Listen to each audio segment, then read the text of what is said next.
Thank you very much. Did you hear what the cow said to the farmer on a cold winter morning? Thanks for the warm hand. Anyway, it's going to get better, so don't panic on me. I start small. Nice to see all of you. How many of you have never seen me before? This is your first time? Oh, wow, most of you, okay. I keep thinking for sure I'm more famous than that, but, you know, that is the truth. I'm delighted to be here. Been looking forward to it for a long time. And it's nice to be back. You know, I was here not too long ago. It's nice to be invited back. It says something when you're invited back. It doesn't say everything, but it says something.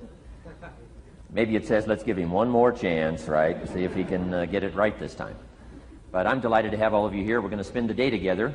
I feel two major responsibilities, and I'm sure you can guess what those are. Number one is to make sure you get your money's worth, right? When you shell out your cash, especially these days, you want to make sure you get full value for the money you spent. And I know the tab for the seminar was not that much. Pretty modest fee to get in. Most of you are your tips for the week, right? So it wasn't that much. But I want you to be able to say when you walk out of here today, it was worth my money. But my biggest responsibility is to make sure you get your time's worth. And the reason I say that is because time is more valuable than money. In fact, you might start your notes with that. Time is more valuable than money. You can get more money, but unfortunately you can't get more time. If somebody asks you to spend your money, that's pretty easy, right? We live in America. We're wealthy. So the money's not the problem. But what if somebody asks you to spend a day, right? You got to think that over carefully. And I know you did. I wouldn't waste one of my days, not for anybody, not for anything. Once I understood how valuable they were, I don't waste any. But to make an investment like today of your money and your time, I appreciate that. Today's going to be costly for me. It's going to cost me one of my days to be here, right? And some money, of course. But, you know, I don't need the money. I take the money, but I don't need the money. But guess what I do need? The time. So I'm here not to just joke with you. I'm here not to just tell some funny stories and give a performance and walk away. I'm here to give you some value, and I want to make it worth your time. I'm going to invest a day. You're going to invest a day. Let's get the most out of it and see what we can walk away with today. Anyway, for you that have not seen me before, just very briefly, let me just tell you my story. I grew up in Idaho, farm country, southwest corner of Idaho. In fact, my father still lives on the old homestead where I grew up. He'll be 89 his next birthday, still hasn't retired. I'm proud of my dad. He's never been ill. He's really something. I'm trying to get him to retire this year, 88. I'm telling my father, what a good year to retire when you're 88. And he says, hey, talk to me in 10 years, right? I might be ready. But anyway, I went to high school. I graduated. I went to college 1 year. Halfway through my second year of college, I decided I was smart enough, so I quit. One of my major mistakes. I should have stayed in school. But I thought, heck, you know, I'm smart enough to get a job. That's what life's all about, right? Get a job, pay your bills, work hard, stay out of trouble, keep your fingers crossed, hope for the best. And I figured I was at least prepared to do that. So I quit college and went to work. A little while later, got married, got my little family going, and I'm out there doing what I thought was the best I could. But about age 25, I'm starting to struggle. I've purchased a little more than I can conveniently pay for on time, and the creditors are starting to call saying, hey, you told us the check was in the mail. What's the deal? And I'm getting embarrassed by that. I'm also embarrassed, big mouth me, with all the fancy promises I made to get married. I'm way behind on those promises, and I'm getting discouraged, wondering what to do. And I thought, well, maybe I should go back to school, right? 1 year of college, pretty short on an application. But, you know, tough to go back to school, right? Especially when you got your family going. Time to stay is when you're there. So I discounted that. I thought, well, if I, you know, had my own business, that would be the way to go.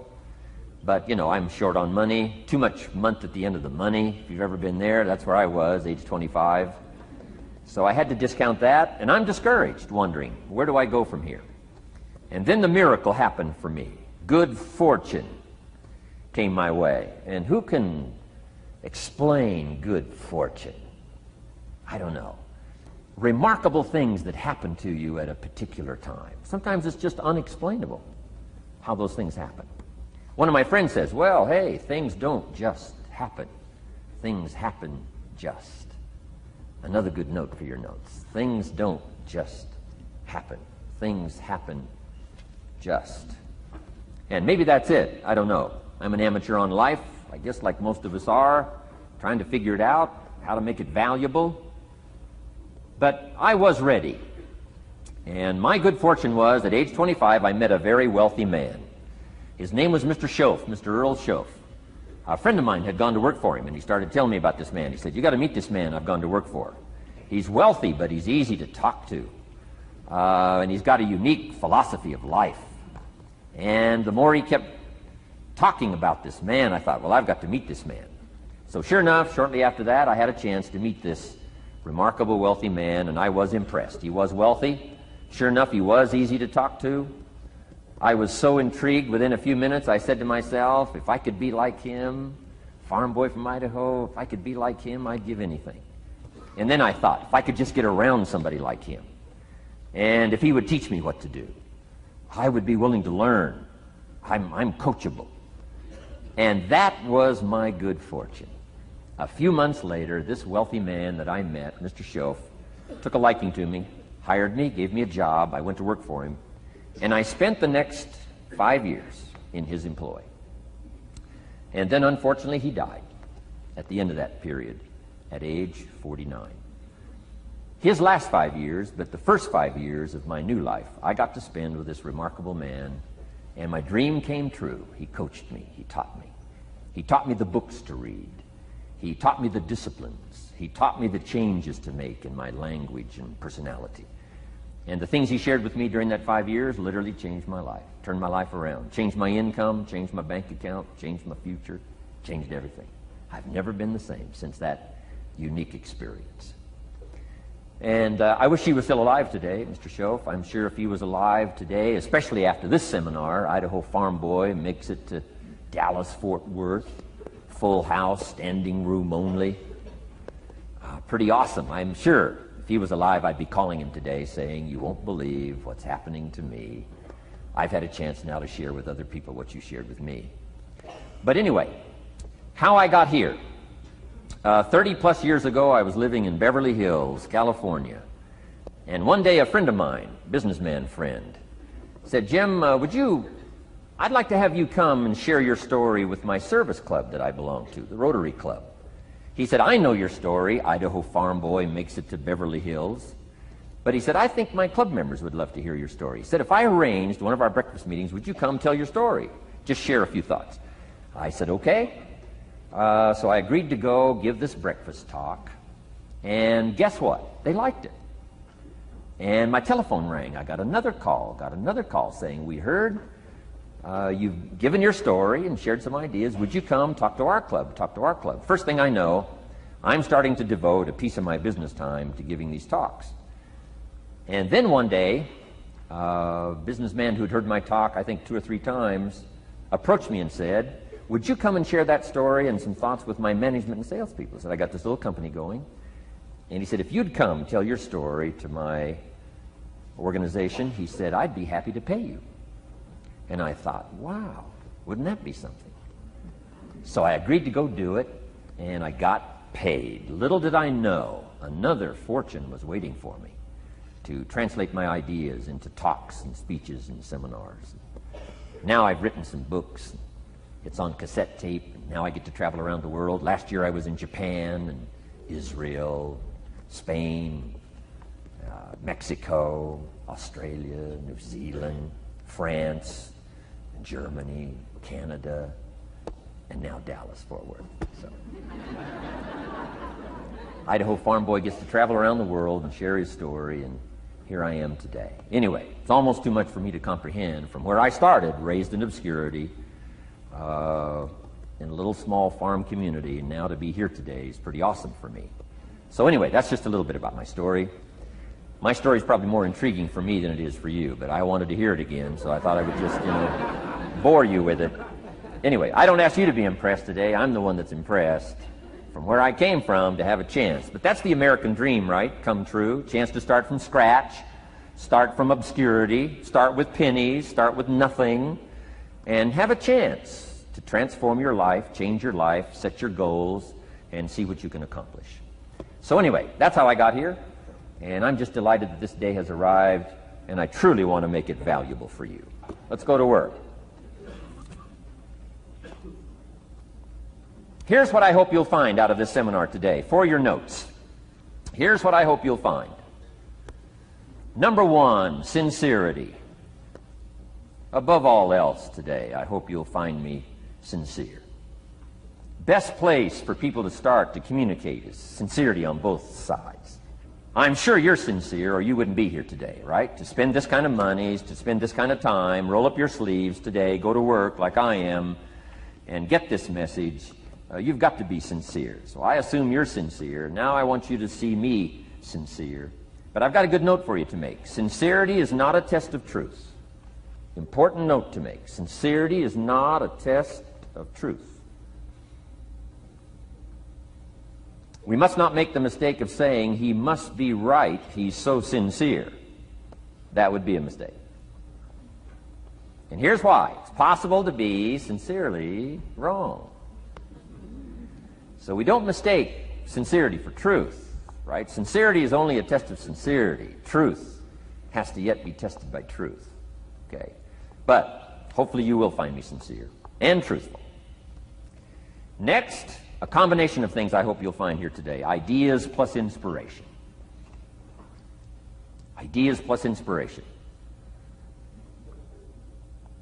Ideas, business ideas and social ideas and personal ideas, we all need ideas.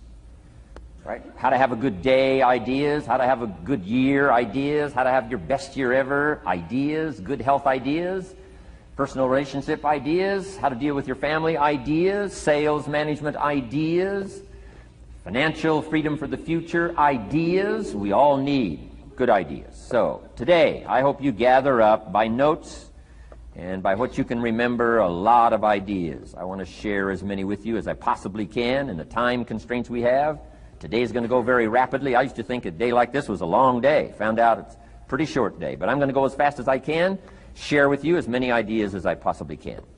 And here's why. Ideas can be life-changing. Ideas can be life-changing. And sometimes all you need is just one more in a series of good ideas. It's like dialing the numbers into the lock. Right? You got 5 or 6 numbers dialed into the lock. The lock still won't come open, but you don't need 5 or 6 more numbers. Maybe you just need one more, and maybe a seminar like this could do it. A sermon could do it. The lyrics from a song could do it. The dialogue from a movie could do it. Conversation with a friend might do it. That one last piece you need, number. Dial it into the lock. That's it. The lock comes open. There's the door for you to walk through. And maybe this seminar today could furnish that for you. One more idea. I know you've come with a lot already. Sometimes we get the impression, I used to have that I only had this much going for me and I needed this much. Usually not true. And I'm sure not true of this audience, where I find you today, as well dressed as you look today. You know, as fine as you are sitting here today. It isn't that, you've got this much going for you and you need this much. I would assume you've got this much going for you, and maybe all you need is just a few more thoughts, ideas, to furnish you some ways and means to turn your life into the dream you want it to be. So, ideas. The seminar is going to be loaded with ideas. I want you to take good notes. But here's what else I hope you'll find here today, and that is inspiration. And who knows the mystery of inspiration? Why some people are inspired and some are not? You were inspired to get here. Some were not. Who knows the mystery of that? I don't know. How come you made it? The rest of them didn't make it. We don't know what that mystery is. Some people turned it down. Some people said it costs too much. Some people said it's going to take too much time. Some people are too busy. Right? A lot of different excuses why some are inspired to take advantage of something that comes to town. Others pass it up. We don't know the mystery to that. Here's what I call it. Mysteries of the mind. And I just leave it at that. Some things I don't try to figure out. I take the simple approach now. right? Some people do and some people don't. I mean, that's about as profound as my philosophy is. Some buy and some don't buy. Some go for it and some don't. Some change and some don't. And if you've been around for a while, you can usually work out the numbers, right? Out of 10, 3 do, 7 don't. Whatever business you're involved in, pretty soon you got this ratio going. The ones that do, the ones that don't. And you say, well, why don't the ones that don't, how come they don't? We don't know. I just leave it as a mystery. I used to try to understand all that. I just take the simple approach now. The guy says, this happens to me, this goes wrong for me, and all this stuff goes wrong for me. How come all this stuff happens to me? I say, I don't know, it beats me. The best I've been able to figure out is those kind of things always happen to people like you. I mean, right? That's the best I got. I don't know. I'm an amateur on this stuff. What do I know? So, just take the simple approach, right? That's how it is. Who knows? Interesting story says, the day the Christian church was started. Now, I'm an amateur on the Bible, but best account I can remember, the day the Christian church was started, a magnificent sermon was preached. Great presentation. And if you're a student at all of good communication, it was one of the classic presentations of all times. The sermon, the first day the Christian church was started. And it said this sermon, this presentation was given to a multitude, meaning a lot of people. But it was interesting, as the account gives us, the record, it says, when the sermon was finished, there was a variety of reaction to the same sermon. Isn't that fascinating? I find it fascinating. It said some that heard this presentation were perplexed. And I read the presentation, it sounded pretty straightforward to me. He said, why would somebody be perplexed with a good, sincere, straightforward presentation? Best answer I've got. They are the perplexed. I mean, what other explanation is there? It doesn't matter who's preaching. Right? It said some that heard this presentation mocked and laughed, made fun of the presentation. I thought, hey, this looks pretty sincere to me. If you give a sincere, honest presentation, why would somebody mock and laugh? Easy explanation. They are the mockers and the laughers. What else would you expect them to do? Right? I used to try to straighten all that out, say, well, they shouldn't do that. I don't do that anymore. I've got peace of mind now. I can sleep like a baby, not try to straighten all this stuff out. I used to be so naive. I used to say, well, liars shouldn't lie. See, how naive can you be? Of course they're supposed to lie. That's why we call them liars. They lie. So I don't straighten this stuff out anymore. Anyway, it said some that heard this magnificent presentation didn't know what was going on. And they're usually easy to spot. They're usually saying, what's going on, right? I mean, they don't know what's going on. But interesting, right? A variety of reaction to the same sincere, honest presentation. Now, it also says, in wrapping it up, some that heard the presentation believed. And I think that's who the speaker was looking for, the believers. Interesting. Now, it said the number of believers was about 3,000. So a pretty good first day. 3,000. I've had some first days, but I never had 3,000. But anyway, 3,000 were believers. And the speaker was looking for the believers out of this multitude. And that's about as close as we can come to understanding the mystery. Some believe, and some mock, and some laugh, and some are perplexed, and some don't know what's going on. And you just have to leave it that way. Why? Because that's the way it's going to be. The way to be brilliant is to find out how it's going to be and then say, here's how it should be. I mean, that's how you become brilliant. So, anyway, who knows the mystery? I call it mysteries of the mind. We don't understand. But I don't try to change it anymore. On this particular story, as far as we know, they didn't have classes after the presentation to try to de-perplex the perplexed. I mean, as far as we know, they left them perplexed. They left the mockers mocking. They let the laughers laugh. I mean, they didn't come back and try to straighten all this out. You say, well, how can you build a church? Well, make another presentation, and you'll get some believers and some mockers and some laughers and some who don't know what's going on. So that's about the best we can do. So, but I'm glad I've got the believers here today. You believed enough to shell out your cash and part with your time and some of your effort and energy, and I appreciate that. So, hopefully you'll find some inspiration here today. All right? To get the most out of today, a couple of more notes. Number one, be thankful. That's a good way to capture the most of a day like this. Be thankful for what you already have. That shouldn't be any problem in America, being thankful. Everything we need is available in America. Everybody wants to come here, right? The last time I was here, that little presentation I gave, everybody wants to come here, America. People haven't plotted and schemed the last 40 years saying if I could just get to Poland, everything would be okay. No, everybody wants to come to America. Why? Everything's available here. All the books you need, all the sermons you need, all the churches you need, all the schools you need, all the instruction you need, all the inspiration you need, all the capital you need, all the markets you need, all the challenge you need, all the information you need, all the seminars you need. Everything's available here. This is America. So number one, let's be thankful for what we already have. Thanksgiving does this. Opens up the doors, opens up the windows, opens up the channels. Thanksgiving for what you already have. I did a seminar one weekend up at the ranch, up at Clear Lake. Got a lodge up there. Nice setting, high valley, high serenity ranch.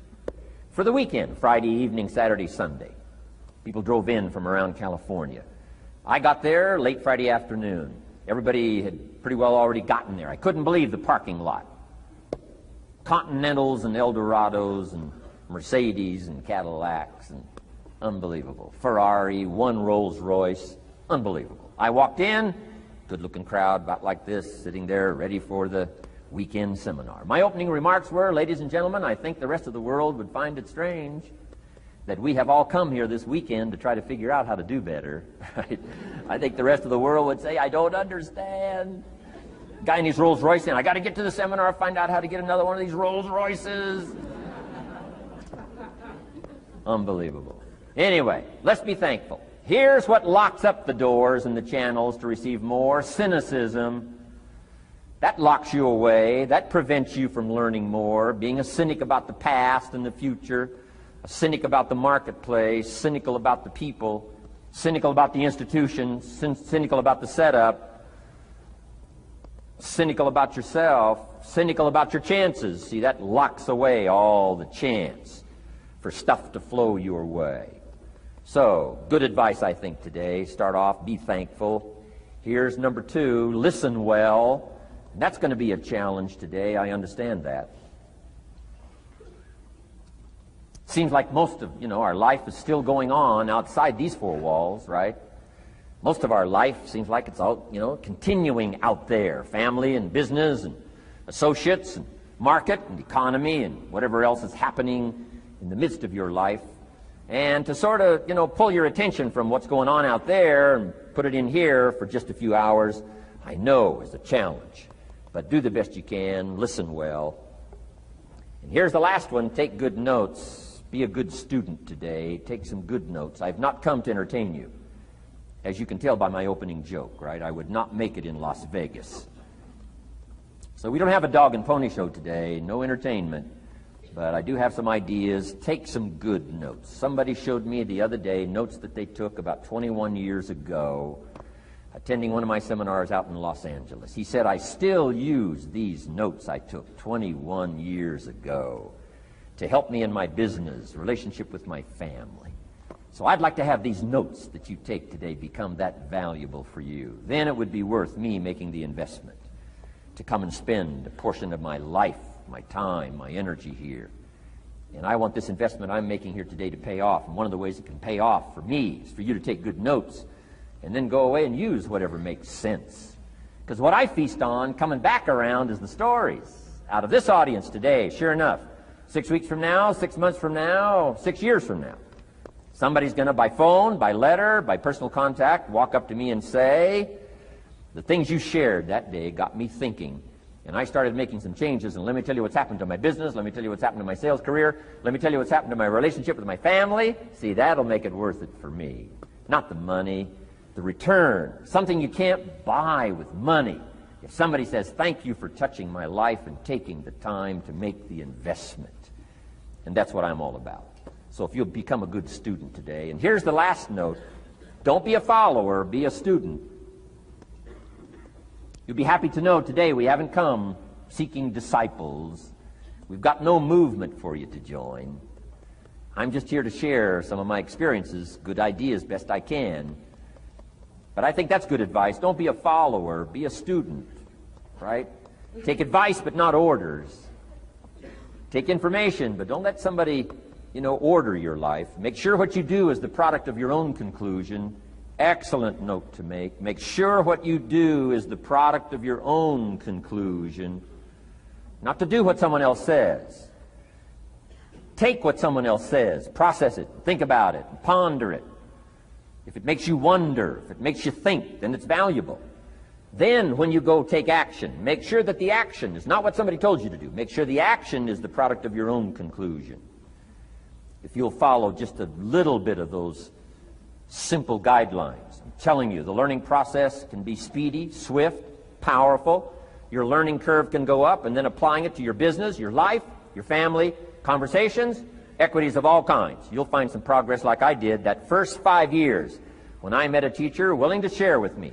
Turned my life around. Progress I couldn't believe happened for me. Okay. Let's get started. I want to review, I was here last time and we talked about the 5 major pieces to the life puzzle.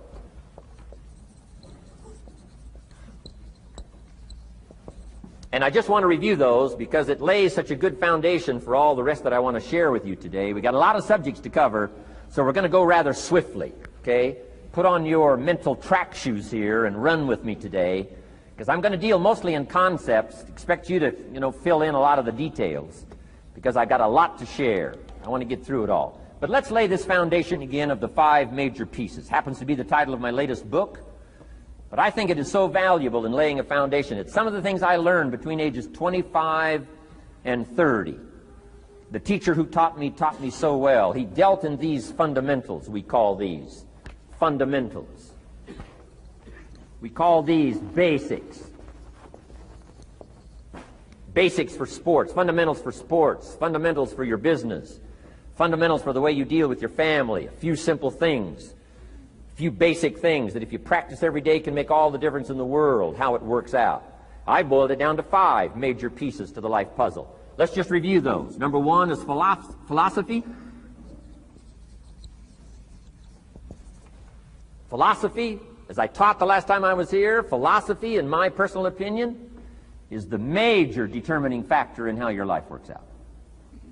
Philosophy, the major determining factor in how your life works out. Philosophy. To form our philosophy, you got to think. You got to use your mind. You got to process ideas. And this whole process over a lifetime, starting way back here when we were children, schools that we've attended, our parents, our experiences, all this stuff that we've processed by the thinking process helps to develop our philosophy. And in my opinion, each person's personal philosophy is the major factor in how your life works out. Here's what I called it in that last presentation when I was here. It's called the set of the sail. Each person's personal philosophy is like the set of the sail. Now, I used to think it was circumstances that ordered my life. If someone would have asked me at age 25, Mr. Rohn, how come you're not doing well? Pennies in your pocket, creditors calling, nothing in the bank, behind on your promises to your family, you live in America, 25 years old, got a beautiful family, every reason to do well, and things are not going that well for you. What is wrong here? It would not have occurred to me to blame my philosophy. I mean, it would not have occurred to me. Saying, well, I got this lousy philosophy, and that's how come I got pennies in my pocket and nothing in the bank, and things aren't working well. That would not have occurred to me. I found it much easier to blame the government. Much easier to blame the tax problem. I used to say taxes are too high. Top tax rate when I first started paying taxes, 91%. Back then, when your income reached a certain level, all your income over that, 91%. So I used to say that's too high. Now, the top tax rate's about 33%. But people are still saying what? Taxes are too. See, but you can't use that anymore. If it's gone from 91 to 33, how could it be too high? Come on. I threw all that old excuse stuff away. Some people found it, though, and they're using it these days. My old list. I used to blame the traffic, the weather, used to blame circumstances, right? People say I'm too tall, I'm too short, I'm too old, I was raised in obscurity, raised on a farm, parents of modest means, all the stuff. If you were to ask me, how come you find yourself here, Mr. Rohn, age 25, living in America, land of abundance and opportunity, pennies, zero in the bank, not doing well, creditors calling, it would not have occurred to me to blame my philosophy. I found it easier to blame the company policy. I used to say, if this is all they pay, how do they expect you to do well? So I figured that, my future was going to be tied to what everybody else was arranging, the economy and, interest rates. I used to say things cost too much. That was my whole explanation, not my philosophy, until my teacher taught me better that this is where the problem was, my own personal philosophy. Here's what's exciting about each person's personal philosophy. That's what makes us different than dogs and animals and birds and cats and spiders and alligators. That's what makes us different than all other life forms. The ability to think, the ability to use your mind, the ability to process ideas, and not just operate by instinct. In the winter, I'm telling you, the goose can only fly south. What if south doesn't look too good? Tough luck. It can only fly south. But see, human beings are not like a goose, can only fly south. I mean, you can turn around, go north, you can go east, you can go west, you can order the entire process of your own life. And we do that by the way we think. We do that by exercising our mind. We do that by processing ideas and come up with a better philosophy, a better strategy for our life, goals for the future, okay? Plans to achieve those goals. All this comes from developing our philosophy. Philosophy helps us to process what's available. Well, when we get here, we got seed, and we got soil, and we got some rain, and we've got some what? Sunshine, and we've got some seasons, and what? The miracle of life. Now, the key is, what do you do with all this stuff? How do you turn all this stuff that's available here into equity and promise and lifestyle and dreams and future possibilities? All of this that's possible now with human beings, how do you take all this stuff and turn it into this equities and values? Well, it starts with philosophy. What is the seed? What is the soil? What is the sunshine? What is the rain?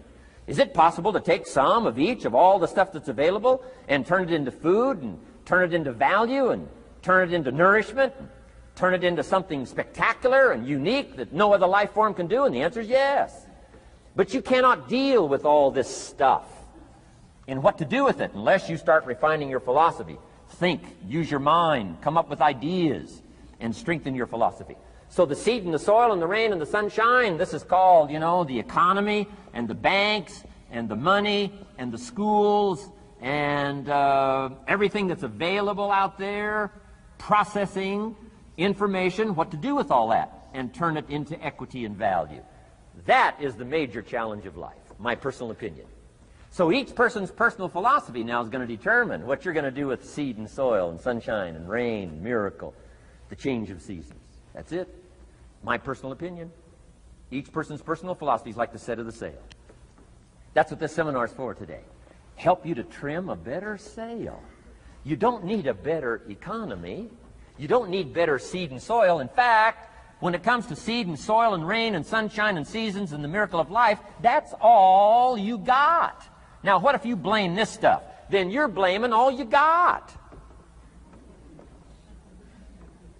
If you blame the economy, and you blame the schools, and you blame the teachers, and you blame the sermons and the preachers, and you blame, the marketplace, and you blame the company and company policy, what else is there? When some people get through with their blame list, there isn't nothing else.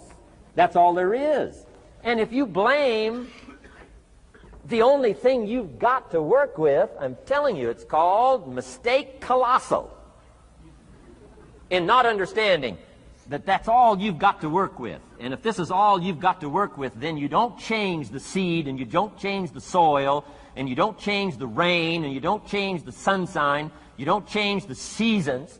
Right? Guy says, I'll take 3 springs, 4 summers, 9 falls, no winters. No, you can't fool with this stuff. You got to take it like it comes. Then what do you change to make your life work well? You got to start with your philosophy.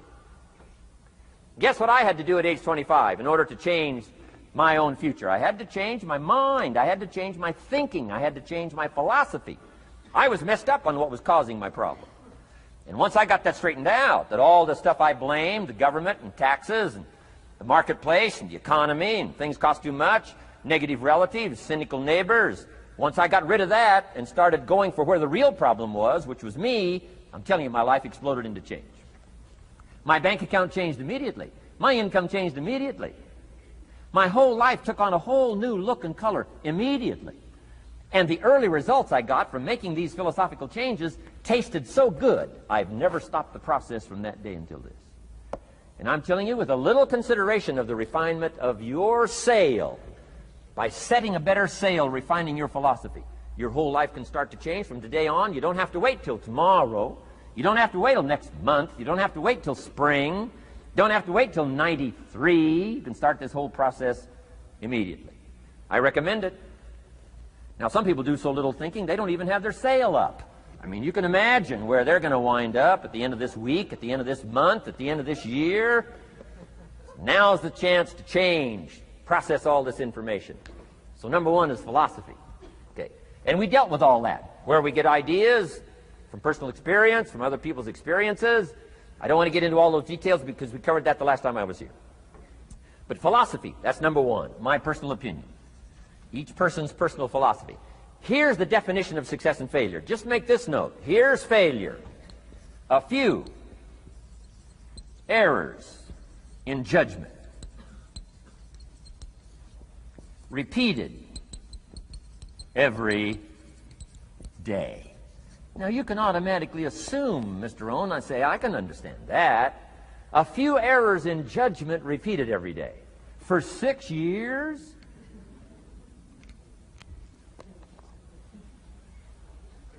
I'm with my father. I think I told this story the last time I was here. My father, 88 years old, he's never been ill, still hasn't retired. Not long ago, midnight, we're getting ready to go to bed. We've drilled a new well, got some extra water, got some more acres going. He's all excited. At midnight, we're getting ready to go to bed. My father's eating what he calls his midnight snack. A little bite to eat before you go to bed. Don't have to go to bed hungry. And I'm watching him eat this midnight snack. Guess what he had? An apple, a few graham crackers, and a glass of grapefruit juice. I said, no wonder my father's so healthy. My mom taught us all those good health practices. Taught me when I'm growing up, right? I'm an only child. I've never been ill. Passed the big 5-0 some time ago. My 2 daughters, 32, 33, never been ill. My grandkids, never been ill. I'm telling you, the legacy lingers on. As I watched my father have this midnight snack, suddenly occurred to me. I know that's part of it. An apple, what? A day. That's gotten to Dallas-Fort Worth, right? An apple. An apple a day keeps the doctor away. Good question for this intelligent audience. What if that's true?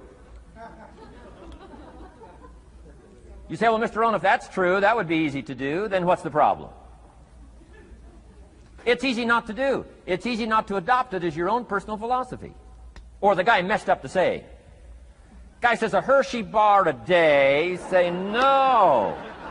No. You've been watching too much television.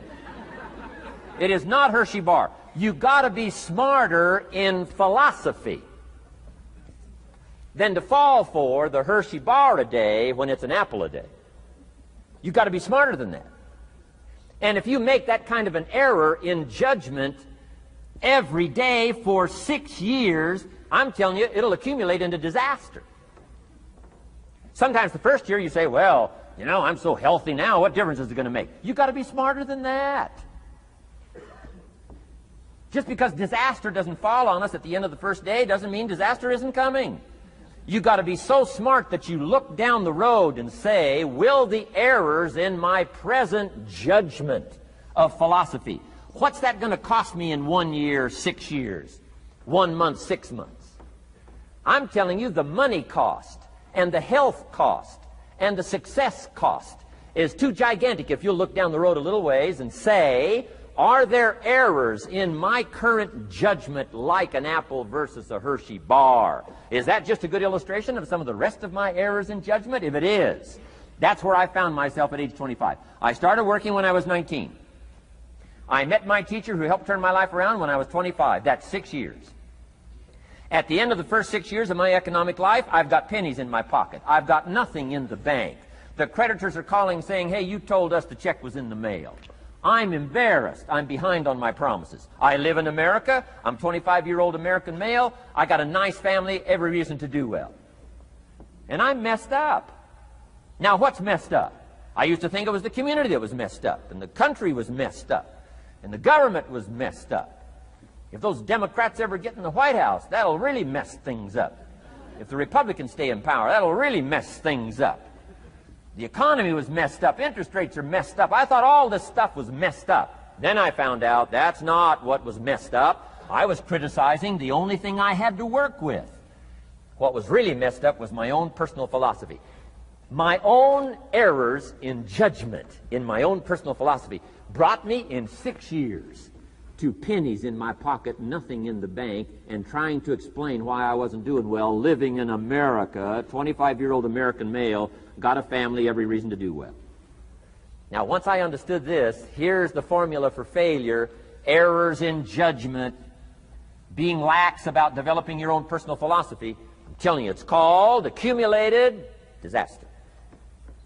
It doesn't matter whether it's your health or your bank account.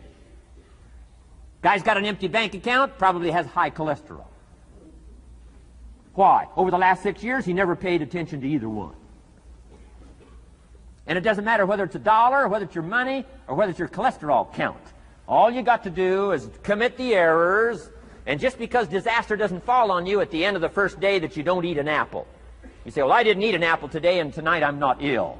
Well, you got to be brighter than that. Someday you got to leave first grade. The reason we make those first grade desks so small so they won't fit at age 25. I mean, right? You don't belong here anymore. Come on. Now let me give you the secret to success. The formula for failure: a few errors in judgment repeated every day for 1 month starts the weakness, starts the disaster process. You can imagine what happens in 6 years. Now here's the formula for success: a few simple disciplines practiced every day. And you've started a whole new process called a whole new life. A few simple disciplines practiced every day. And if you decide today to go for the apple instead of the Hershey bar, I'm telling you, you have begun the process of turning your life around. And if you keep up that process, not only with your health habits, but with your money habits and with your communication habits, with your sales habits and management habits and every other habit that you've got, if you'll start that process, eliminate the errors and replace it with disciplines practiced, I'm telling you, you can start this process of life change immediately. After today, you don't ever have to be the same again. Only by choice. You don't have to walk out of here the same as you walked in today. Only by choice. You can start a whole new process. And you say, well, Mr. Rohn, is it that simple? Yes, it's that simple. Where else would you start but with an apple?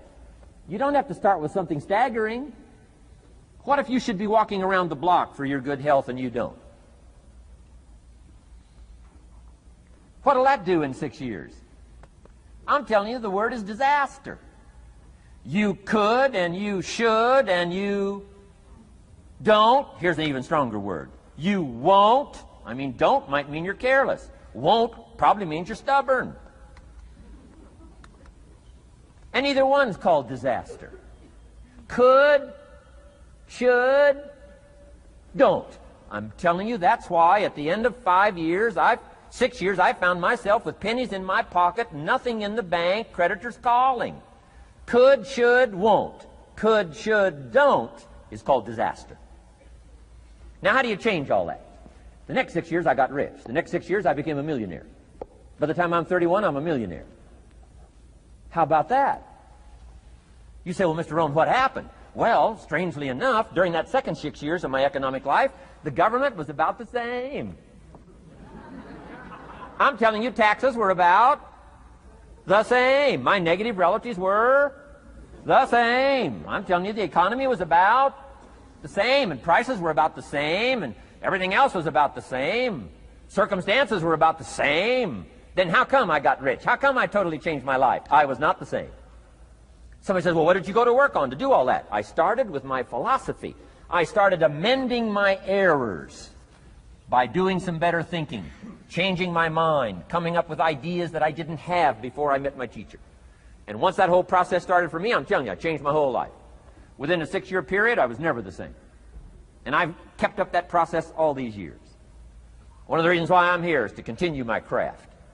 I don't want the day to come someday somebody says, you should have heard Jim Rohn 10 years ago when he was really terrific.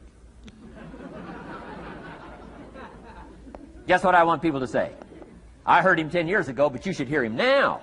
I'm telling you the man works on his craft. I'm telling you the man's done some extra reading. I'm telling you the man doesn't miss a trick. I'm telling you he's worked hard on himself. That's why he's able to deliver like he does. The same thing can happen for you as a teenager. It can happen to you as a mother, as a father, as a business person, as a salesperson, running a business. Doesn't matter. Management, wherever you find yourself. This is the process called personal change. And what I say to start with is start with your own philosophy. Your philosophy is going to determine whether or not you go for the disciplines or continue the errors that's called potential disaster. And everybody has it within their power. Well, it was so happy for me to find out at age 25, Mr. Shove said, Mr. Rohn, you don't have to change countries. But you do have to change philosophy. And if you'll change philosophy, not country, you can turn around your income, you can turn around your bank account, you can turn around your skills, you can become capable, powerful, sophisticated, healthy, influential, all the other equities that you could possibly want out of your life, using the only stuff there is and not trying to change any of this stuff. Appreciate all of this stuff with all of its ups and downs, with all of its mystery of why it works and sometimes it doesn't work. Don't challenge this. You don't have to ask for another planet. You don't have to ask for another country. Just ask for another book. Ask for another seminar. Ask for another idea.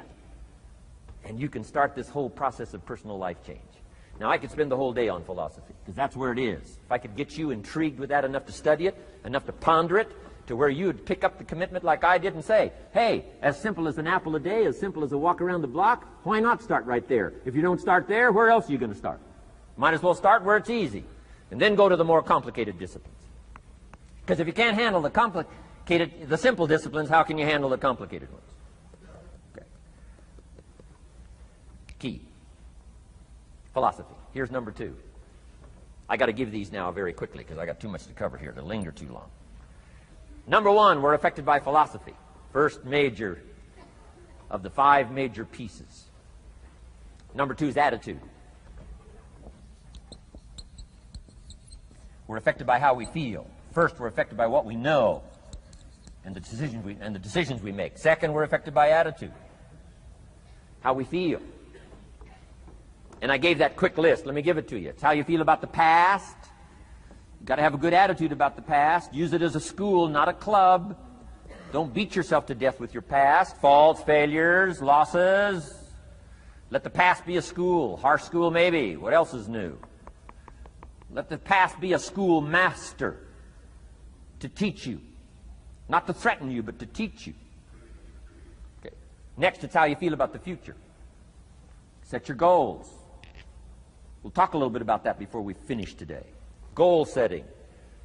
The promise of the future is an awesome force to affect your life every day. Without a future well designed, we take hesitant steps. And all you have to have is hesitant steps. For 6 years, you'll be timid, driven into a corner, not boldly willing to go and take your portion, take your share.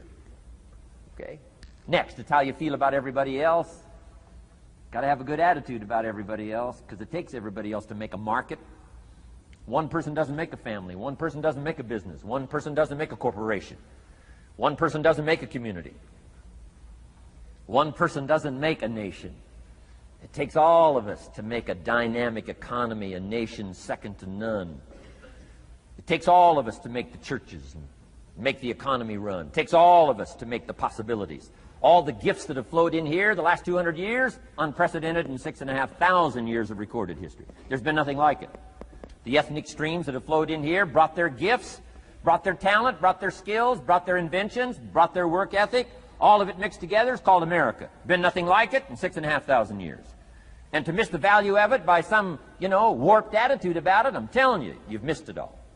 And if you have an appreciation for it all, you'll draw from it. And if you draw from all the gifts that have been blended together here for 200 years, now for your value and benefit, think of what you can do for your days, for your business, for your conversation, for your equities. You can transform it to an incredible degree. And here's the last one. It's how you feel about yourself. Understanding self-worth is the beginning of progress. Self-worth should be easy. If one of us can do it, all of us can do it. If anybody can think it, we all can think it. I can read, you can read. I can understand, you can understand. From where I came from, the few simple things I did and tried revolutionized my life in 5 years. There isn't anybody here that can't do it. Change from pennies to fortune. Change from nothing to something. Change from broke to rich. Anybody in this room can do it. If any of us can do it, we all can do it. That's the kind of value you should place on yourself. If Jim Rohn can understand it, I can understand it. If he can read, I can read. If he can find it, I can find it. If he can change, I can change. If he can get it done, I can get it done. That's the attitude about yourself. So valuable. Okay? Now, in transforming our lives, we don't start with attitude. We don't start with the inspiration here. We start with education. Somebody says, well, I expected you just come get motivated today. Well, that probably won't do it. Somebody says, by now we should be standing on the chairs, waving a flag, singing the old gray mare. Get going here. No, that's not where you start. Life change does not start with inspiration. Life change starts with education. You've got to be educated to the point of where you might have messed up. My teacher put it in blunt, simple language. He only went to the 9th grade in school, so he put it in simple language I could understand.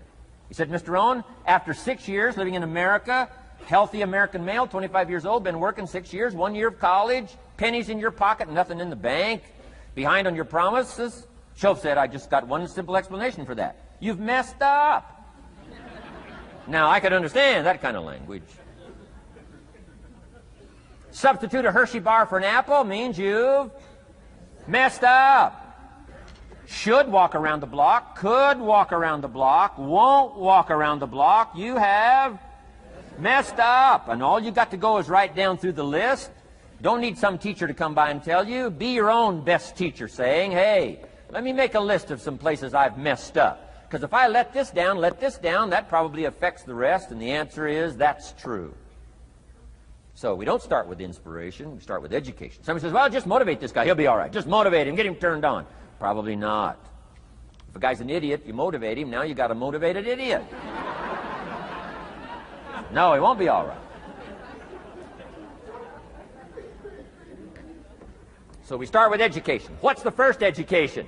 If it isn't going well and you live in America, you have messed up. You don't need to change countries. You say, well, the country's messed up. That's like cursing the soil and cursing the seed and the sunshine and the rain, which is all you got. Don't curse all you got. When you get your own planet, you can rearrange this whole deal. But this one, you got to take like it comes. So number 2 was attitude. Here was number 3, activity. This is the work part, the labor part. Taking action.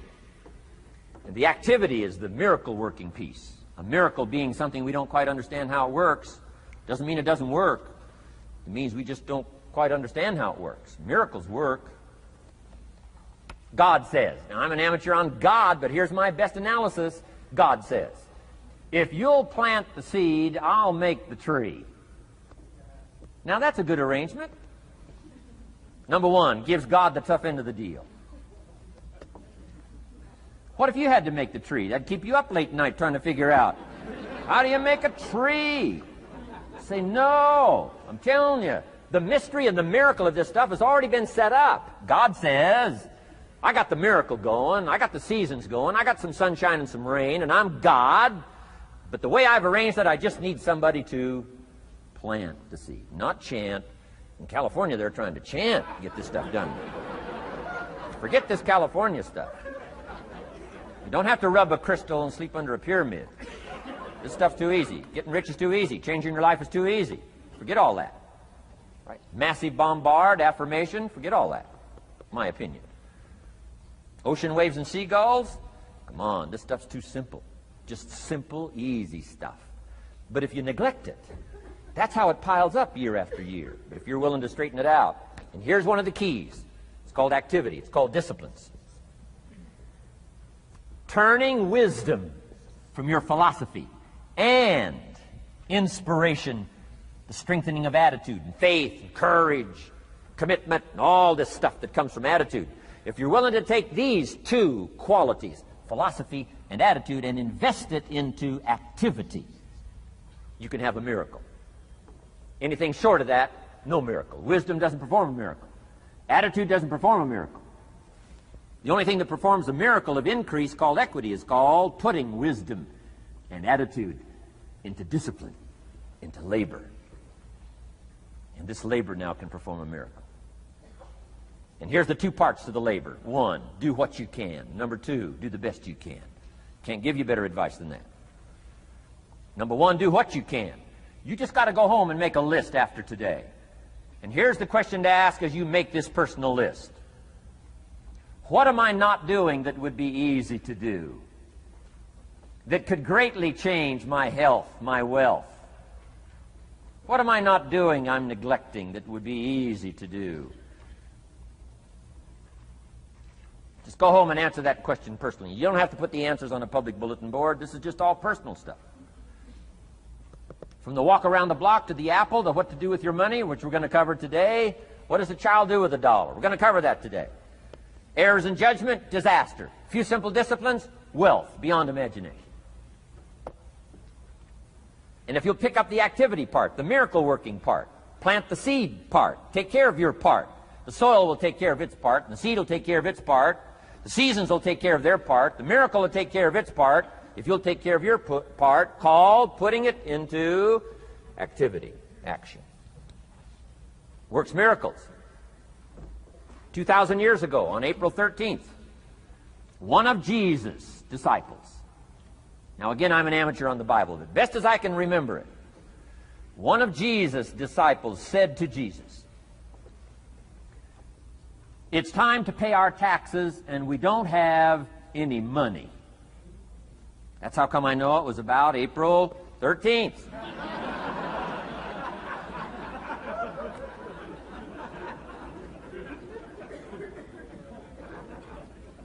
To this statement by his disciple, Jesus said, best as I can read the record, Jesus said, "No problem."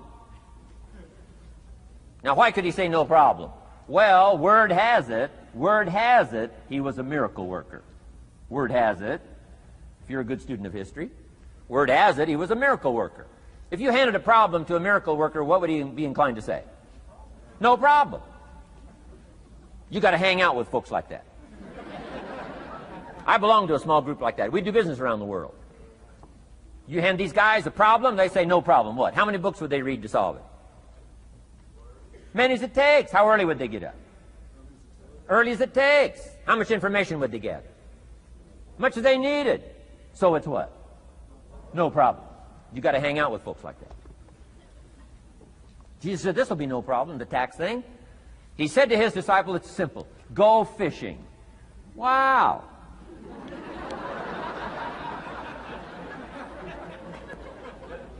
Now that was easy for this particular disciple. His name was Peter.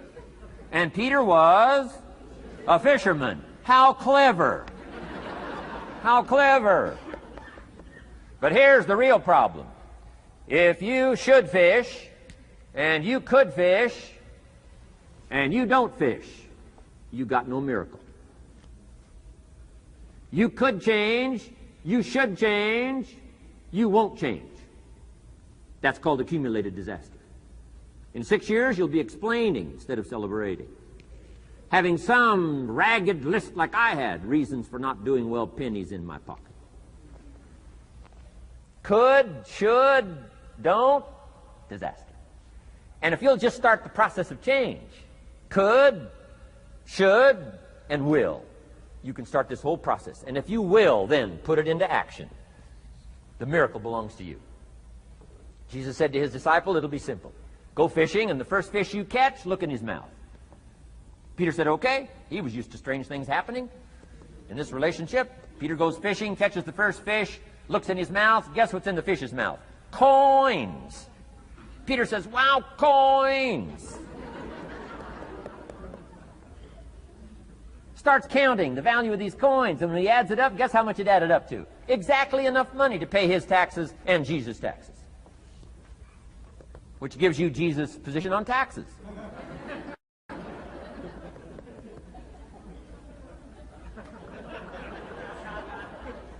Okay. Now we call that what? A miracle, only because we don't quite understand how it works. It doesn't mean it doesn't work. It simply means we don't quite understand how it works. But here's how you get a miracle going for your life. Number one, do what you can. Get a list of the stuff you could do and you haven't done, postpone, and start cleaning that up. You can't start at a better place for personal change. That'll affect your bank account, affect your future, affect your income, affect everything. You can't start a better life change process than cleaning up what you should be doing. The man says, well, my mother lives down in Florida. Should have written her 6 months ago. I just can't seem to get that letter written. I'm asking you to get that letter written, clean that up, and don't walk like other people walk. Don't postpone like other people postpone. You say, well, is it as simple as writing a letter? And the answer is yes. Where else would you start for life change, personal change? You don't need a pink package to fall out of the sky. You don't need massive bombard, pre-conscious, subconscious. Practice channeling, find a 2,000-year-old guru. I mean, you don't need any of that stuff. Pass on all that. Kids are afraid of that stuff. Too much of it, you'll be out on a limb with Shirley. I mean, don't pass on all that stuff. This stuff's too easy. This stuff's too simple. It's called take action, number one, on neglect, on errors, in discipline. Number two, start setting up some disciplines. And if you'll do that, you'll perform a miracle. Now, here's the second part of the miracle. Number one is do what you can. Here's number two, do the best you can. If that's not your philosophy, I would ask you to amend it. Let me give you the best of ancient script. Here's what it says. Whatever your hands find to do, do it with all your might, do it with all your strength, and do it with all your power. What a good philosophy. That kind of philosophy will revolutionize your life if you haven't picked it up lately. Guy slips in late, company doesn't seem to mind, slips out early, first one in the parking lot, heading for happy hour. Stretches his break, comes early for lunch, late back from lunch, company doesn't seem to notice. Guy says, best as I can calculate, I'm putting in about a half a day's work and I'm collecting a full day's pay. And the guy says, I got it made. Little does he know the seeds of his own disaster are already being sown by the weakness of his own personal philosophy. It's not the economy that's going to determine your next 6 years. It's your philosophy about labor and about activity and about miracle and soil and seed and sunshine and rain and the economy and the banks and the money and the companies and the schools and what's going on. It's your philosophy and your attitude. And then your ability to take action. All of that we call the process of life change, miracle working. Number one, do what you can. Number two, do the best you can. Here was number 4. Results. Results. Every once in a while, you got to take a measure, see how you're doing with these 3 pieces: philosophy, attitude, activity. Now we take a measure called results. What is the results at the end of the day, the results at the end of the week? You can't let too much time go by without checking. When time goes by, 6 years I'd been out there working when I met my teacher, Mr. Schoaf. Schoaf said, well, Mr. Rohn, let's just go through a little summary here. He said, in the last 6 years, how much money have you saved and invested? Let's go through a little tab list here. How much money have you saved and invested the last 6 years? I said, what? 0. He said, you have messed up. You remember these notes. I like that. You've messed up. He said, who sold you on that plan? I thought, my gosh, the man's right. I'm a nice guy. I bought the wrong plan. What if you were 50 and broke? Right? Didn't need to change countries. Bought the wrong plan. What a sad scenario that would be. But Schoaf said these questions. Let's go through some results. He said, how many books have you read in the last 90 days? I said, what? 0. Wisdom of the world available? Change your life, change your future? Wisdom of the world available? Develop any skill you want, earn the kind of income you want, have all the treasures you want, equities you want, relationship with your family that you want, everything that you want available, and the wisdom of the world to help you get it. Haven't read any books in the last 90 days. My teacher said, Mr. Rohn, you have messed up. I'm telling you, you've got the deal. Shoaff said, Mr. Rohn, in the last 6 months, how many classes have you taken to improve your skills or to develop new skills? Go for the American dream. Become rich and powerful and sophisticated and healthy and influential. How many classes have you taken in the last 6 months? I said, how many? 0. He said, you have messed up. He said, you don't need to unmess the country.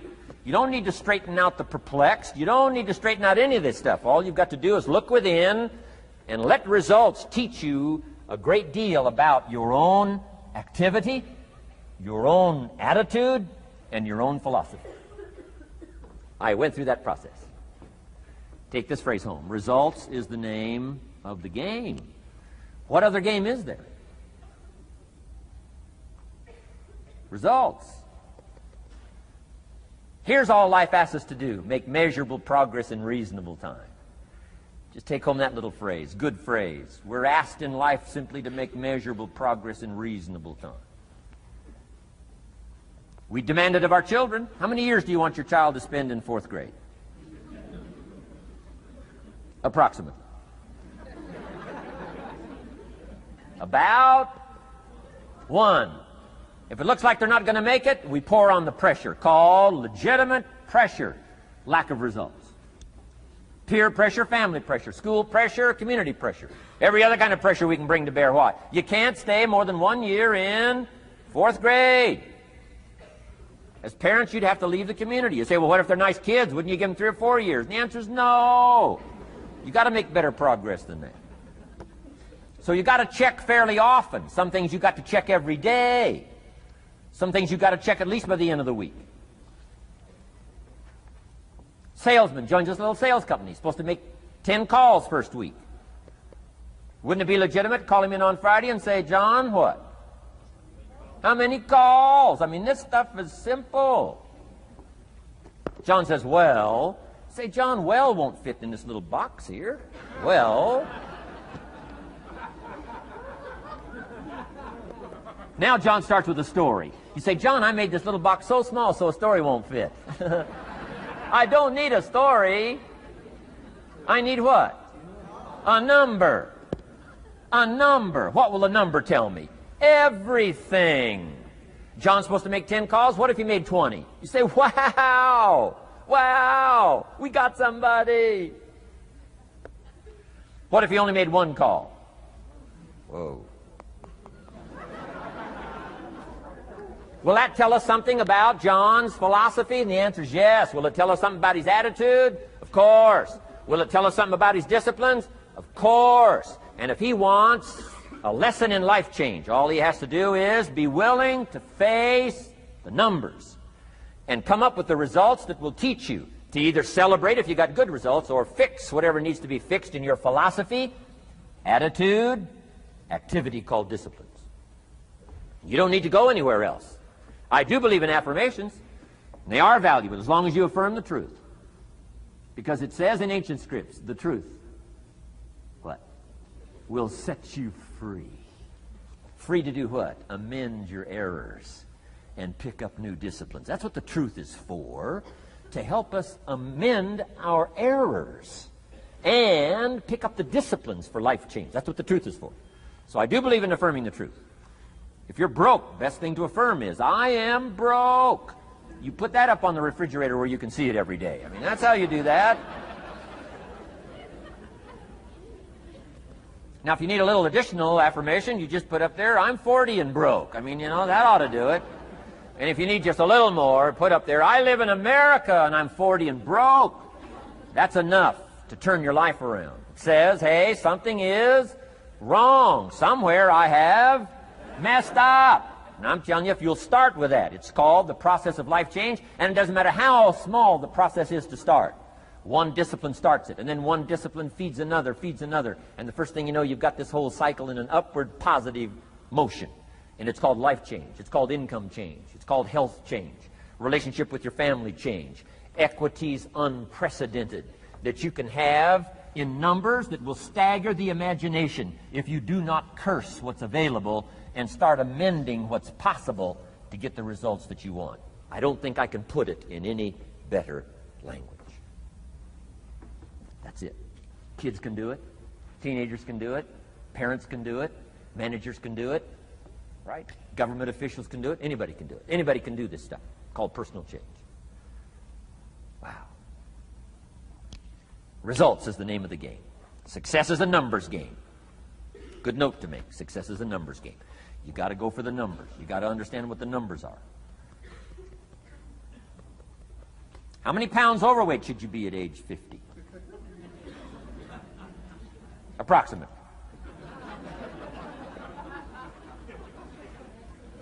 John says, I got big bones. We'll give you 10 pounds. 10 pounds for big bones. Otherwise, come on, John.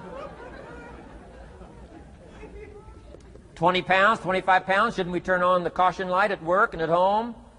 Blinking caution light. Somebody says, what's that caution light? So John's up about 20, 25 pounds. We got the blinking light going at home, got it going here at work. To remind him what? Wrong numbers. Okay? 35, 40 pounds, red light, blinking at home. Somebody says, what's that blinking red light? Say, John's up about 40 pounds.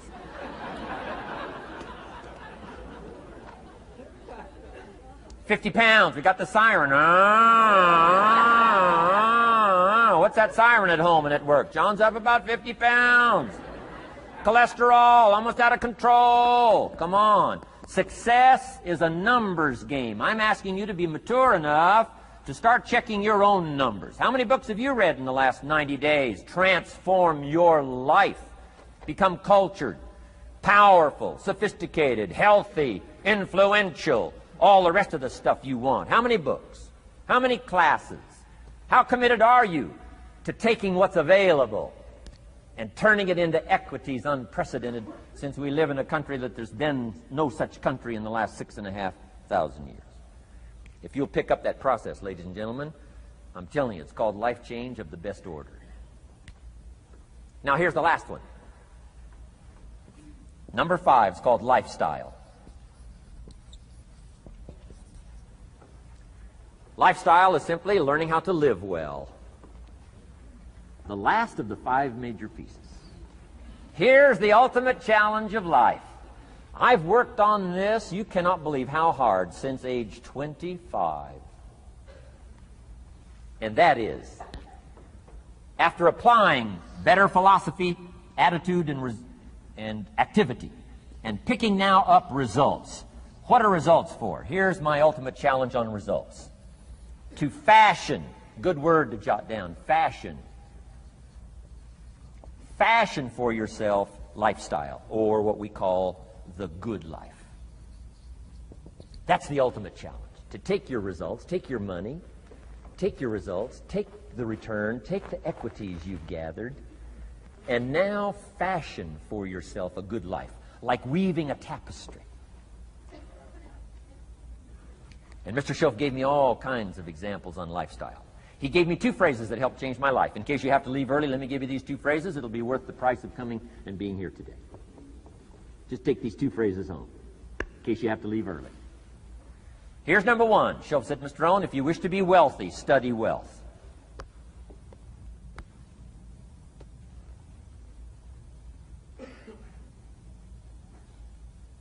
When he said that, I said, my gosh, I don't know anybody that studies wealth.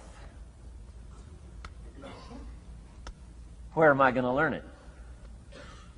He said, never mind, Mr. Rohn, now that you've met me, if you'll be with me for a while, he said, and if you'll commit yourself, he said, I will teach you. And he taught me. He taught me the books. He taught me the stuff. Changed my life. By the time I was 31, I was a millionaire. The man taught me well. If you wish to be wealthy, study wealth. If you were to show me your present economic plan, in a personal conversation between you and me, you say, Mr. Rohn, let me disclose for you my current economic financial plan for the future. Would I get so excited I'd say, hey, I'm going to go across the country and lecture on your plan?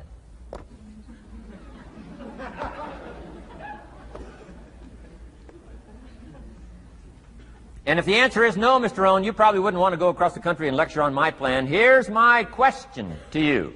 Why not?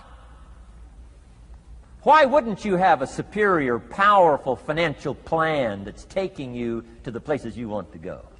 I'm asking you, if you find yourself caught like I was at age 25, make the personal commitment today and say, I'm going to study and I'm going to change, and 5 years from now, nobody's going to be able to say, how come you don't have a superior plan living in a superior country with superior opportunity? Nobody's going to be able to say that 5 years from now of me. If you'll make that commitment, I'm telling you, this will be one of the most exciting days of your life. Not because of my seminar. It'll be one of the most exciting days of your life because of your commitment to this simple little process I've outlined for you. Here was the second phrase. Mr. Schoaf said, Mr. Rohn, if you wish to be happy, study happiness. I didn't know happiness was a study. My best hope for happiness at age 25 was to just go through the day with my fingers crossed, hoping somehow something would make me happy. Schoaf said, no, Mr. Rohn, happiness is not something you postpone. Happiness is not something off in the future. Happiness is something you design. You've got to get the word. Happiness is something you design. Happiness is a study. Happiness is a practice. Happiness is an art. It's not an accident. It's an art. And anybody that wants to can study, practice the art of happy living. Happiness is like culture. Money doesn't make you cultured, but culture is within the grasp of all of us. How much is a book on sophistication in the marketplace? $4,000? No, $40. I'm telling you, in America, everything's available. Everything's within reach. All you have to be is committed to it and make it a study. Culture is a study. Sophistication is a study. It's not an amount. It's not an account. It's a study. Money doesn't make you sophisticated and cultured. I know a guy that's rich. He's a clod. The guy's a clod. Eats with his elbow in his soup. I mean, he's just a clod. Nothing much more pitiful than a rich clod. I mean, you know, it's a sad thing to see. Money doesn't make you sophisticated. Only study and practice makes you sophisticated. Only study and practice makes you cultured. And only study and practice makes you happy. Study and practice makes you rich. Key phrase, don't be lazy in learning. 1, how to do well. Next, how to live well. Don't be lazy in learning and practicing the art of economics, practicing the art of productivity, and practicing the art of lifestyle. Schoaf taught me in such simple terms. Schoaf said, Mr. Rohn, if you're getting your shoes shined, Shoe Shine Boy's done an exceptional job. You look down, you got one of the world's all-time great shines. And you pay him. Now, you got a little change in your hand. Question pops in your mind. Should I give him 1 quarter or 2 quarters as a tip from a neat shine? Here's what Schoaf said. If 2 amounts pop in your mind, always go for the higher amount and become the higher thinking person. That helped change my life. Here's what he said. Become a 2-quarter person. Now, you can tell that was a long time ago when a quarter was a good tip. Now it takes dollars. But just substitute 1992 dollars for quarters. Schoaf said, hey, if you are thinking 1 quarter or 2 quarters, and you say, well, no, I'll just give him 1 quarter. He said, that'll affect you the rest of the day. The rest of the day, you'll look down, see this great shine, you'll say, I got to be really cheap. 1 lousy quarter, tip from a shine. But he said, if you'll go for the 2 quarters, Schoaf said, you can't believe the extra happiness you can buy for just an extra quarter. That's called studying and practicing the art of lifestyle, which means living well. Money doesn't make you happy. Father wads up a $20 bill, throws it at his son, and says, if you need the darn stuff that bad, take it, just get out of my face. How sad, a father with money and no joy. He studied economics, but he never studied joy. I'm asking you to turn that around. Turn that all around. I did a seminar one time, St. Louis, Missouri. When I finished a seminar like this, a man walked up and said, Mr. Rohn, you've really gotten to me. He said, I'm going to change my philosophy, I'm going to change my attitude, I'm going to change my life, I'm going to change everything. He said, you've touched me today. And he said, you'll hear about me. You'll hear my story someday. I said, okay. Right? A lot of people, right, say things. Sure enough, a few months later, I come back to St. Louis, did another seminar. When I finished my seminar, I saw this man come walking up. I didn't remember his name, but he said, I'm sure you'll remember me as the man who said, I'm going to go make some changes. You've touched me today. I said, I do remember you. He said, I'm telling you, things are already happening for me. I cannot believe in just a matter of months. He said, one of the things I decided to change was my relationship with my family. He said, my wife and I have 2 lovely teenage daughters. Parents couldn't ask for any more beautiful, lovely daughters. And he said, I'm the only one that's given them trouble. He said, these daughters of ours have never given us any trouble. He said, I've usually been the one all these years, given all the trouble and all the static. He said, my daughters love to go to the rock concerts, and I'm always giving them trouble. They have to beg me for the money. He said, I don't want you to go. You stay out too late. Music's too loud. You're going to ruin your hearing. You won't be able to hear the rest of your life. And he said, I just get on their case. And he said, they keep begging, keep begging. Finally, when they beg long enough, I say, all right, here's the money. If you have to go that bad, just go. He said, that's how I've been up until now. But he said, after I left your seminar, I decided to change all that, called lifestyle, living well. He said, you won't believe it. Not long ago, I picked up the newspaper, and I saw an advertisement, and I knew my 2 daughters, it was one of their favorite performers, was coming to town. He said, guess what I did? He said, I went down and bought the tickets myself and brought them home, put them in an envelope. And when I saw my daughters later that day, he said, I handed them this envelope, and I said to my 2 lovely daughters, you may not believe it, but inside this envelope are 2 tickets for the upcoming concert. They could not believe. And he also added, you'll be happy to know begging days are over. Now they cannot. He said, now don't open the envelope till you get to the concert. They said, okay. So they go to the concert, come concert time, open up the envelope, hand the tickets to the usher. He says, follow me. And he starts down front. The girls say, hey, hold it, hold it. Something must be wrong. He takes another look, says, no, nothing's wrong, follow me. 10th row, center. Now they cannot leave. 10th row, center. The only tickets they were able ever to beg for was, right, 3rd balcony, can't see.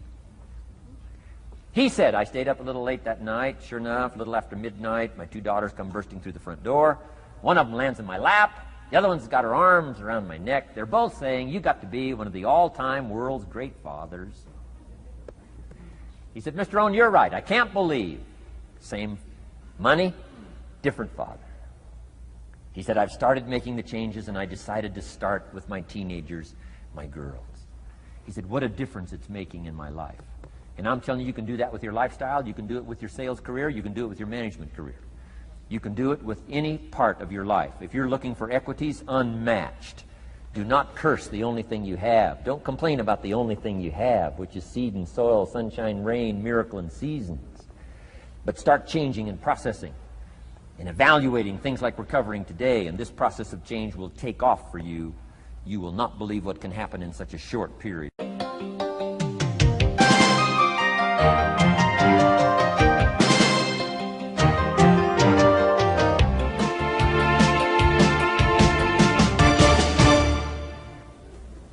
Next subject, personal development.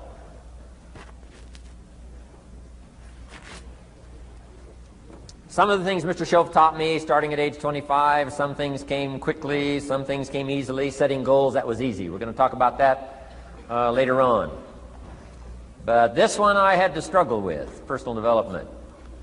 It was hard for me to give up my old blame list.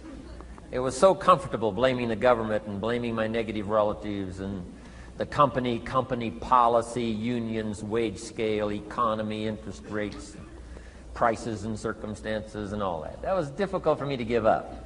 That was quite a transition for me to make, and blaming myself. But Mr. Shope started out with something very, very important. Let me give that to you.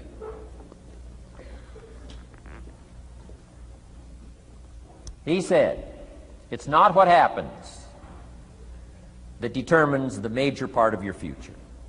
It's not what happens. What happens, happens to us all. He said the key is what you do about it. It's not what happens, it's what you do about it. And he said if you will start that process of change, do something different the next 90 days than you did the last 90 days, like picking up the books to read. Do something different like the new health disciplines, relationship with your family, whatever it is, doesn't matter how small it is. If you'll start doing different things with the same circumstances, since we cannot change the circumstances, but we can change ourselves. We can change what we do. And then he gave me another secret to success when he said, what you have at the moment, Mr. Rohn, you've attracted by the person you've become. What you have at the moment, you've attracted by the person you've become. Few little simple principles here. Once you understand these, it starts to explain so much. Now, sometimes it's a little tough to take, blaming yourself instead of the marketplace, taking responsibility instead of putting it off on someone else. That transition sometimes is a challenging mission. And this one was a little tough for me. He said, Mr. Rohn, you've got pennies in your pocket, you've got nothing in the bank, the creditors are calling, you're behind on your promises. And he says, here's how that occurs. You've attracted, up until now, you've attracted the things to you because of the person you've become. Now I said, well, how can I change all that? He said, very simple. If you will change, everything will change for you. You don't have to change what's outside. All you've got to change is what's inside. To have more, you simply have to become more. And then he said, don't wish it was easier, wish you were better. Don't wish for less problems, wish for more skills. Start working on yourself, making these personal changes. And he said, it'll all change for you. So let's talk a little bit about personal development, that extraordinary adventure I undertook starting at age 25. And I've never ceased that adventure. I'm still going for it in the 90s. I want to get better and better. I want my craft to get better, my business operations to get better, the things I do to get better. Because once I picked up this simple formula, I'm telling you, it's easy to figure out where the problem is if you go to work on it. Now, let's talk about personal development. And in helping kids understand personal development, I always start with money. Now, money's not the only place to start. Money certainly isn't the only value, but we've all got to start somewhere, and money's something you can count, right? Kids are interested in money, okay? A lot of things are a little tougher to measure, but economics is pretty easy, right? Because you can count. Okay, somebody says, how are you doing? You say, I don't know. Let's count. Now, this is not the only count. I understand that. There's a lot of other things to count. But to see if there may be some errors in your judgment and lack of disciplines in your life, we might as well start with money, because it's so easy to count. So let's just start there and see whether or not maybe we have messed up. Okay. So here's how I explain it to kids. We get paid for bringing value to the marketplace. Key to understanding economics. We get paid for bringing value to the marketplace. Marketplace is also described as reality. Reality, the marketplace. Now, it takes time. It takes time to bring value to the marketplace, but we don't get paid for time. It's very important for kids to understand, as well as adults. We don't get paid for time. Mistakenly, the man says, well, I'm making about $20 for an hour. Not true. Not true. If that was true, you could just stay home, have them send your money. No, it's not true. You don't get paid for the hour. You get paid for the value you put in the time. So we don't get paid for time, we get paid for value. Now, since that's true, here's one of the key questions of the afternoon. Is it possible to become twice as valuable and make twice as much money in the same time? Is it possible to become 3 times as valuable as you now are and make 3 times as much money in the same time? Is that possible? Of course. If you want to really emphasize something, that's a good phrase for it. Of course. Of course.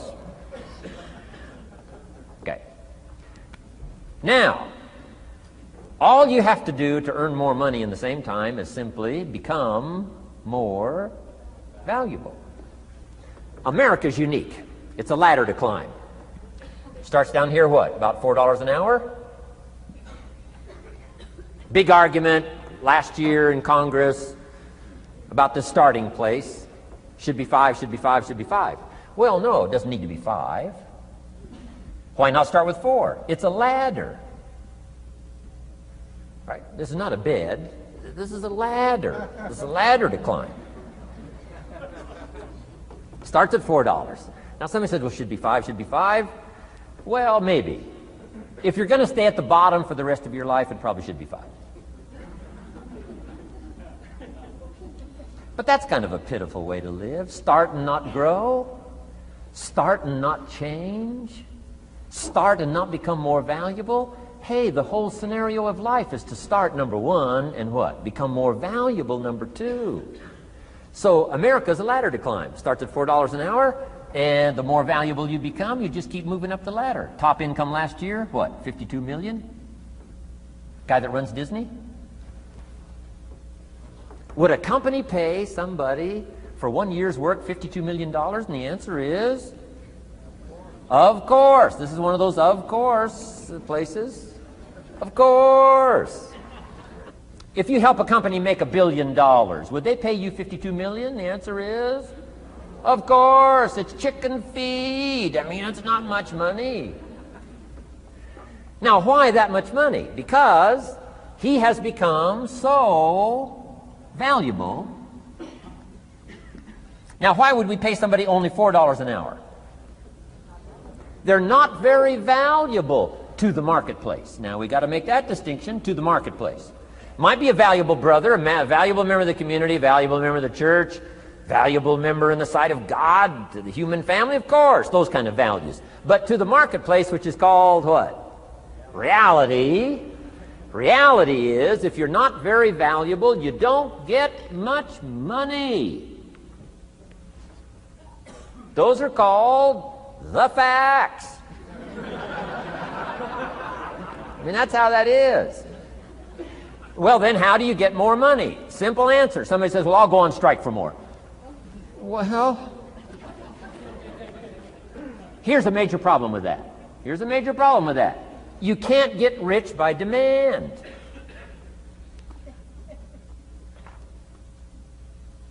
Somebody says, well, I'm waiting for a raise. I'm telling you, it's easier to climb than to wait for a raise.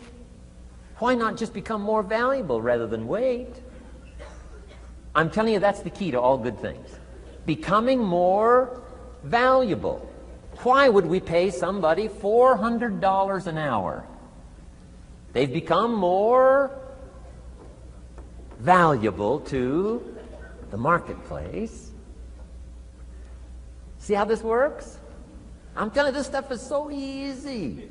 This is America. This is a ladder. How far is it from 4 to 5? I'm telling you, it's not far. $4 to $5 an hour? If you work for McDonald's, haul out the trash, they'll pay you $5 an hour. If you whistle while you haul out the trash, they'll pay you $5 an hour. I'm telling you. You'll get an extra $1 just for a good attitude. Yay, McDonald's. Wear the hat. It's incredible. $5. And then you just keep becoming more valuable, more valuable, more valuable. I got a telephone call 5 years ago. The company said, we're ready to expand internationally. We need some help. I was sort of semi-retired. Right? Looking for the next exotic beach. They said, no, Mr. Rohn, we got a project for you. Right? We're going to expand internationally. We could use your help. Next little while, we'll add some millions to your fortune, make it worth your while. I said, okay. I thought later, isn't that interesting that they called me? My second thought was, of course they'd call me. Who else would they call? I mean, you know, I can get the job done. Now, how come I got a telephone call worth millions? I had become valuable. Now, I'm a farm boy from Idaho. I was raised in obscurity. 1 year of college, and I thought I was thoroughly educated. Made all kinds of mistakes galore. At age 25, the creditors are calling me saying, hey, you told us the check was in the mail. I got pennies in my pocket. I got nothing in the bank. I'm behind on my promises. How come I get a telephone call 5 years ago and it's worth millions? I changed. I turned my life around. Is it possible to become worth millions? Speaking economically, now there's a lot of values to become, but let's just talk economics. Is it possible to become that valuable? And the answer is, of course, of course. Now let me give you the secret. Shoaff said, here's the secret, Mr. Rohn. Learn to work harder on yourself than you do on your job. Once I got that, it turned my life around. Learn to work harder on yourself than you do on your job.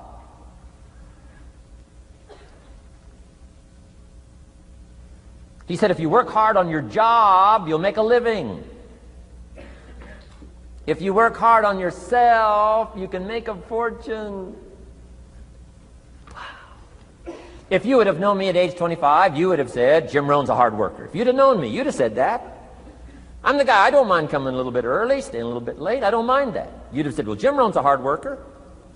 You say, well, how come he's got pennies in his pocket and nothing in the bank and behind on his promises? Well, I was a hard worker, but I was working hard on my job, not on myself.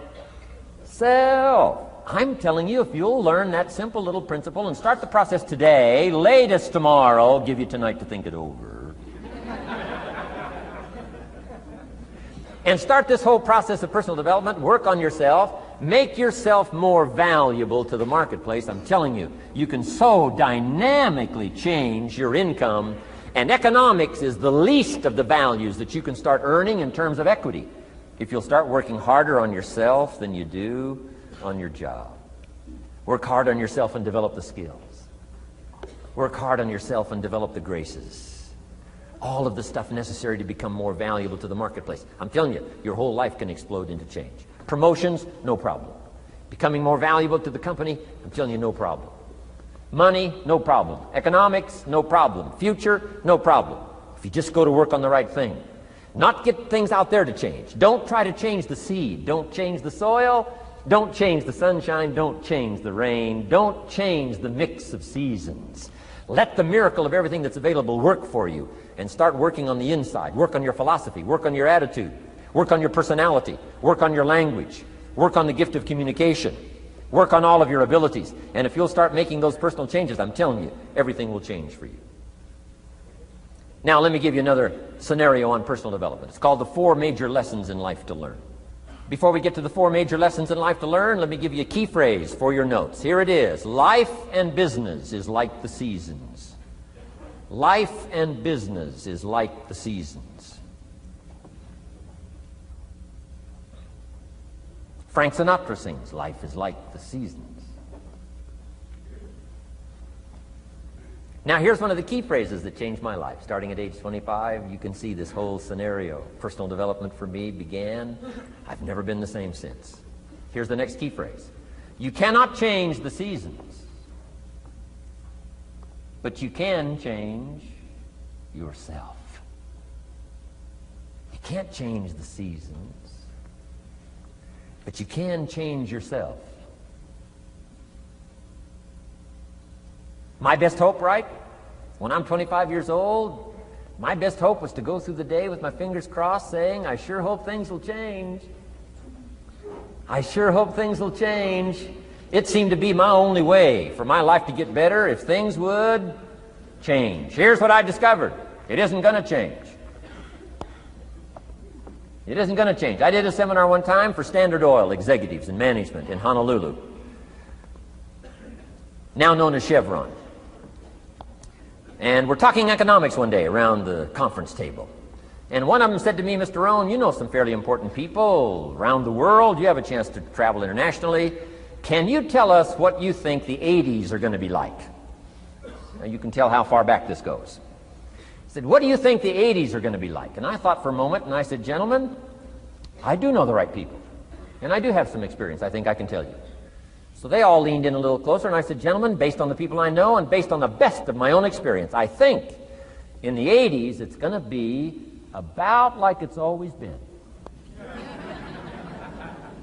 Aren't you glad you came today? I mean, that's inside stuff. I don't just spread that around everywhere.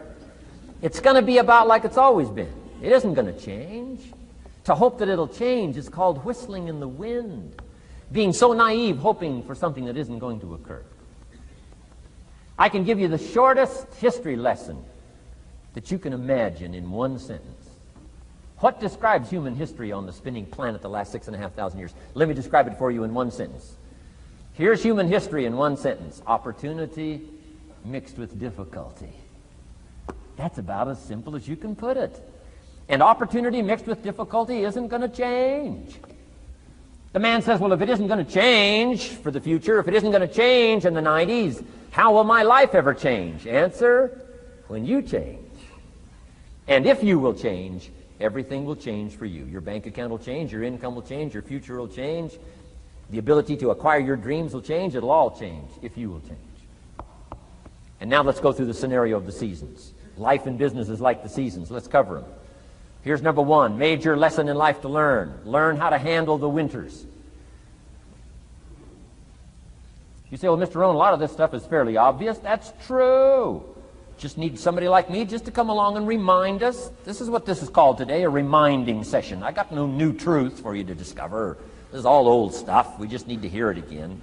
Somebody get on our case a little bit, right? We all need that. Here's number one lesson, learn how to handle the winters. That's obvious. The winters come right after falls. And pray tell how often? Every year, according to written history, for the last 6,500. To cross your fingers and say, I hope it doesn't come. I'm telling you, we call that naive. Now, there's all kinds of winters. Not just the winter of the season, but there's all kinds of winters. Winter time, the down time, the discouraging time. One writer called it the winter of discontent. The winter when you can't figure it out, the winter when it all goes wrong. Economic winters, social winters, political winters, and personal winters. When your heart is smashed in 1,000 pieces, the nights are unusually long. It's called winter time. Barbra Streisand sings, it used to be so natural to talk about forever, but used to be's don't count anymore. They just lay on the floor till we sweep them away. You don't sing me love songs. You don't say you need me, and you don't bring me flowers anymore. A song of winter. But hey, we're acquainted with all those winter scenarios. We've been through them all. Now the question is, what do you do about the winters? Well, you can't get rid of January by tearing it off the calendar. But here's what you can do with the upcoming winters of your life. The long ones, the short ones, the easy ones, the more difficult ones. Here's what you can do. Get wiser and stronger and better. Just make a list of that trio of good words. Wiser, stronger, and better. To challenge for yourself the upcoming winters of your life, don't you think you could read more? Pick up the scenario, pick up the books, pick up the cassettes. So I would put some stuff on cassettes so you can listen to it, put it in books so you can read it. Now putting it on video so you can see it. I'm telling you, anybody that wants to can get wiser. Next is stronger. Anybody can get stronger. If you're willing to do the push-ups, you can get stronger. If you're willing to put yourself through the paces, you can get stronger. Can you develop stronger skills? And the answer is yes. Start practicing, practicing, practicing. And you can get stronger. Can you get stronger in handling life situations? Of course. But you got to go to work on yourself. You can't blame out there wishing it was easier. Wish you were stronger. And here's the last one, get better. Anybody can get better. Language, we can all get better. I've been lecturing now for 33 years, and I'm telling you, today versus 33 years ago, I'm better. First time I gave a talk, I stood up, my mind sat back down. I mean, I've been through that whole deal. Opened my mouth, nothing came out for a while. My knees are banging together, the sweat's pouring off my face, I'm shaking like a leaf. It's called terror, in case you haven't tried it. Those first attempts. But I'm telling you, I got through it, and I did it again, and I got through it, and I did it again, and I got through it. And now, of course, I can lecture for a few hours in one day. Anybody can get better, develop the skills, okay? Handle the upcoming winters. Don't wish away the winters. That's called naive. Wish for the skills. Wish for the strength. Wish for the wisdom.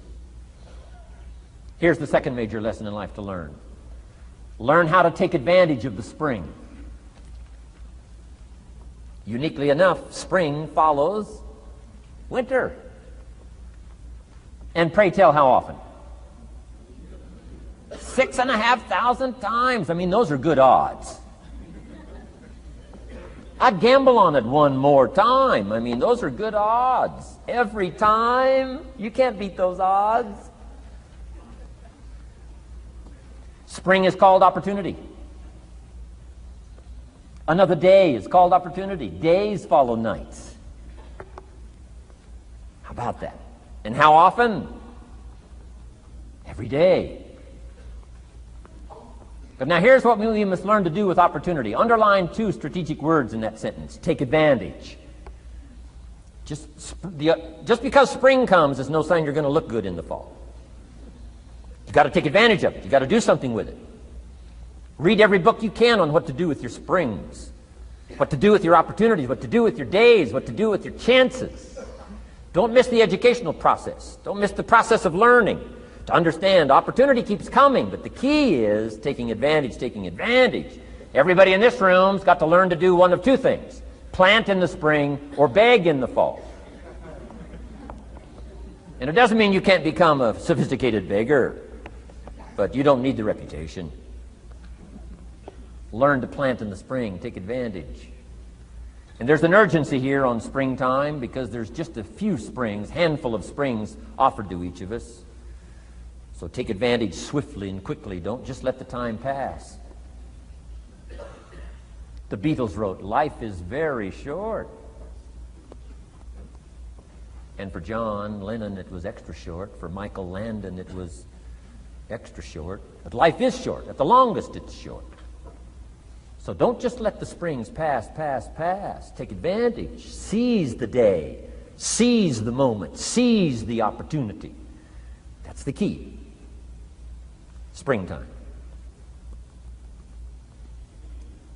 Life is fragile. Life is brief. Elton John sings, "She lived her life like a candle in the wind." It's fragile. It's brief. Whatever you're going to do, you got to get at it. Don't just let it pass away. Here's major lesson number 3. In the summer, learn how to nourish and protect. We've got 2 challenges in the summer in the personal development part of our life. And that is become capable and powerful enough in the summer and wise enough in the summer to nourish what's good and defend yourself against what's bad. Nourish and defend. The summertime is an interesting time. It holds the possibility of the promise of harvest time, but it also has the possibility of the threat. Sure enough, as soon as you've planted your garden, the busy bugs and the noxious weeds are out to take it. And let me give you another word of advice. They will take it unless you prevent it. Summertime is an interesting time. Best as I can describe summertime, you got to nourish your values like a mother. Nourish like a mother. Go after the threat to the values you've got like a father. Deal with the weeds. Kill the weeds. Nourish the garden and kill the weeds. That's called summertime. What a challenging time. Give life like a mother. Take life like a father. Summertime. You got to deal with the negative as well as the positive. Summertime is a unique, complex mix of positive and negative. Opportunity and threat. What a scenario of life itself. Opportunity and threat to the opportunity. And you got to deal with both. You got to think positive and you got to think negative. You got to handle what's ever out to threaten you. You got to learn to threaten it back. Summertime, interesting time. Nourish like a mother. Defend like a father. You got to be like your bloodstream in the summer. Red corpuscles to what? Nourish. White corpuscles to what? Fight. You got to both nourish and fight. You got to nourish and be vigilant. Okay. White corpuscles think negative. You can't just think positive. We call you naive. Somebody says, well, I've been taught to be all positive. You'll be some kind of freak. You can't be all positive. Thank God for white corpuscles that think negative all day. Guess what white corpuscles are looking for all day? Problems, infection. White corpuscles say, just show me some infection, I'll kill it. Why? It's out to kill the body. It's out to kill our chances. It's out to kill our future. Whatever threatens us, we threaten. I'm asking you to take sword to your enemies.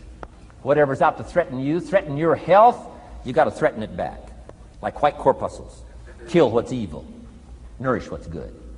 Love like a mother. Hate like a father. Father says to whatever threatens his family, take 2 or 3 more steps toward this family and threaten my family, you'll cease to exist. I'm father, I kill.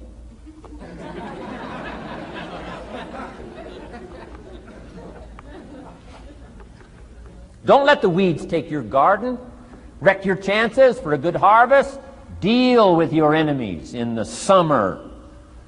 Called good and evil. The great struggle in life is called good and evil. Tyranny and liberty. Sickness and health. It's the way life is. Tyranny threatens liberty. Takes over Kuwait. Can't have that. If tyranny takes Kuwait, it'll take Saudi Arabia. If it takes Saudi Arabia, it'll take something else. Where are we going to stop tyranny? As soon as possible, lest it take the whole world value. So George Bush draws a line in the sand, consults with its allies, sends 500,000 troops to Saudi Arabia. Finally, Desert Sword, Desert Storm, takes on Saddam Hussein, drives him out of Kuwait. Why? Because it has to be done. The great struggle between liberty and tyranny, the great struggle between evil and good. And you've got to treat your own life the same. Says Saddam Hussein, you can't have Kuwait, can't have Saudi Arabia. Furthermore, we're going to kick you out. Hires Chief White Corpuscle, General Schwarzkopf.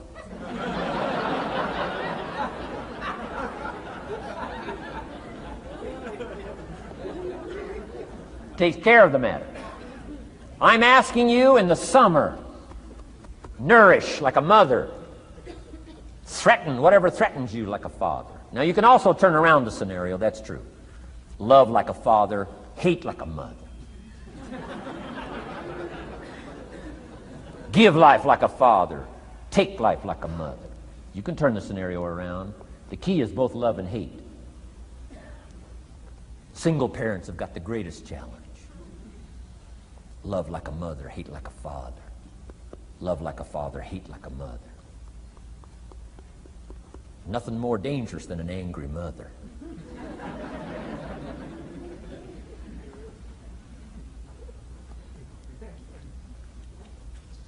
Beware the female species of the animal. They call her Black Widow spider. Why? Because when she finishes, there is no male spider.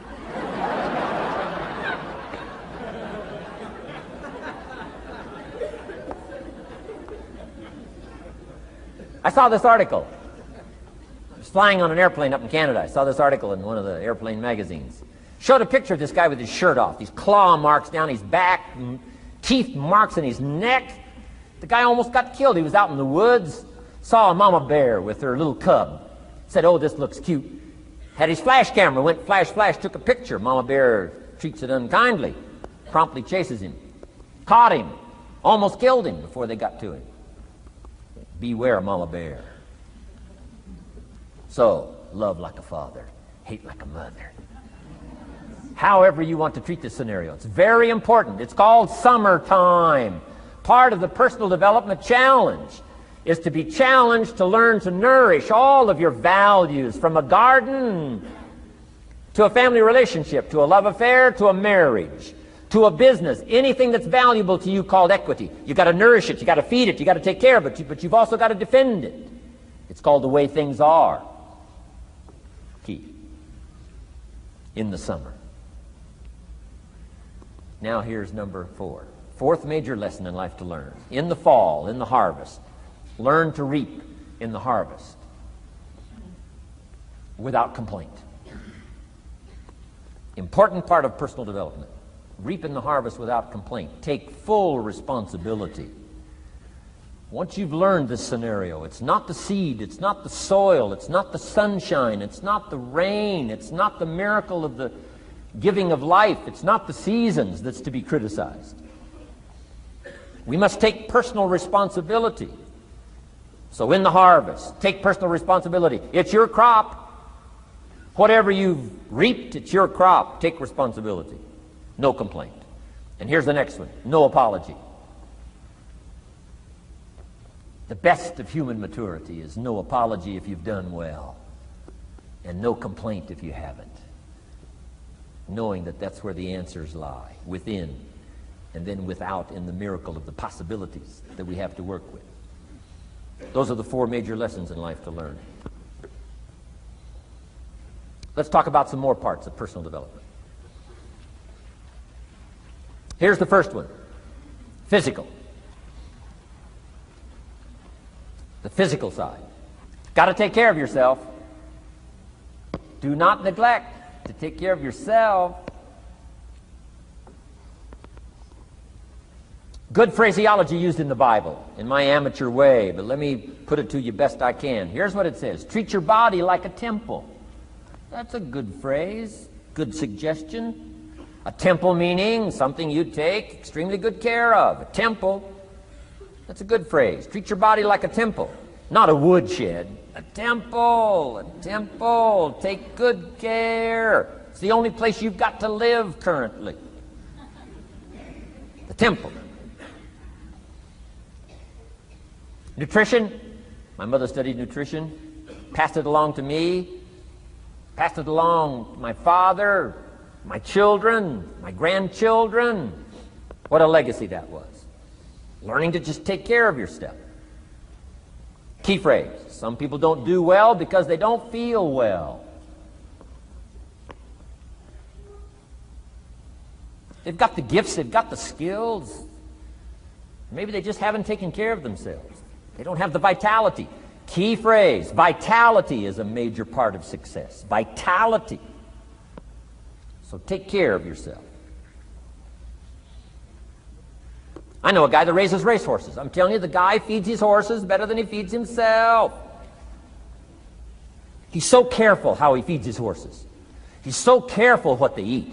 He's so careful that they get everything. And because of that extreme care, I mean, these are magnificent animals. They can run like the wind. But you ought to see this guy.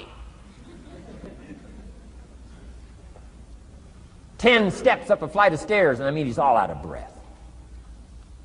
His horses can run like the wind, and he can hardly make it up the steps. The guy takes care of his animals better than he takes care of himself. Some people feed their dogs better than they feed their kids. Physical. Now, there's all kinds of parts to physical. Here's one. Appearance is part of the physical. Never have a second chance to make a first impression. The physical side. And here's some of the best advice on appearance I can give you. It comes from ancient script again. It says, God looks on the inside, people look on the outside. Isn't that good information? Now you say, well, people shouldn't judge you by how you look. Well, let me give you a clue. They do. They do. You can't deal in these shoulds and shouldn'ts. You'll be tipped over the rest of your life. Now, of course, when people get to know you, they'll judge you by more than what they see. But at first, they're going to take a look.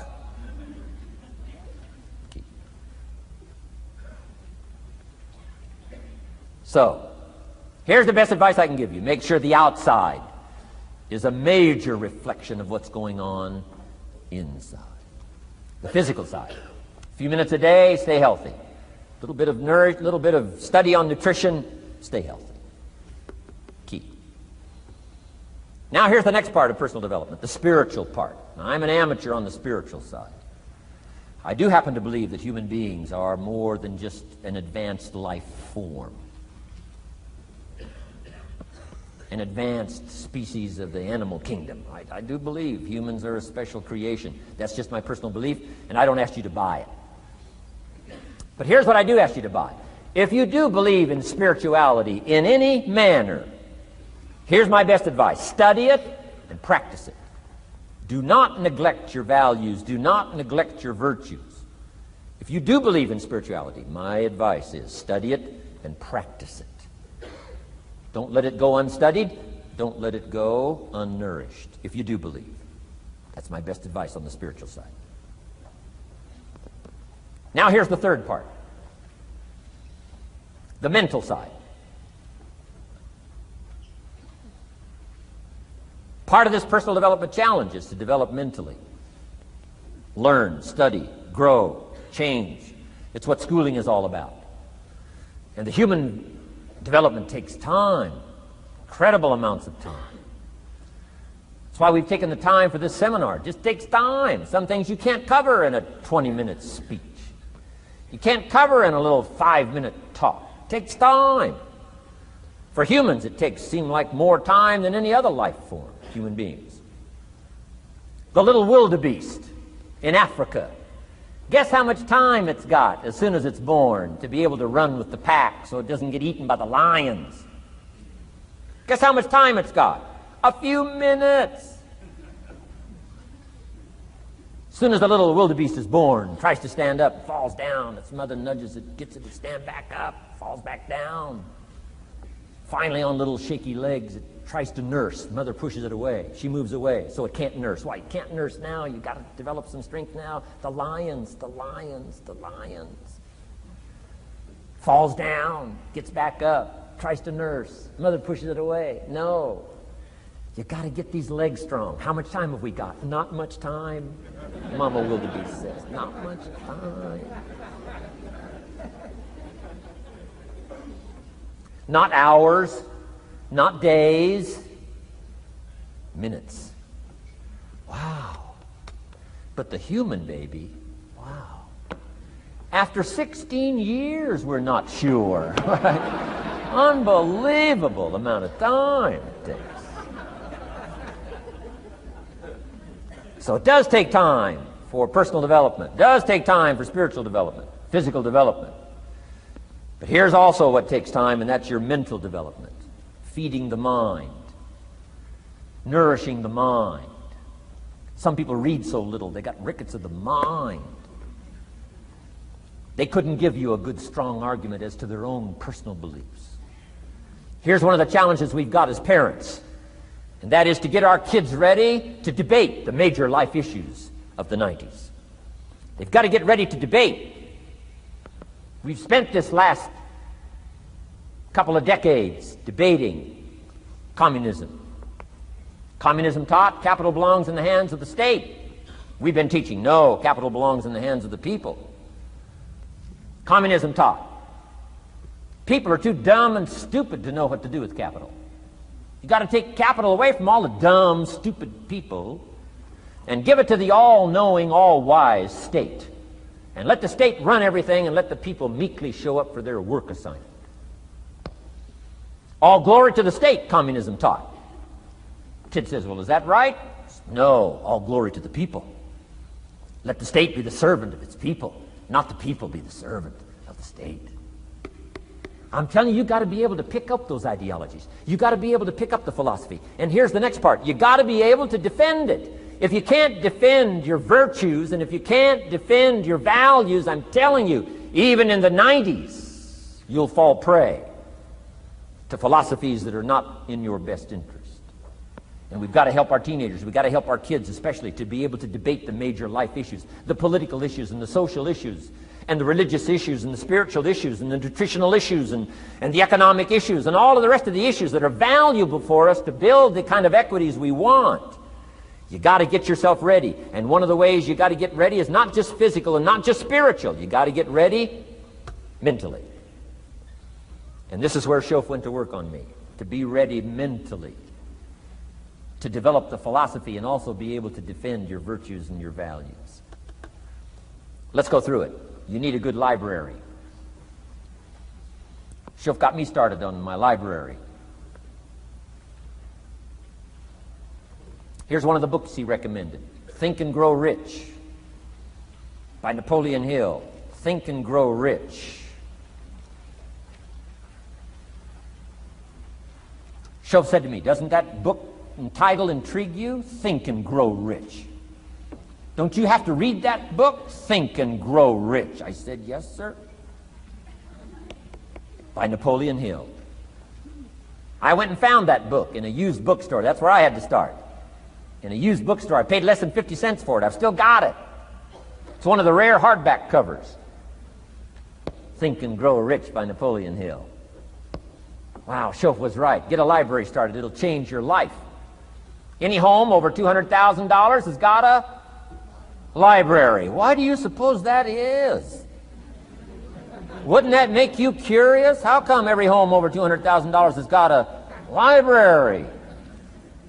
Does that tell you something? Does that educate you at all? You say, well, I can't afford a $200,000 home.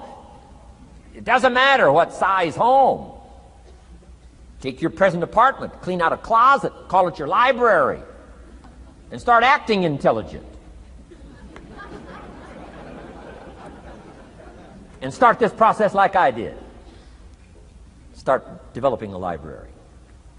Here's what your library needs to show: that you're a serious student of health and life, spirituality, culture, uniqueness, sophistication, economics, prosperity, productivity, sales, management, skills, values of all kinds. Let your library show you're a serious student. Don't be casual in learning. Don't be lazy in learning. Okay. Information is the key. Okay. Learning is the beginning of wealth. Learning is the beginning of health. Learning is the beginning of prosperity. Learning is the beginning of democracy, the beginning of freedom. All values, all virtues start with the learning process. So don't be lazy in learning. Don't be lazy in gathering the library that'll teach you and instruct you.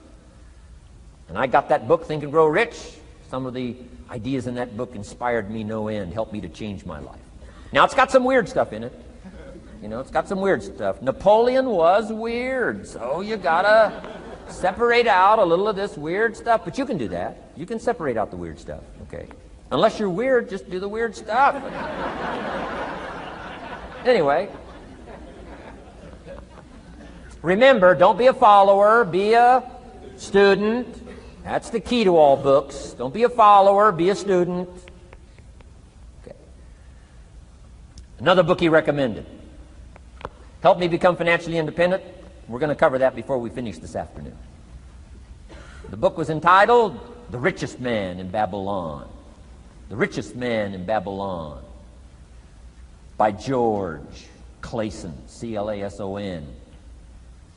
This little book, The Richest Man in Babylon, I use it as a textbook teaching teenagers how to be rich by 40, living in America. 35 if you're extra bright. Much sooner if you find a unique opportunity. I got rich by the time I was 31, didn't wait till 35. If you find a unique opportunity.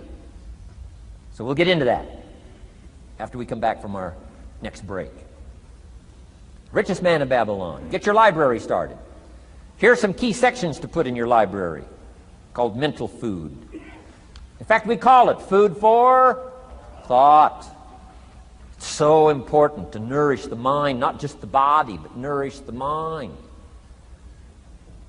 Key phrase. Now it needs to be well balanced. You can't live on mental candy.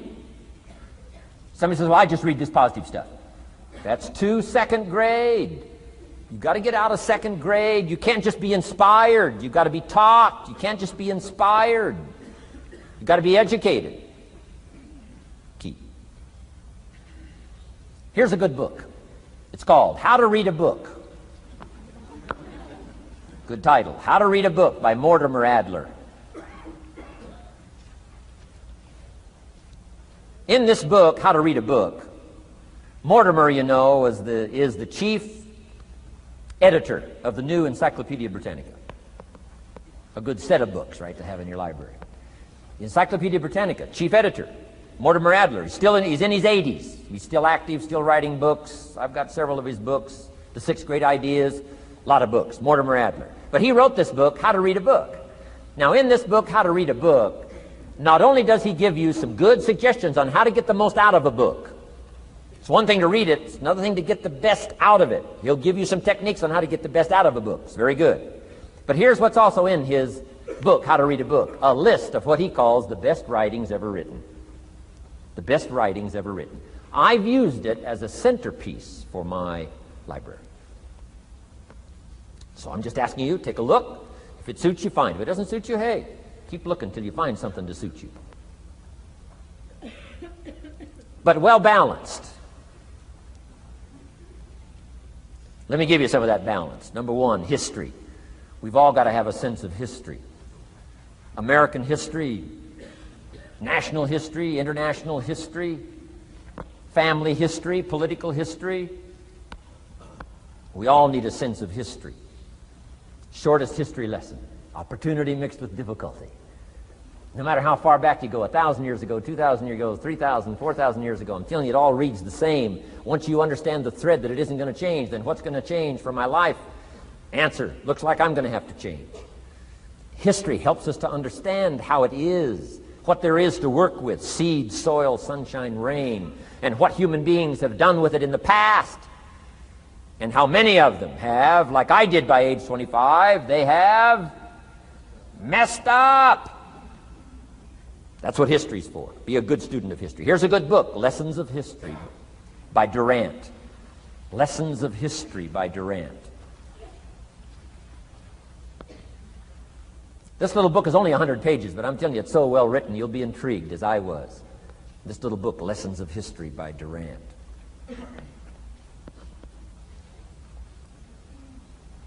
Next is philosophy. Durant also wrote a good book on philosophy. The Story of Philosophy.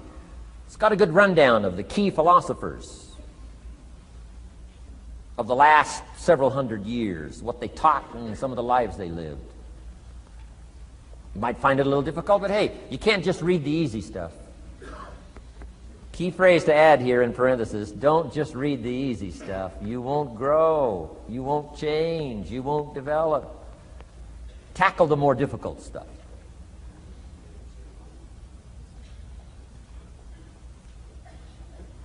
Next, novels. Novels are good. Sometimes an intriguing story keeps our attention so that the author can weave in the philosophy he or she is trying to get across. Ayn Rand was probably better at that than anybody else I could possibly think of. Atlas Shrugged, some of those towering novels. The novel kept us intrigued, but guess what she was doing all the time? Feeding us her philosophy, feeding us her philosophy. Now, whether you agreed with her philosophy or not, you had to admit she was really good at getting it out there, weaving it through the story, in the dialogue and in the speeches and in the text. Fabulous. Novels. Novels are good. Now, here's a little personal advice. Skip the trash. I mean, you know. Someone says, well, sometimes you can find something valuable in a trashy novel. I wouldn't go through it to find it. You can find a crust of bread in a garbage can, but I wouldn't go through it. Number one, you don't need the reputation. So, not enough time to read the brilliant stuff, the good stuff. Skip the trash, really. My personal advice on personal development, becoming more valuable than you are. Key. Next is biographies and autobiographies, the stories of successful people, unsuccessful people. There's some dramatic stuff, right? Over the last 100 years, it's been written, biographies and autobiographies. Here's one of the best, the Bible. The Bible is a unique book because it's got a list of human stories on one side of the ledger, another list of human stories on the other side of the ledger. One's called examples and the other's called warnings. And here's what we've got to have on biographies and autobiographies, both warnings and examples. In the Bible, the examples. The Bible says, look at these people's lives, follow them. Follow their philosophy, follow their advice. Then we got the warnings. Right? Don't do what these people did. They messed up their life and threw their life away. Vitally important, both sides of the scenario. Now, if your life story ever gets in one of those books, make sure they use it as an example, not a warning.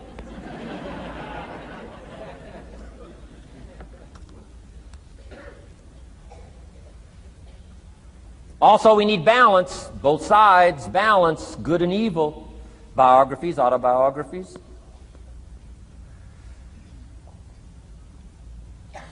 You need a book on Gandhi. You need a book on Hitler.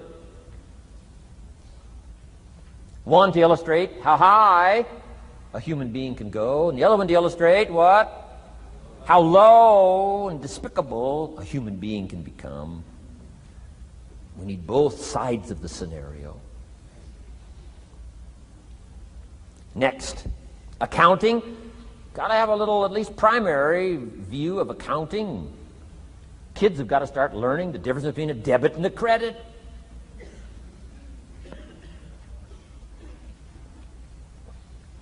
Next is law. We all need, right, a little bit. You don't have to be a lawyer, but you got to know contracts, what to sign, what not to sign, backups, good advice, how to be safe rather than sorry. All of us need a little law, not a lawyer, but a little law, especially these complicated days. Everything's in court these days. I learned this the hard way. Company wanted to borrow money a long time ago, up in Canada. Company wanted to borrow some money. The bank said, well, yes, we will loan the company the money if Mr. Rohn will sign personally. And I wanted to play hero, and I knew the company could pay it back. $250,000. So I signed. No problem. Sure enough, within less than a year, they paid it all back. $250,000. I am now a hero. Well, about a year later, this company gets in financial trouble. They go back to the bank and borrow this $250,000 again. I said, I hope my phone doesn't ring because I won't sign the note this time. Because I knew they were in trouble. I knew they were probably going to go bankrupt. My phone never rang. I'm off the hook. Sure enough, within less than a year, the company goes bankrupt. Can't pay. But I get this letter from the bank saying, Dear Mr. Rohn, since the company cannot perform its obligation and pay this $250,000, and since we have here your personal guarantee, would you please send us your check for $250,000? I said, hey, hold it. There must be some mistake here. I signed that first note, and they paid it all back. I wouldn't have signed the second note. I didn't sign the second note. Well, what I didn't know I had originally signed was a continuing guarantee. So now I know what the word continuing means.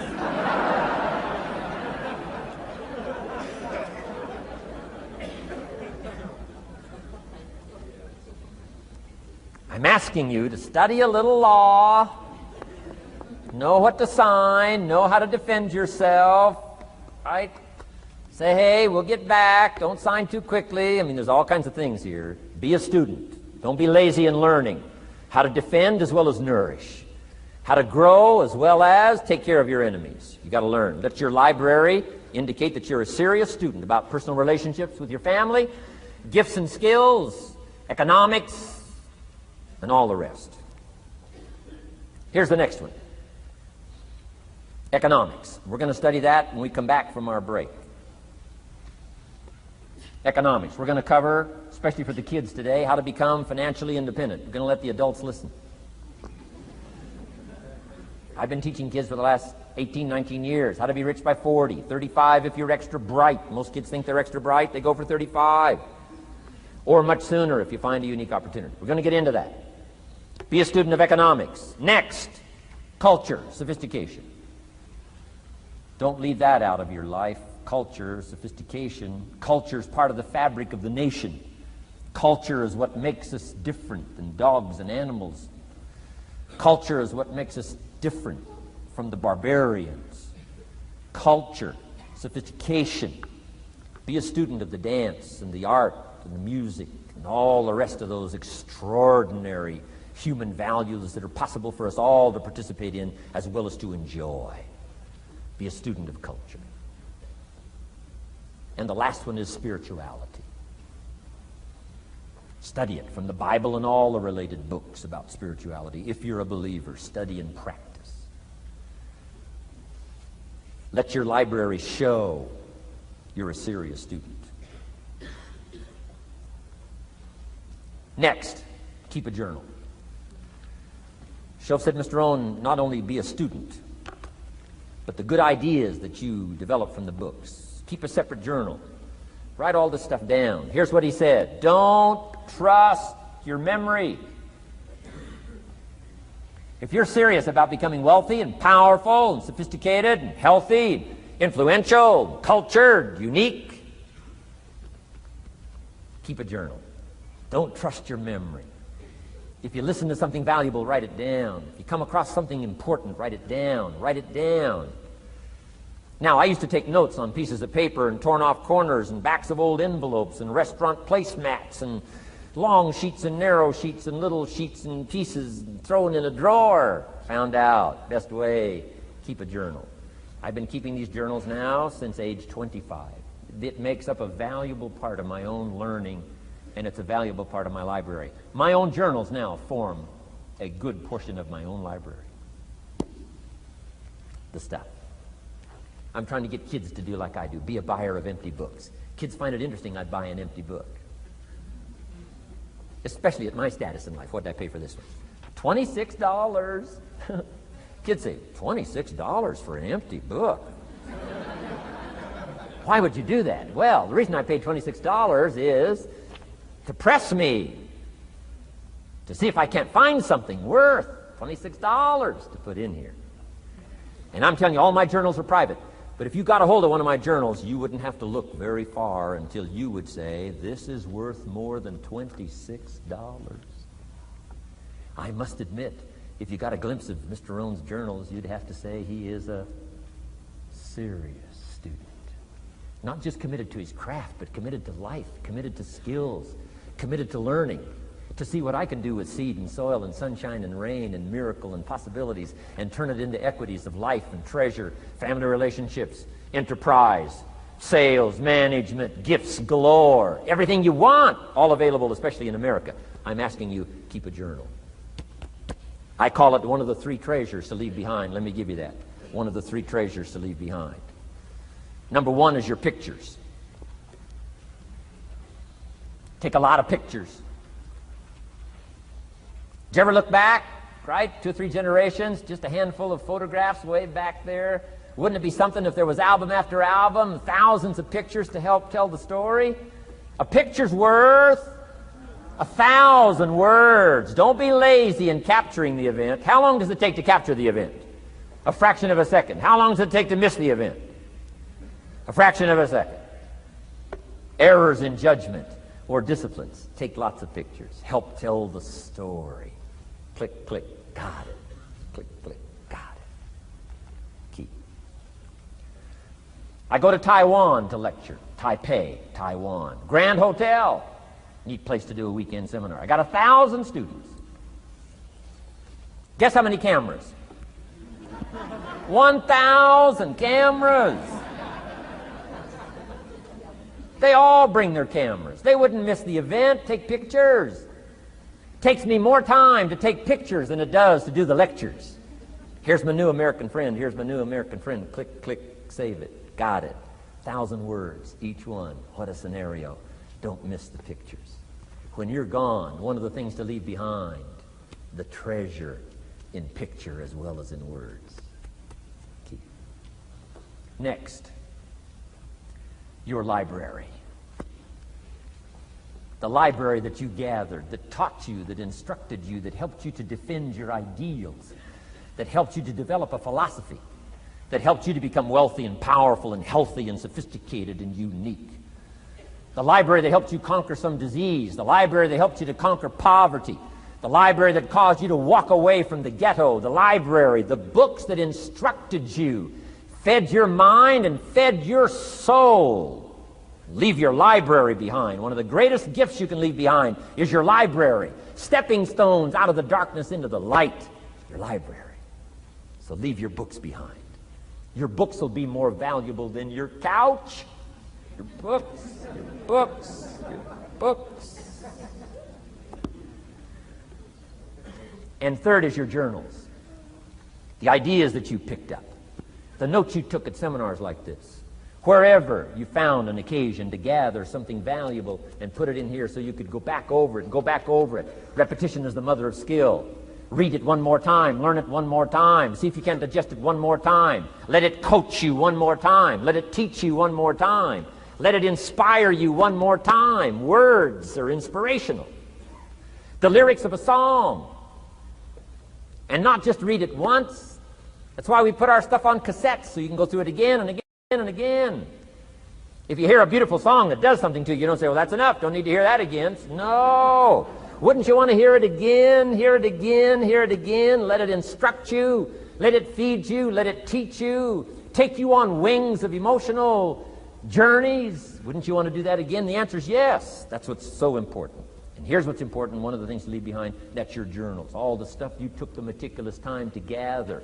One of the greatest proofs that you're a serious student. Taking pictures, that's pretty easy. Buying a book at a bookstore, that's pretty easy. Here's one that's a little more challenging. Be student enough of your own life and your own future and your own destiny. Be student enough to take the time to keep the notes and keep the journal. You'll be so glad you did. What a treasure to leave behind when you go. Your journals. Wow. I wouldn't be without mine now. I'm in Carmel, California, one of my favorite places. It's where I wrote my first book called Seasons of Life. I went to this little church one Sunday morning. First time I'd been there.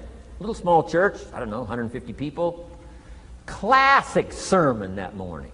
Classic sermon. One of the best I've ever heard in all of my life. I happened to be there. And I had my journal. While this sermon is going on, I can't believe it was so precise, it was so unique, it was so powerful. And I've got my journal, and I'm taking notes. Taking notes of this classic sermon. Guess how many other people were taking notes? Approximately, guess. How many do you suppose? It looked like, best as I could tell, I'm the only one taking notes of this classic sermon. Now, since I'm a stranger there, and it's the first time I've been there, and I'm taking these notes, people started looking, who is he, and what's he doing? I started feeling just a little bit uncomfortable. I'm still writing. Now I'm feeling kind of like a spy, right? I could hear some of them say, he's going to get out of here with some of this stuff. And I did. I'm the guy that walked away with the stuff. I'm asking you to be no less sincere and be no less committed to the advancement of your philosophy, the set of the sail. Talk about have your best year ever this year, and then get ready for next year, your very best year ever, and they'll start being the best, the best, the best year after year. If you'll commit yourself to some of this simple stuff called personal development, start with a walk around the block. Start with the refinement of your philosophy. Start with the teaching of your own fabulous mind, where all the answers are. I can only give you a few answers from my own experience. The rest of all the magical answers are within the confines of your own mind. But it takes the books, it takes the cassettes, it takes the videos, personal conversation, sermons, lyrics from songs, dialogue from the movie. Let your heart be stirred by words. Find ways to capture. Part of your personal development quest. Now here's the last subject on personal development just before we take our break. Isn't this good stuff? I'm telling you, this stuff changed my life. Turned me every way but loose. I've never been the same since the teacher gave me some of this simple instruction. How to go from where you are to where you want to go. How to go from what you are to what you want to become. How to go from pennies to treasure. How to go from nothing to fortune. It's all within the confines of this stuff that I've been trying to share with you. Laboring best I can. Words are clumsy when you try to in your experience. But I'm doing my best today, and I'm excited about it. Appreciate you taking all these good notes. Good students today. I appreciate that.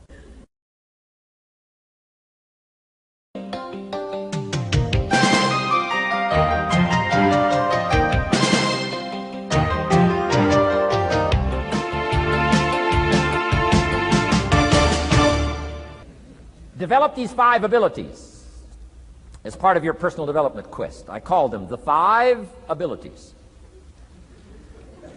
Here's the first one. Develop the ability to absorb. The ability to soak it up like you're doing today. Be like a sponge. Don't miss anything. And not just the words. It's true, don't miss the words, but don't miss the atmosphere. Don't miss the color. Don't miss the scenario. Don't miss what's going on. Most people are just trying to get through the day. Here's what I want you to be committed to do. Learn to get from the day. Don't just get through it, get from it. Learn from it. Let the day teach you. Join the University of Life. What a difference that'll make in your future. Commit yourself to learning. Commit yourself to absorbing. Be like a sponge. Get it. Don't miss it. I've got a personal friend of mine who's so gifted in this area. I think he has soaked up and remembers everything that's ever happened to him. He can tell you as a teenager where he was and what he did and what he said and what she said and how they felt and the color of the sky and what was going on that day. And the reason is because he gets it. He gets it. He gets it. I'm telling you, it's more exciting to have him go to Acapulco, come back and tell you about it, than it is to go yourself. He's unbelievable. He's got this extraordinary gift. And why is it? When he's there, he doesn't miss anything. Here's a good phrase for you to jot down. Wherever you are, be there. Be there to absorb it up. Be there to soak it up. Take a picture if you can. But take pictures of your mind. Let your soul and heart take pictures. Get it. Capture it. Absorb it. That's such an important ability to develop. The ability to get it. Don't miss it. Don't be casual in getting it. Key phrase. Casualness leads to casualties.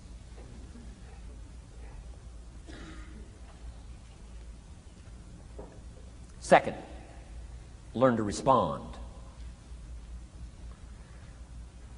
The ability to respond means let life touch you.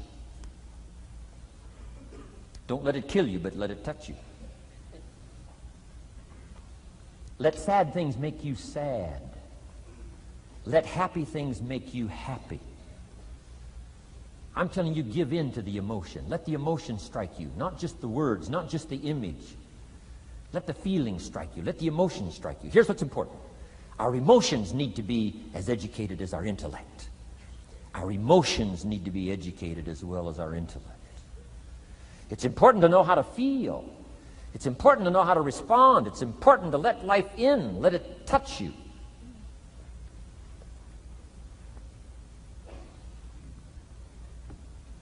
I'm the greatest guy in the world to take to the movies.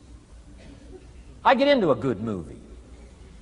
I want a good movie. Make me laugh, make me cry, scare me to death, teach me something, take me high, take me low. Just don't leave me as I was when I came in. Touch me. Do something to me. Wow. I picked up the newspaper in Australia. The advertisement says, see Dr. Zhivago on the big screen. I said, my gosh, I got to go see it on the big screen. I'd seen it, 2 or 3 times before, but the big screen, I love the old theaters, right? The balconies and the chandeliers and the draperies and all this stuff, the big screen. So I go one more time, see Dr. Zhivago, and sure enough, I'm swept away one more time. Story of the Russian Revolution, Dr. Zhivago, and that whole scenario. I had always missed the importance of the ending of that movie until this time. The other times I missed it. I'm telling you, this time, I got it.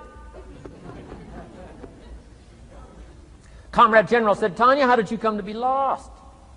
After he'd found her, right? Said, how did you come to be lost? And she said, well, I was just lost. He said, no, how did you come to be lost? She said, well, the city was on fire when we were running to escape, and I was lost. He said, no, how did you come to be lost? And that's what she didn't want to say.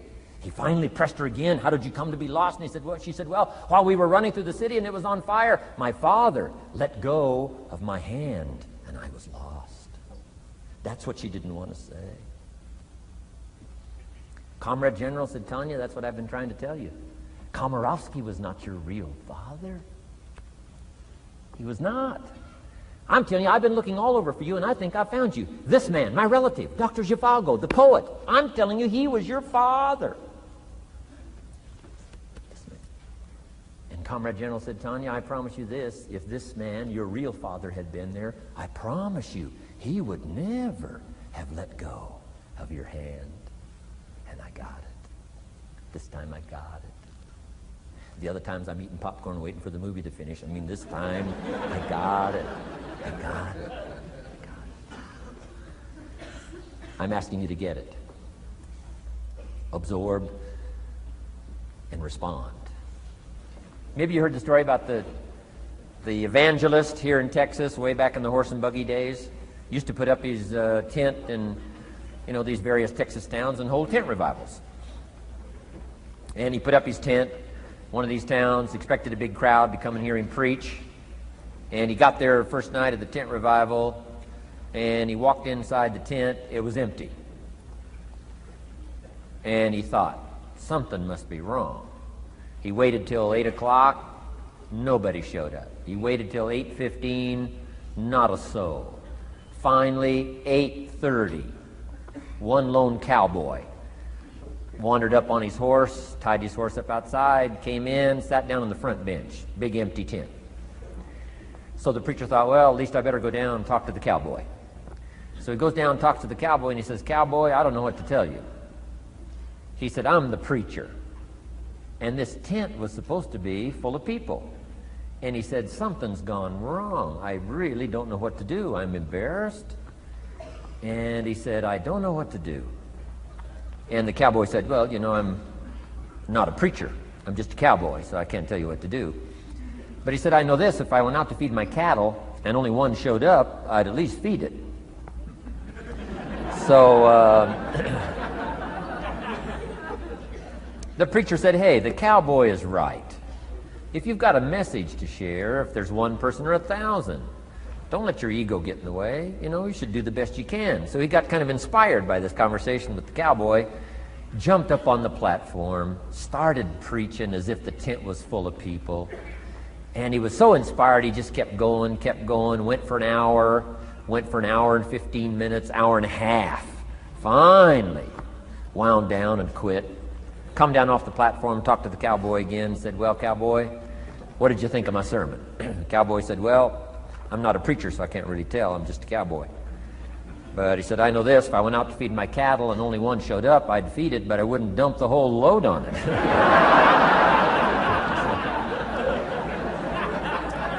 So, if it seems like we're dumping the whole load here today, I guess we really are. But you guys are working hard. Does anybody have 4 pages of notes? Oh, wonderful, wonderful. My job, I'm getting it done. Wonderful. We should give a prize one of these days for the most notes. Fantastic. I congratulate you. You're working as hard as I am. I appreciate that. Okay, we got some more work to do, so let's go to work. Everybody's okay? Say, I'm okay. All right. I'd love to take you with me as my traveling audience. Wow. We've covered the first 2 abilities in the personal development quest. One is the ability to absorb, don't miss anything, pay attention. Good watchword for the 90s, pay attention.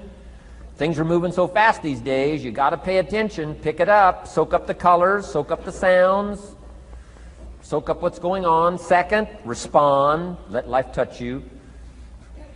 Let the emotions affect you as well as the sights. Now here's the third ability. Develop the ability to reflect. Reflect means go back over. Study it again. Go back over these notes that you're taking today. Go back through the cassettes one more time. Read the text one more time. But there's more to it than that. Go back over your day. I call it run the tapes again, so that the day locks in firmly. Here's some good times to reflect. One, at the end of the day. Take a few minutes at the end of the day. Go back over the day. Who'd you see and what'd they say and what happened? How'd you feel? What went on? So that you capture that day. A day is a piece of the mosaic of your life. Number one, don't treat it casual.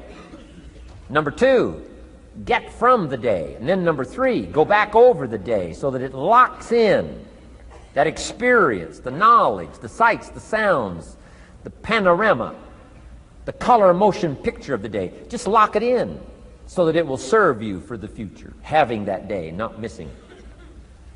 Next, take a few hours at the end of the week, called time to reflect. Go back over your day timer, go back over your calendar, go back over your appointment book. Where did you go and who did you see and how did it feel and what went on? Capture that week. A week is a pretty good chunk of time. Next, take half a day at the end of the month, called time to reflect. And do the same thing again. Go back over what you read, go back over what you heard, go back over what you saw. Go back over the feelings to capture it so that it serves you. Next, take a weekend at the end of the year to establish this year now firmly in your consciousness, firmly in your experience bank, so that you've got it, so that it never disappears. Good ability to acquire, the ability to reflect. Go back over. Remember. Remember. Remember. It's so valuable to be able to remember the thought, remember the idea, remember the experience, remember the occasion, remember the day, remember the weather, remember the emotion, remember the complexity, remember the highs, remember the lows. So valuable at the end of the day.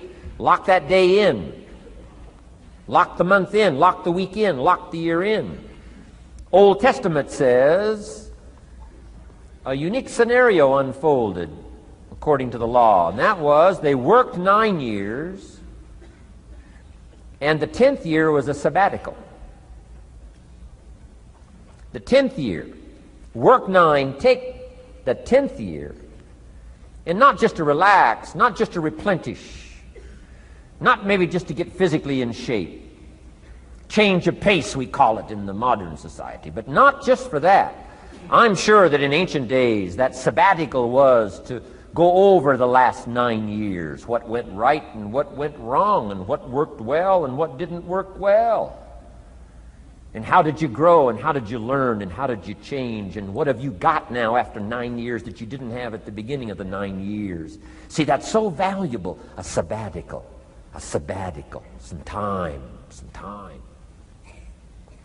There's also something to be said for solitude when you reflect. Sometimes you can reflect with somebody. Husband and wife reflect on the past year, right? Parents reflect with their children on the past year. How did we do it, and how didn't we do it, and how could we improve? Colleagues can reflect with each other. But now here's one of the most important. You've got to learn to reflect with yourself. There's something to be said for solitude. There's something to be said for taking those occasions to shut out the world and shut out everything else for a while. I've got a motorhome. That's how I do it. With my motorcycle on the back. And I head for the mountains and ride the Jeep trails, where there's very few human beings on the Jeep trails, or out in the desert somewhere. It's called my time to get away. When you live a very public life, you treasure solitude. A chance to reflect, go back over my life, go back over my skills, go back over my experiences. Alone. There are some things you need to do alone. Ponder, think, wonder, read, study, Absorb, soak in, see if you can't become better this year than you were last year, better the next 9 than you were the first 9. Solitude. There's even a more modern advice that says, go to the closet for time of meditation, time of prayer. Go to the closet. Closet meaning what? Away. And there's even a graphic description of the away. It said, enter into your closet and what? Got some students here, I'm sure. What? Close the door. For what? Just to shut out everything. Life is experience, experience, experience, and touching and seeing and looking and doing and acting and disciplines and all the stuff. But sometimes, this is where this reflecting is so important, to shut the door. To shut the door and wonder. Prayer, contemplation, thinking, and let things move in to your consciousness and awareness that no other way can it be done. Right? Flying down the freeway, I'm telling you, it's difficult to get through. So many things to do, it's difficult to get through. But times of solitude, times to reflect. So this is so valuable, learn to reflect. Now here's why it's important to reflect. To make the past more valuable to serve you for the future. Here's what's really powerful, learning to gather up the past and invest it in the future. Gather up today and invest it in tomorrow. Gather up this week and invest it in the next week. Gather up this year and invest it in the next year. See, that's so powerful, rather than just hanging on one more year, hanging in there, seeing what's going to happen.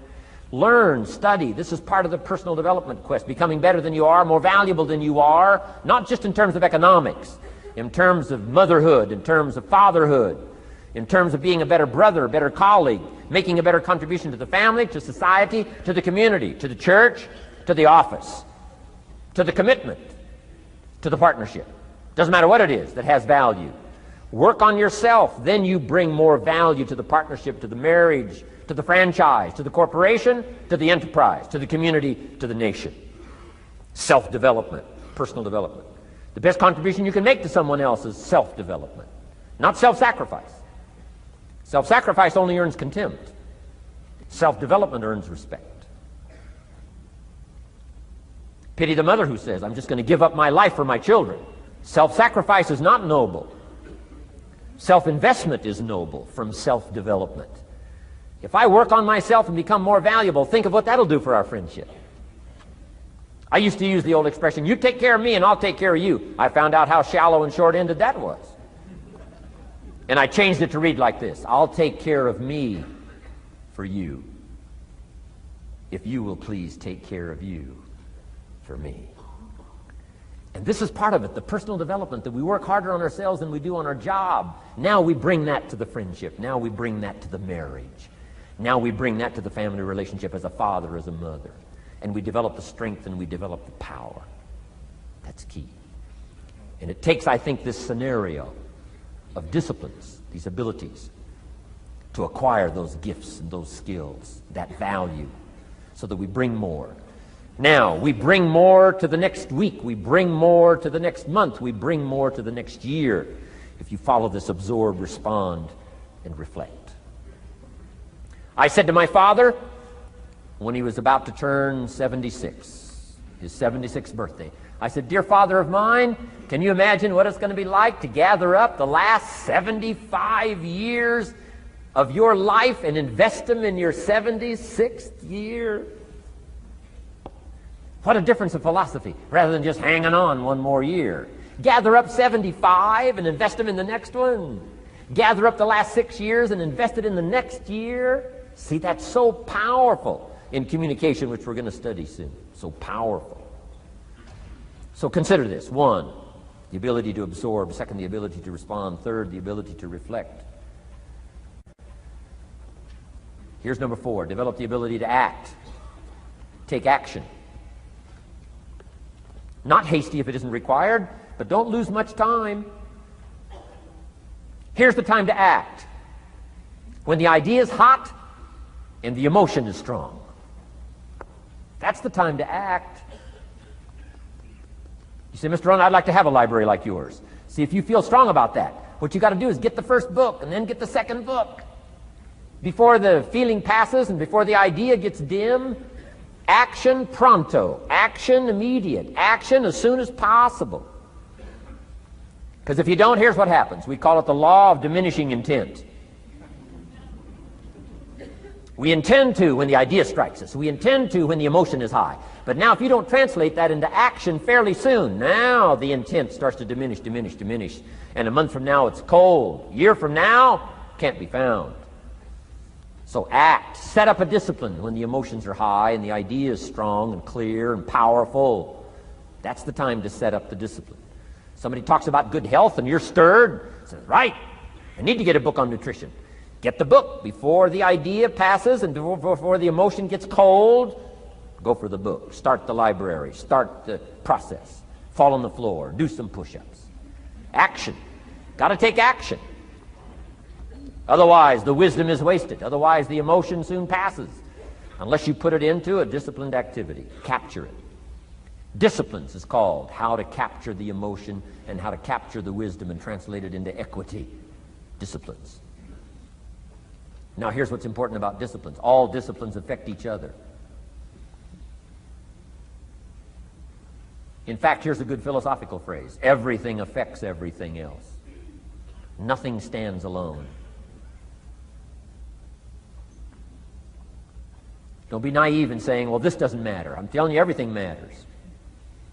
There are some things that matter more than others, but there isn't anything that doesn't matter. Okay.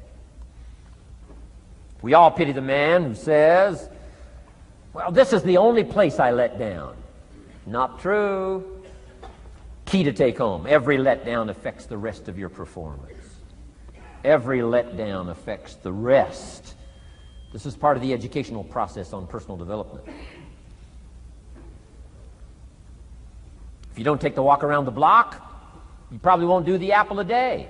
If you don't do the apple a day, you probably won't start building your library. If you don't build your library, you probably won't keep a journal, and you won't take pictures, and then you won't do this, you won't do wise things with your money, won't do wise things with your time, won't do wise things with your possibilities and relationships, and the first thing you know, 6 years of that accumulated, and we say you have messed up. So the whole key to reversing that process now is to start picking up these disciplines. Now here's the positive side. Every new discipline affects the rest of your disciplines. Every new one affects the rest. That's why action is so important. The least action, the smallest action. Take it. Because when you start accomplishing and the value starts to return from that one action, it'll inspire you to do the next one and the next one and the next one. You start walking around the block, it'll inspire you to get an apple. Get an apple, it'll inspire you to get a book. Get a book, it'll inspire you to get a journal. Get a journal, it'll inspire you to grow, develop some skills. All disciplines affect each other. Every lack affects the rest. Every new affects the rest. The key is to diminish the lack and set up the new. And you've started a whole new life process. Key. Also, one more thought on discipline. Here's the greatest value of discipline. Self-worth. Self-esteem. People are teaching self-esteem these days, but they don't connect it to disciplines. The least lack of discipline, and it starts to erode our psyche. One of the greatest temptations is to just ease up a little bit, right? The slightest lack of doing your best starts to erode the psyche. Instead of doing your best, doing just a little less than your best. Sure enough. You say, well, it's just going to affect my sales. No, it's going to affect your consciousness. It's going to affect your philosophy. Now you've begun in the slightest way to affect your own philosophy. Here's the problem with the least neglect. Neglect starts as an infection. And if you don't take care of it, it becomes a disease. And one neglect leads to another. And the worst of all, when neglect starts, it diminishes our self-worth, our self-confidence, our self-value. You say, well, how can I get back my self-respect? I'm telling you, you don't have to go to 29 classes. All you have to do is start the smallest discipline that now corresponds to your own philosophy, like I should, and I could, and I will. No longer will I let neglect stack up on me so that I will have the sorry scenario 6 years from now, giving some excuse instead of celebrating my progress. That's the key to discipline. Okay? Let's get kids involved in the least of disciplines. One more, and then one more, and then another one, and then another one, and then some more. And the first thing you know, you're starting to weave the tapestry of a disciplined life into which you can pour more wisdom and more attitude and more strong feeling, more faith and more courage. Now you've got something, a vessel in which to put it. And now the equities start to flow. And the early return, I'm telling you, if you'll start this process, the early return will have you so excited. You'll commit yourself to this strategy for the rest of your life. You'll never go back to the old ways.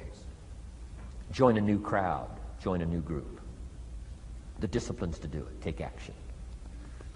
I recommended the last time I was here the little book, Richest Man in Babylon, and I said I've lectured now to over 3 million people in the last 33 years, and I've recommended this little book to almost all of them, I think.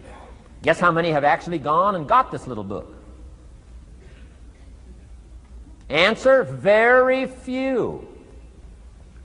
My best guess is 10%. Such an easy thing to do. In that last seminar, right, I suggested this little book, number one, is easy to find. Number two, it's easy to buy. The most you can pay for it, $6, $7, $8. You can borrow that from your kids.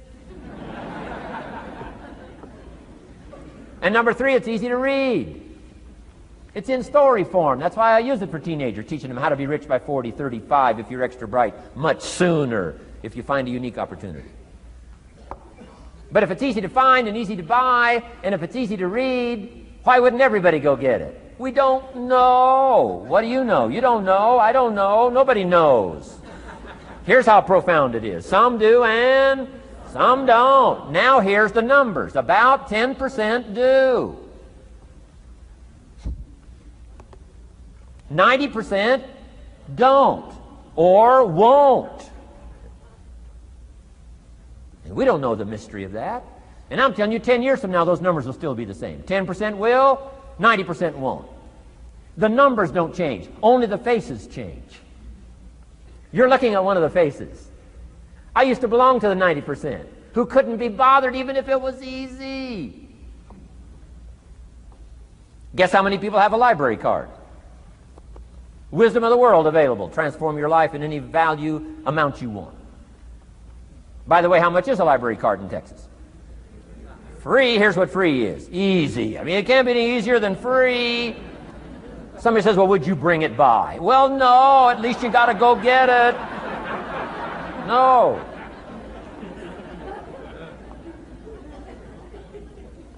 Wisdom of the world available. Transform your life spiritually, socially, personally, economically, and every other way. Teach you how to be rich and powerful and sophisticated and healthy and influential. How many people have a library card? Answer, 3%. 95, 97% couldn't be bothered. Guy specializes in happy hour, but he doesn't have a card. And now readily and quickly blames the government and blames his company and blames policy and blames the pay scale. When if he only knew, if he joined the 3%, here's my advice to you today. Walk away from the 97%. Don't talk like they talk. Don't act like they act. Don't go where they go. Don't specialize in what they specialize in. Throw away the blame list they cling to. Start you a new life. You say, well, is it as simple as getting a library card and join the 3%? And the answer is, of course. Of course. That's how easy this stuff is. This is so easy. It's so simple. It's not complex. You don't need a 2,000-year-old guru. You don't need multi-track affirmations. I'm telling you, don't. Affirmation without discipline is the beginning of delusion. Key. Don't let somebody sweep you into some contrary way to nature itself says, unless you labor the miracle of the seed and the soil and the seasons and God and all the other stuff that's available, sunshine and rain, that's not available to you by affirmation. It is only available to you by labor. So labor well. Okay. Learn well. Discipline yourself well. And you can have all the treasures you want. This stuff's easy and simple. It's not ocean waves and seagulls. You don't have to move to Sedona where all the force fields come together in Arizona.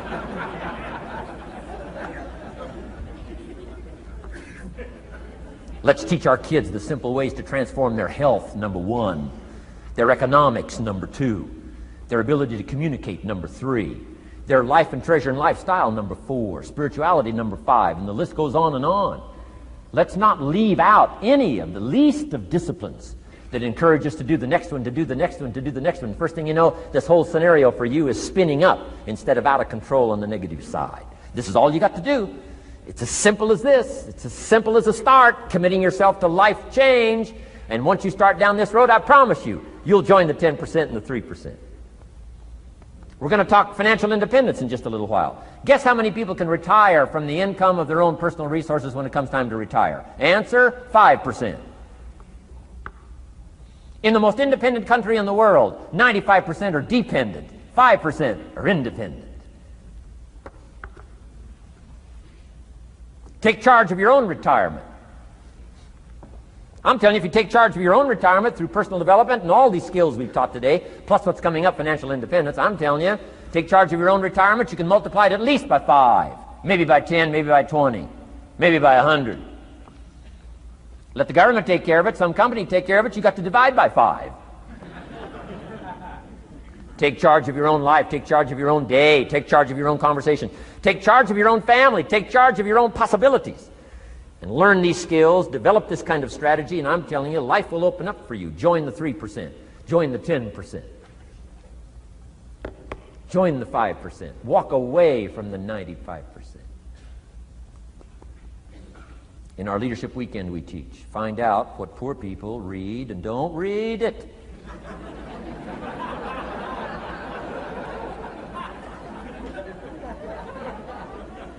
I'm telling you, don't talk like they talk.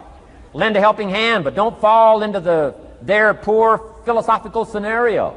Don't blame what they blame. Don't use the excuses they use. It's called the language of the poor. Switch gears, switch language, switch ideas, switch strategy. Start with the simplest of disciplines. And don't bemean any of these disciplines. The smallest of disciplines starts the process of life change. And if you'll invest in this thing called discipline, you can have whatever you wish. It's called the beginning of a miracle. Now here's the last clue on discipline. Do the best you can. We covered earlier, but here's a good scenario for the do the best you can. I've got a good question for you. Is the best you can do all you can do? And the answer is no. Strangely enough. If we all fell on the floor right now and did as many push-ups as we possibly could, and let's say for some reason you haven't been into push-ups lately, I can't imagine why, but let's say, and let's say the best you can do is 5. And you look up at the rest of us and say, hey, 5 is the best I can do. We can tell by the look on your face that's probably true. 5 is the best you can do. Now, is 5 all you can do? The answer is no. If you rest a little, you can do 5 more. Wow. And if you rest a little, you can do 5 more. And if you rest a little, you can do 15 more. How did we get from 5 to 15? It's a miracle.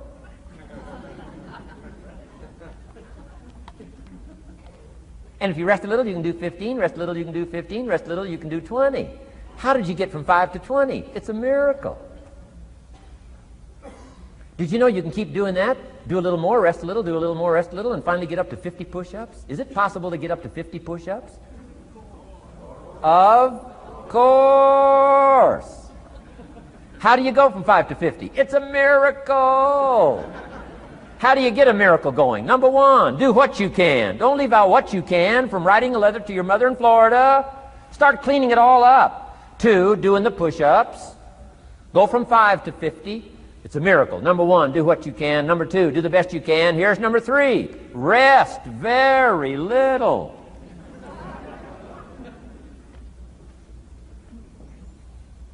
Don't rest too long. Why? The weeds take the garden. Kids have got that figured out. You can't rest too long. Here's the clue. Make rest a necessity, not an objective. The objective of life is not to rest. The objective of life is to act. Think of more disciplines. Think of more ways and means in which to use your own wisdom and your own philosophy, and use your own attitude, your own faith, your own courage, your own commitment, your own desires, your own excitement. Invest it, invest it, invest it, invest it in discipline so that it's not wasted. The smallest of discipline. Thereby transform your life. Join the 5%, join the 10%, join the 3%. Guess when I went and got this little book, Richest Man in Babylon? The same day I heard about it. I went and got it. Somebody says, well, Mr. Rohn, does that make you different than most other people? And the answer is yes. Somebody says, well, why is that? We don't know. We don't know. What do you know? You don't know. I don't know. None of us knows. Some do and some don't. The numbers don't change. Only the faces change. From those who get in on a seminar like this, listen to a dynamic sermon, read a book, listen to some cassettes, take seriously the next conversation of a friend who wants to level with you, and do something about it. And you can walk away from the 97% and not live there anymore. Because if you don't, the next 6 years of your life will be like the last 6. Mr. Shove said to me, Mr. Rohn, 6 years now you've been working. I'm telling you, the next 6 years of your life is going to be like the last 6, unless you take advantage and start making these personal changes. I made the changes, totally revolutionized my life. So take a look at the next 5 years of your life. It's going to be like the last 5, unless you change. And if you will change, everything will change. Join the 5%. 10 years from now, the numbers are going to be the same.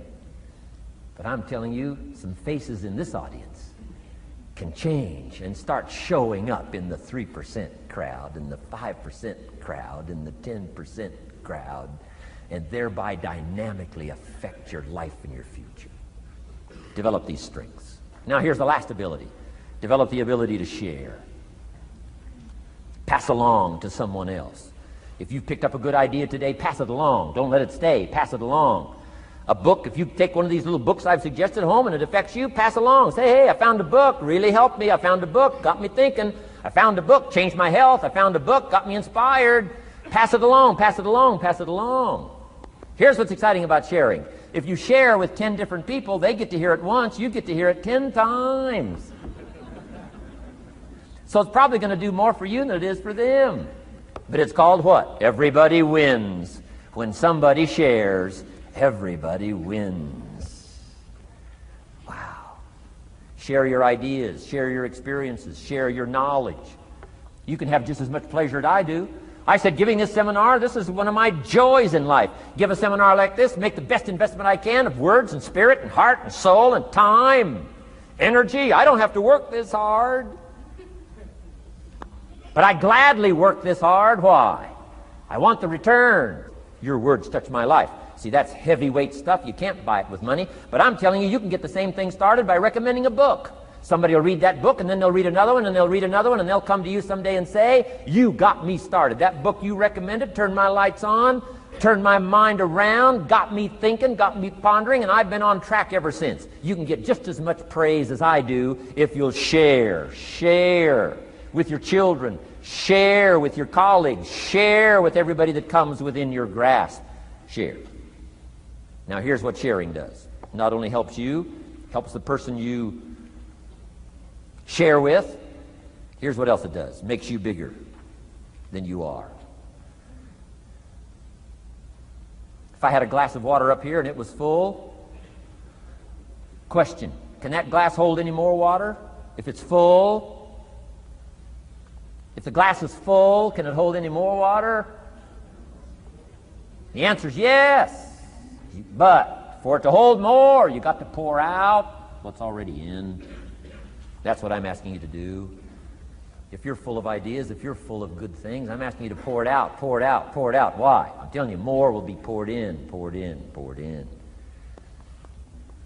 Next, when you do pour out, you become bigger.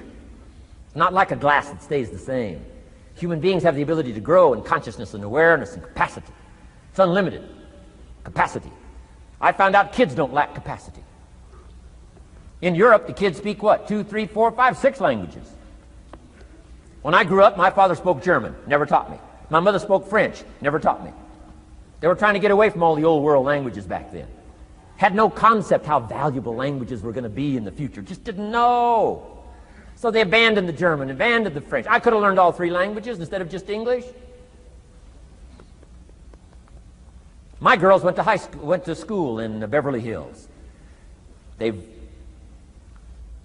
turned that around. In first grade now in Beverly Hills school system, they offer 3 languages besides English. French and German, Spanish. Why? Because kids can learn 2 languages just as easy as 1. Question, how many languages can a child learn? Here's how many. As many as you'll take the time to teach them. They do not lack capacity. They only lack teachers. Wow. And I'm telling you the same thing is with you. You don't lack capacity. But here's how you expand your capacity. And that is to share what you've got. Now you get bigger. Share some more, and now you get bigger. I'm here for a very self-interest reason. If I share with you, my consciousness grows. If I share with you, I get to hear this again. Somebody asked me not long ago, said, Mr. Rohn, how are you doing with all this stuff? You get on everybody's case pretty hard. How are you doing with all this stuff you teach? I said, well, best I can share with you is this. Listen to me very carefully, but don't watch me too close. This stuff's easier to lecture on than it is to do. I understand that. I'm working on it just like you. But hey, pour out what you've got so that your capacity grows. Now, why should you want your capacity to grow? Very self-interest reason. Here it is. To hold more of the next experience.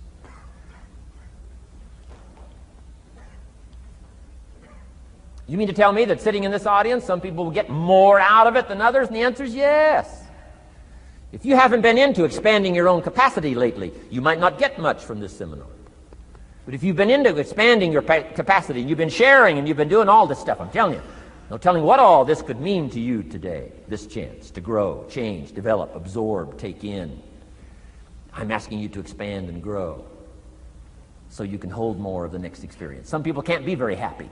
You could pour happiness out on the whole world. Some people can't be very happy. Why? They're not big enough. If you're small, you don't get much. Small in comprehension, small in the ability to think and wonder, small in appreciation, no matter how much is poured out.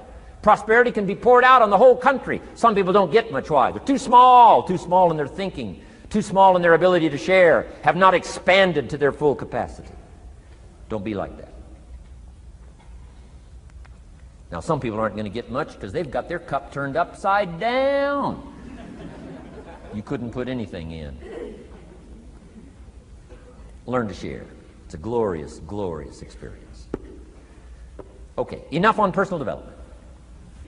Let's cover now setting goals. Let me show you something that turned me every way but loose. I've never been the same since I found out about it. Learning how to set goals.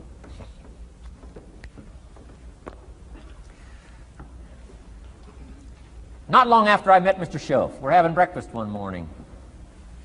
Mr. Schoaf said, Mr. Rohn, now that we've gotten acquainted, we know each other fairly well, he said, maybe one of the best ways I can help you, he said, let me see your current list of goals. Let's go over them and talk about it. And I said, what? I don't have a list. He said, well, Mr. Rohn, if you don't have a list of your goals, he said, I can guess your bank balance within a few $100s. Which he did. And that got my attention. I said, you mean my bank balance would change if I had a list of goals? He said, drastically. So that day I became a student of setting goals. And I've used it to dynamically affect my life. I've taught it to some of my business colleagues. We use it to do business around the world. Setting goals. It can turn out to be a drama for your life. Here's what goals are. Your vision of the future. Your vision of the future. Now, there's 2 ways to face the future. 1, with apprehension. Number 2, with anticipation. Guess how most people face the future? With apprehension. Why? Major reason why. They don't have it well designed. They've left the design of their future to somebody else.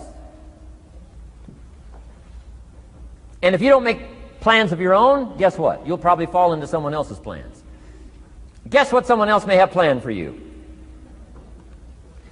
Not much. You got to make a list of this not much stuff. I'm telling you, people all their lives count on this not much list.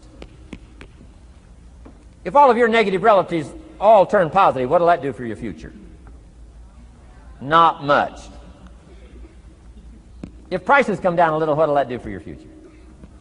Not much. If the economy gets a little better, what'll that do for your future? Not much. If circumstances get a little better, what'll that do? Not much. If the weather gets a little better over the next few years, that'll do. Not much. I mean, you could go right down this whole scenario list. Most people all their lives, with their fingers crossed, count on this not much list. That's why 10 years from now, they'll be driving what they don't want to drive, living where they don't want to live, wearing what they don't want to wear, doing what they don't want to do, having what they don't want to have, maybe become what they didn't want to become. And it all starts by counting on something that's not going to count much. You say, well, then how can my life dramatically change? You got to count on yourself. And here's one of the things you got to count on: your ability to design the future. It's called the promise. And the promise of the future, if you'll design it well, can have an awesome effect on your life. But if you face the future with apprehension, you'll take hesitant steps all day, uncertain steps all day. And if you take uncertain steps all day for 6 years, you can imagine how empty your life can be. We've got to help our kids with the promise of the future. Now here's what's connected to the promise: the price. The price to pay. But I'm telling you, the price is easy if the promise is clear. One of the better notes to make for today. The price is easy if the promise is clear and powerful.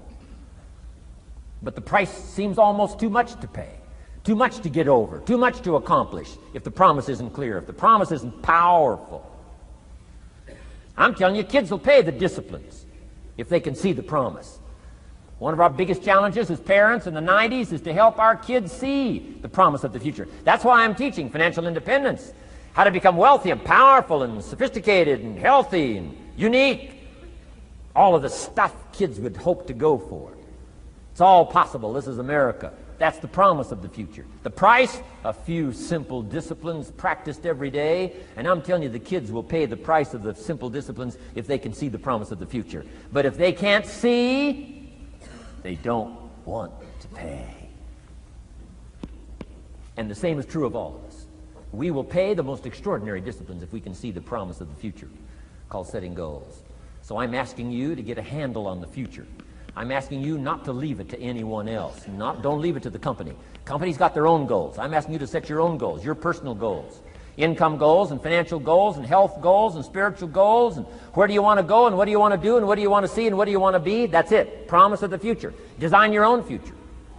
It's within your hands and your capacity to do so. Here's how simple now goal setting is. It's not mysterious.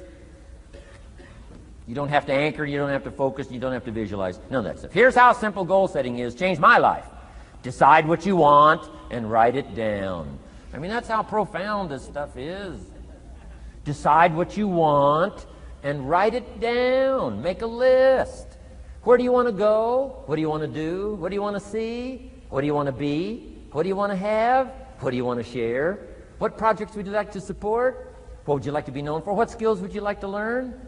Some extraordinary things you'd like to do, ordinary things you'd like to do, right? Silly little things you'd like to do, very important things you'd like to do. Decide on all that stuff and write it down, write it down, write it down. That's how simple this stuff is. And it's your own private list. If it's really private, you know, on your list, put some stuff in code where nobody can understand it if this list fell into unfriendly hands. Okay. And simple things, whatever. Foolish things, doesn't matter. It's your list. I had a little revenge on my first list. Budget finance, who used to harass me. I got 2 or 3 payments behind. This one guy called incessantly. Said, we're going to come get your car, drag it rear end up down the street in front of your neighbors. Put me down something fierce. When I met Schoaf, got my life straightened out, one of the first things on one of my lists was budget finance. And when I finally got the money, I needed a little drama in my life. Finally got the money to pay him off. I put it in small bills in a big briefcase. Walked into the budget finance office on Wilshire Boulevard in Los Angeles. The guy who harassed me so often, his desk was about 3 back. I opened the door, walked in, right up to his desk, stood right in front of him, never said a word. He said, well, what are you doing here? Didn't say a word. I opened up this briefcase, dumped this pile of money all over his desk. I said, count it. It's all there. I'll never be back. Turned around, walked out, slammed the door. Now that might not be noble, but you got to try it at least one time. Pay off with a little drama.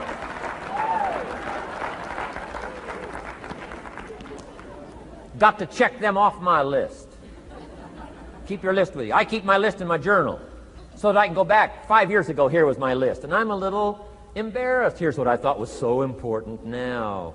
How my philosophy has changed. From 10 years ago, 5 years ago, 3 years ago. Here's my old list. Here's my new list. Here's what's valuable to me now. Here's what I want my life to be now. Here's where I want to go, what I want to do, what I want to see. Keep your lists of goals so that it shows your growth, shows your ability to change and grow. Your philosophy grows and expands what's valuable. Setting goals. It doesn't matter how small, foolish it is. Put it on your list. My Japanese friend, Toro Ikeda, put on his first list, a Caucasian gardener. Good morning. Thought that was good.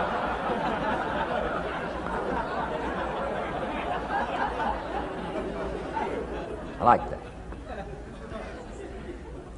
Have you got this profound thing now on setting goals? Here's how profound it is. Decide what you want and write it down. Get together with your wife, decide. Get together with your kids, decide.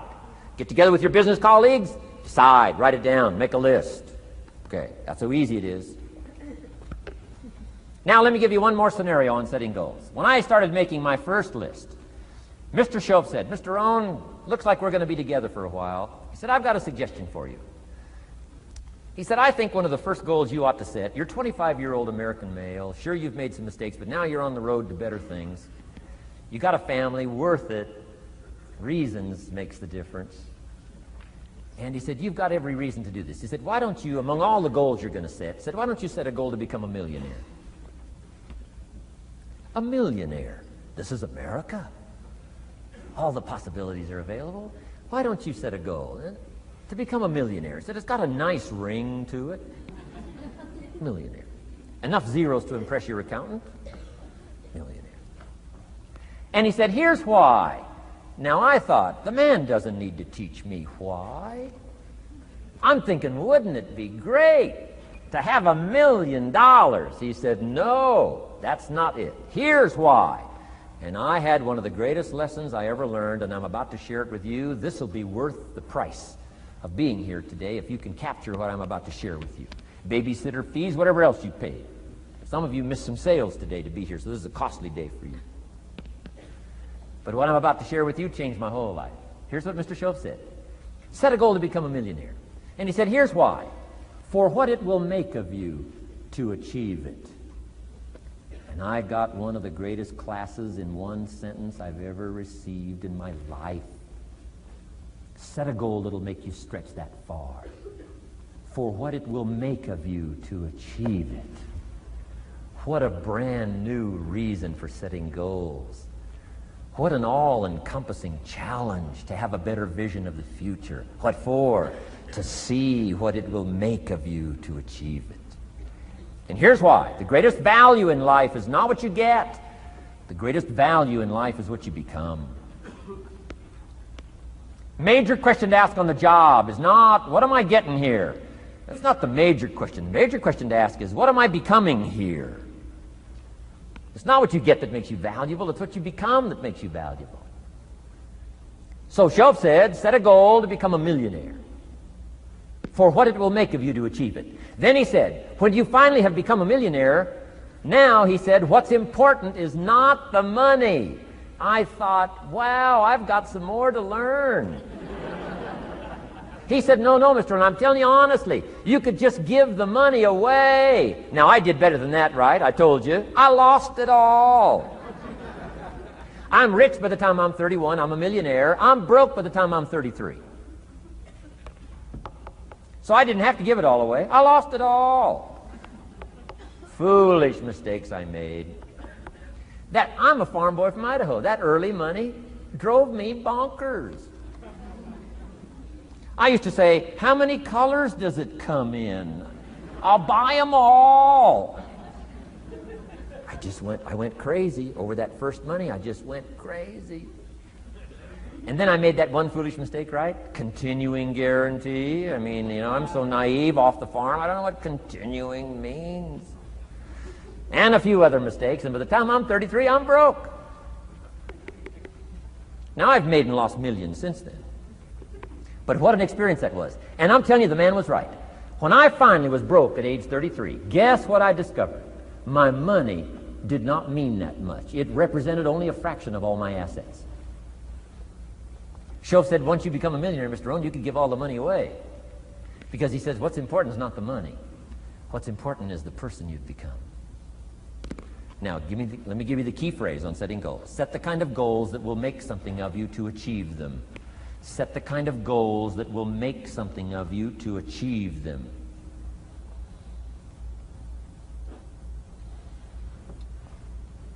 Always keep that in mind. What will this make of me? If I set this goal and go for it, not only will I achieve it, but what will it make of me in the process? What a whole new concept on setting goals. Now, there's two parts to this, and then we're wrapping up goals. Here's the first part now on this goal setting for what you become. Number one, don't set your goals too low.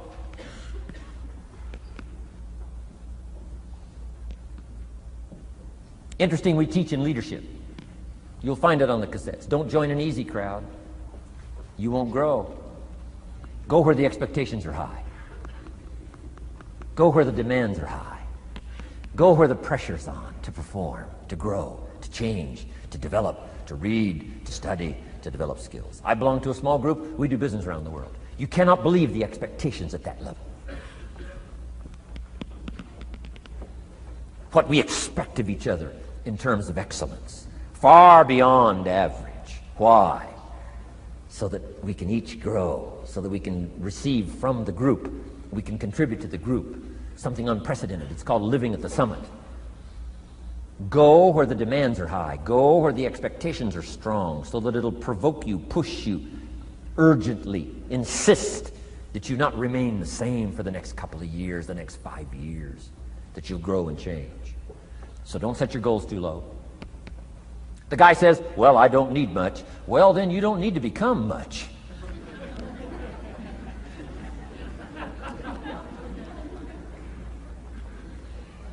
Now, here's the last part on setting goals. Don't compromise. Don't sell out. There were some things I went for back in those early years that I paid too big a price for. If I'd have known how much it was going to cost me, I never would have paid, but I didn't know. Don't sell out. Ancient phrase says, count the cost, count the cost, count the cost. An ancient story says, Judas got the money. You say, well, that's a success story. No. It's true, 30 pieces of silver in those days was a sizable fortune. You say, well, if a guy's got a fortune, right, that's a success story. No, you don't understand. His name was Judas. Doesn't that ring a bell? Judas. You say, oh yes, Judas, the traitor. That's right, the traitor got the money. Doesn't that change the story? And the answer is, of course, it changes the story. Interestingly enough, after Judas gets the money from becoming a traitor, he's got the money in his hot little hand, and now he's unhappy. Somebody says, well, if you had a fortune, how could you be unhappy? Well, he wasn't unhappy with the money. He was unhappy with himself. Key phrase, the greatest source of unhappiness is self-unhappiness. The greatest source of unhappiness doesn't come from outside. The greatest source of unhappiness comes from inside. And here's where the erosion starts, doing a little less than you could. That's where the beginning little infection of unhappiness starts, doing a little less than you can, not feeling that good about yourself. So don't let that happen. Judas is unhappy. He says, what'll I do? He says, oh, I'll just take the money back. Walked in where he got the money and said, here, take this money. I'm unhappy. They said, heck with you, Judas. We got what we wanted. You got what you wanted. Out. They threw him out with his money. Judas says, well, what'll I do now? He says, oh, clever. Should have thought of this first. I'll just throw the money away. And he proceeded to throw his fortune away. Why would he throw his fortune away? He was so unhappy with himself. And that's not even the end of the scenario. After he threw his fortune away, he couldn't change what he became, a trader. And now, in total abject frustration, he goes out and hangs his worthless self, which all traders should do, save the state the money.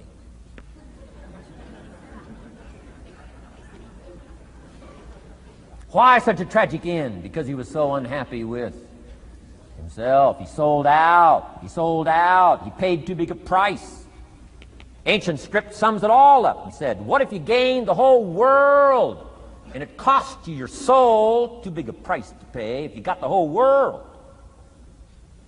Don't sell out. Don't compromise your values. Don't compromise your virtues. Don't compromise your philosophy. Key. Here's the key word, beware. If Judas could speak back, he'd probably say beware. Two good words from ancient script. One, behold, the positive word. Behold the possibilities, behold the opportunity. Behold the drama, behold the awesomeness, behold the uniqueness. Behold the majesty, behold, behold. What a good word. But here's the other word, beware, beware, beware.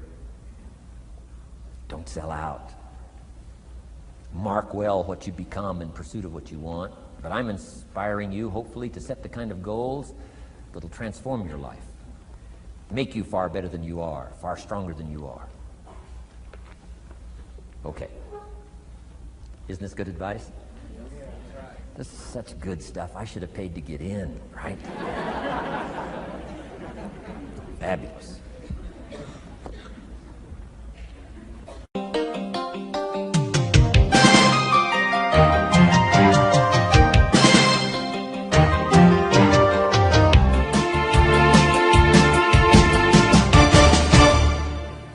What should a child do with $1? Let me give you the best advice I've got. And this is called sort of middle of the road scenario, and I'll show you how these numbers may change, but here's what I teach. Kids, never spend more than 70 cents. Okay, now you got to pick some number. When I met Mr. Schoaf, I was at about 110%. But remember this, if your outgo exceeds your income, your upkeep becomes your downfall. Good little scenario. So here's the number that I found works best in developing a good financial plan.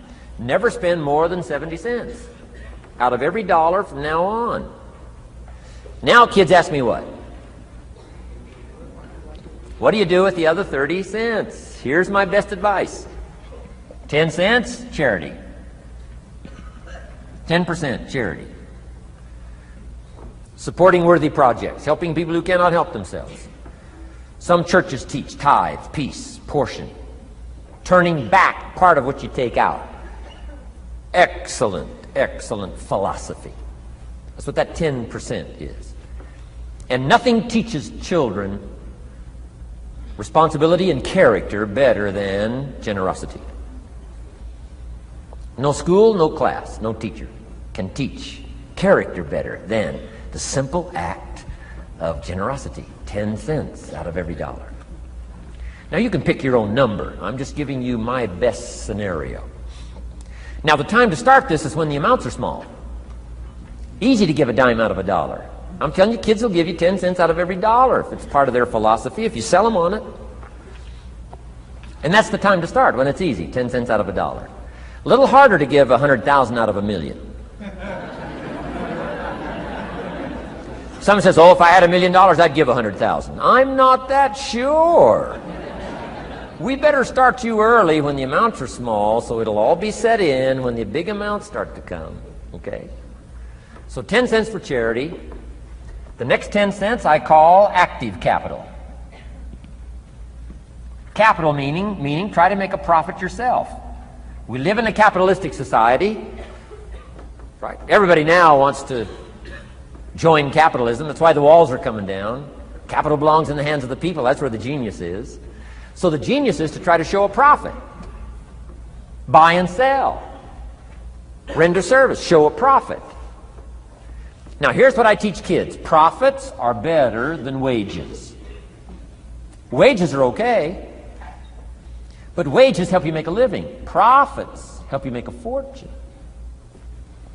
The key is to just understand philosophically a little simple economic scenario. And there's all kinds of ways to make a profit. I'm working on a new book. Here's what it's called. I think it's going to be called, Of Course Kids Should Pay Taxes. It's going to be an interesting book. In California, where I live, kids do pay taxes.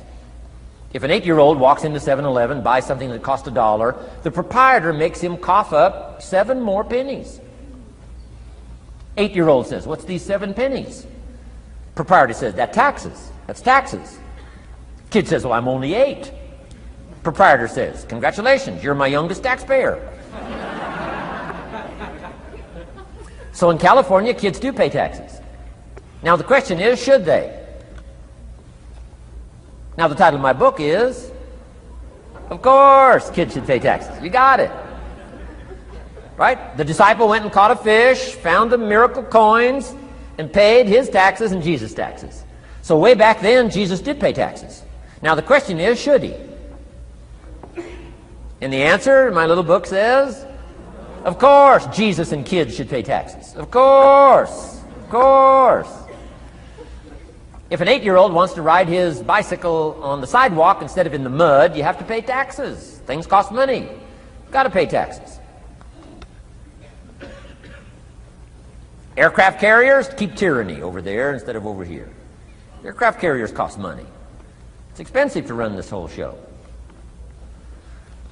We can't use used missiles. I mean, it's expensive to run the whole deal.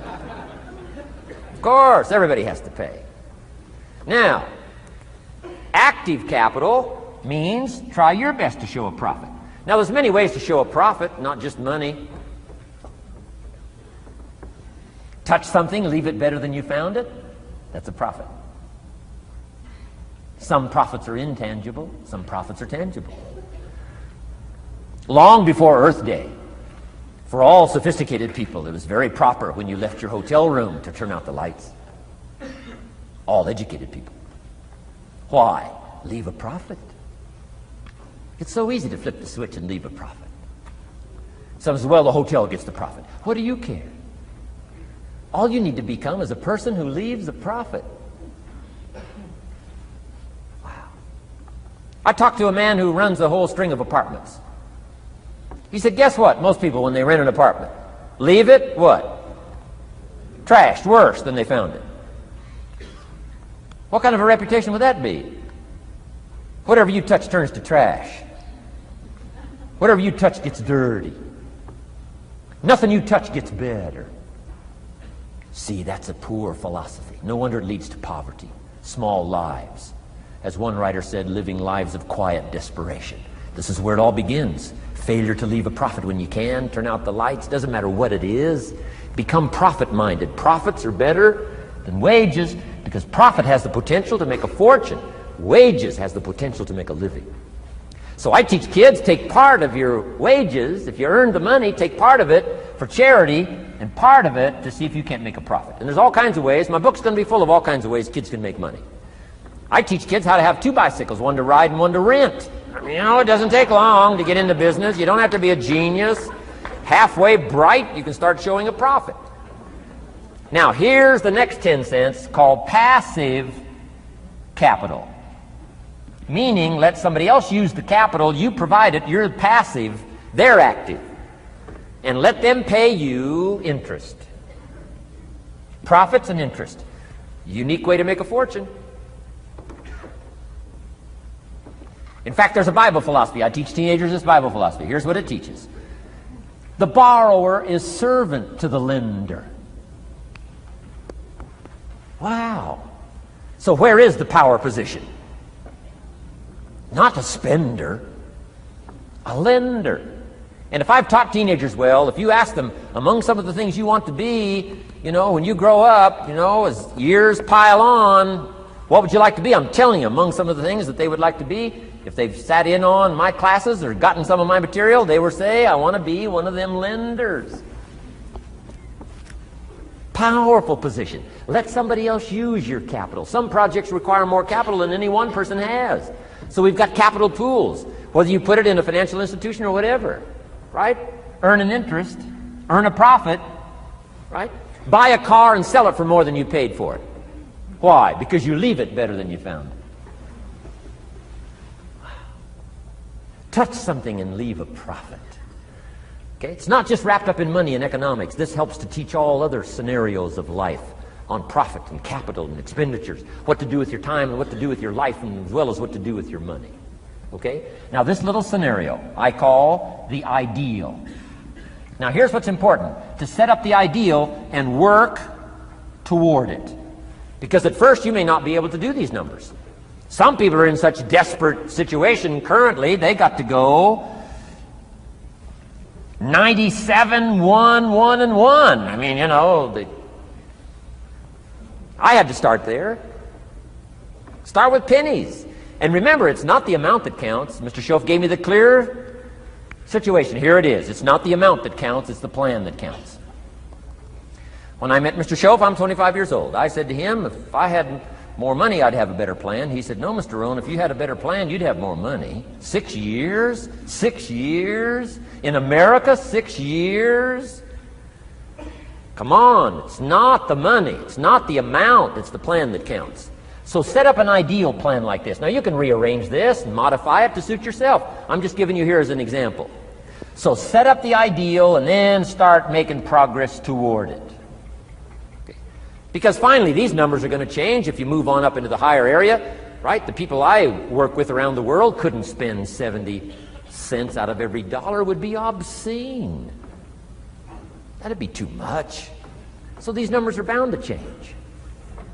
I don't know what mine are. Probably 20% up here. A lot larger numbers down here. Okay? So these numbers can change. I'm just offering you a good sample philosophy. Remember, philosophy is the set of the sail. The economy is not the set of the sail for you. For you, the set of the sail is your own philosophy, your own thinking, your own plan, your own concept. Don't borrow somebody else's plan. Don't borrow somebody else's concept. Don't borrow the concept, you know, spend all you can, cross your fingers and hope for the best. Don't borrow that. Develop your own philosophy, and I'm telling you, it'll lead you to unique places.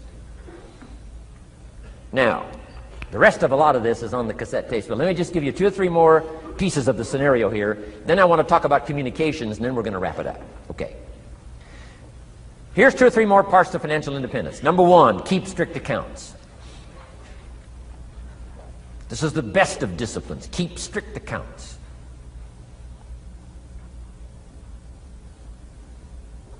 Did you ever hear this expression? I don't know where it all goes. Did you ever hear that? I don't know where it all goes. Oh, we'd love to have you run our company. You don't know where it all goes. Whoa. Did you ever hear this? It just gets away from me. It just seems it just gets away from me. Oh, we'd love to turn the world over you. It just gets away from you. Come on, you got to have better disciplines than that. Let that be the 90%. Let that be the scenario of the 97%, but don't let it be your scenario. Don't let it become your philosophy. Keep strict accounts. Next, a new attitude.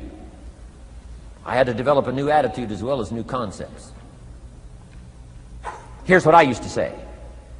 I hate to pay my taxes.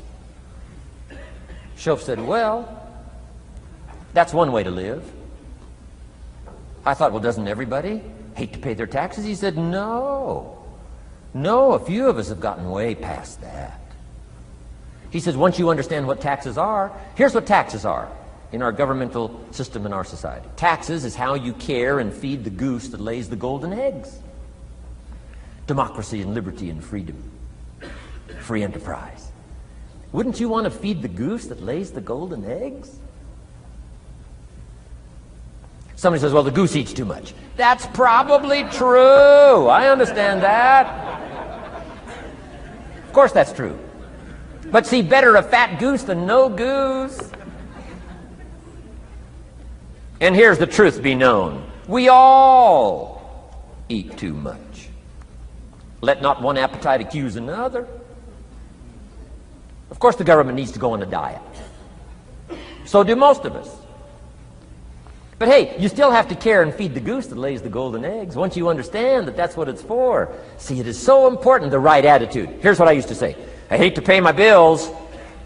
You open up the mails, nothing but these window envelopes, bills. I hate to pay my bills. Shelf said, well, that's one way to live. I said, well, doesn't everybody hate to pay their bills? He said, no, some of us are way beyond that.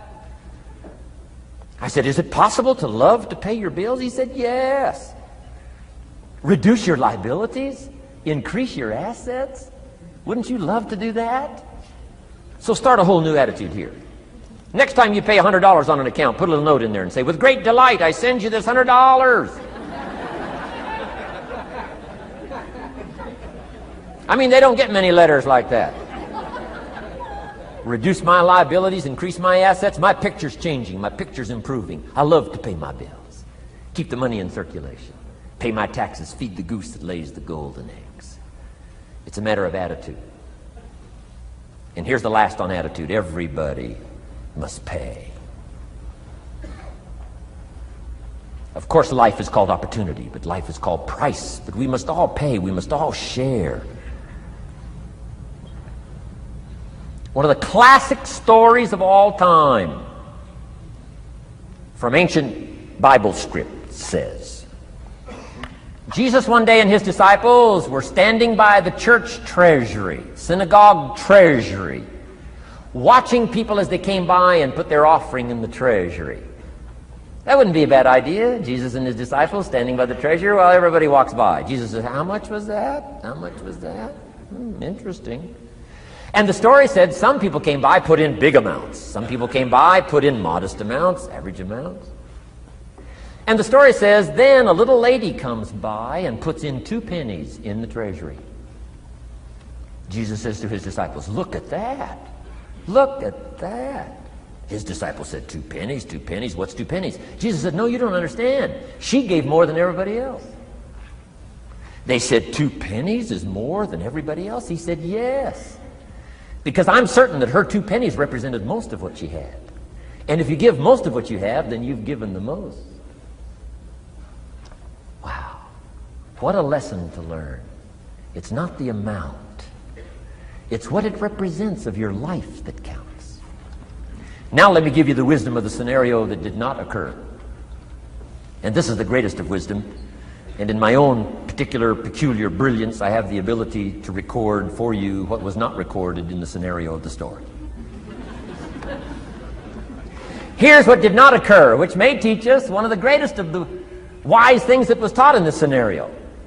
Here's what did not occur in the scenario. Jesus did not reach into the treasury and get this little lady's 2 pennies and run after her and say, here, little lady, my disciples and I have decided that you're so pitiful and you're so poor that we've decided to give you back your 2 pennies. I'm telling you, that did not occur. If it would have occurred, she would have been what? Insulted. She would have rightfully said, I know my 2 pennies aren't much, but it represented most of what I had. And would you insult me by not letting me contribute what I wanted to contribute, even if it's only 2 pennies? I'm telling you that did not occur. Here's part of the wisdom of the story that was not recorded. Jesus left her pennies in the treasury, meaning everybody has to pay, even if it's only pennies. That's the key. And whether you start with pennies or whether you start with dollars or whether you start with nothing, remember, part of the scenario is to spend, of course. Part of the scenario is to invest, and part of the scenario is to show a profit, and part of the scenario is to help take care of people who can't take care of themselves. If you'll set up your own philosophy, I'm not asking you to buy my philosophy. I'm not asking you to adopt my numbers. I'm only wanting to provoke you to think, for you to come up with a splendid economic philosophy that's got you up early and got you up late, has got you thinking and pondering ways to use your resources and turn it into the dreams you want for the future. And that's my little story on financial independence. Okay. Here's the next to the last subject, communication. How to affect other people with words. I've got just a little 4-point program here for you to consider The whole expanded version now, 3 days, right? 3 days of all this is in that package that you're taking home. So this is called an abbreviated version of all the rest, this 1 day, video day. 4 steps to good communication. Here's number 1, first of all. Words can work miracles. That's why communication is so important. Words can work miracles. Words are powerful. Words are almost godlike.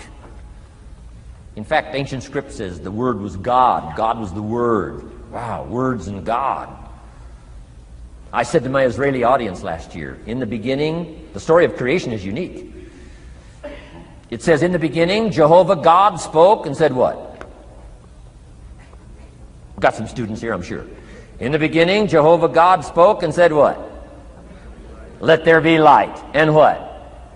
There was light. Wow! Wow! It looks like words create light. Is that possible? I'm telling you it's possible. Humans can get pretty close. What if somebody can't possibly see how they could do well, how they could become successful, how they could transform their lives and their health, their future, and their finances, spiritually, and every other way?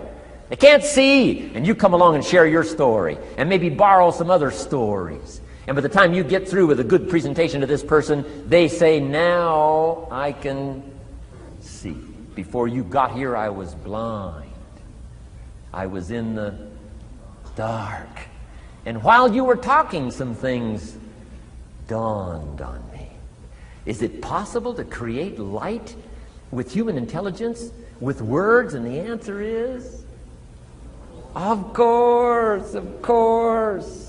Here's part of the spectacular opportunity as a human being. One person talking to another. It's got so much power, so much potential. A mother talking to a daughter, a father talking to a son, salesperson talking to a client. Nothing more magical and powerful, awe-inspiring than words have the ability to dramatically affect people's lives and futures. So become a good communicator. Let me give you some good keys to good communication. Here's number 1, have something good to say.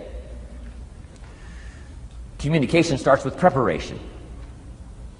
Getting ready to speak this year, getting ready to speak next year. Attend the classes, read the books. Have something good to say. Here's 4 good words to help you to have something good to say. 1 is interest. Develop a new interest in people and life and what's going on, economics and politics, religion, social structure, possibilities, opportunities. Develop a new interest. Here's the next word, fascination. Goes that step beyond interest. That's why kids learn so much that first 6 years. Fascination. Adults are walking on ants. Kids are saying, don't walk on these ants. I'm studying these ants. I'm looking at these ants. Kids are so fascinated. How come an ant can carry something bigger than he is?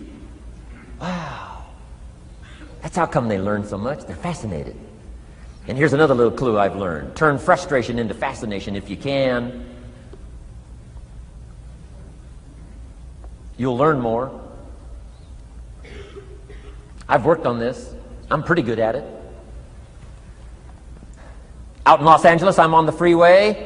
My airplane leaves in 45 minutes. The traffic is moving not 1 inch. I am now fascinated. I'm telling you. Now, it doesn't work every time. That's true, but every time it does work, I'm telling you, you'll come away with more. Learn to be fascinated instead of frustrated if you possibly can. Turn that little scenario on for yourself. Next is sensitivity. You got to understand, we use the phrase where people are coming from, where they've been, what's going on. Sensitivity training is so important. People not like you, people that have got challenges and problems and difficulties, you got to do your best to be sensitive to other people, where they find themselves, the pit they might be in currently, what's going on. Be sensitive to that. Here's 2 of the greatest things said about Jesus. 1, it said he was touched. He was touched by where he found some people. He was touched by the misery he found some people in. He was touched. He was touched. And here's the other word. He was moved, it said. He was moved, touched and moved.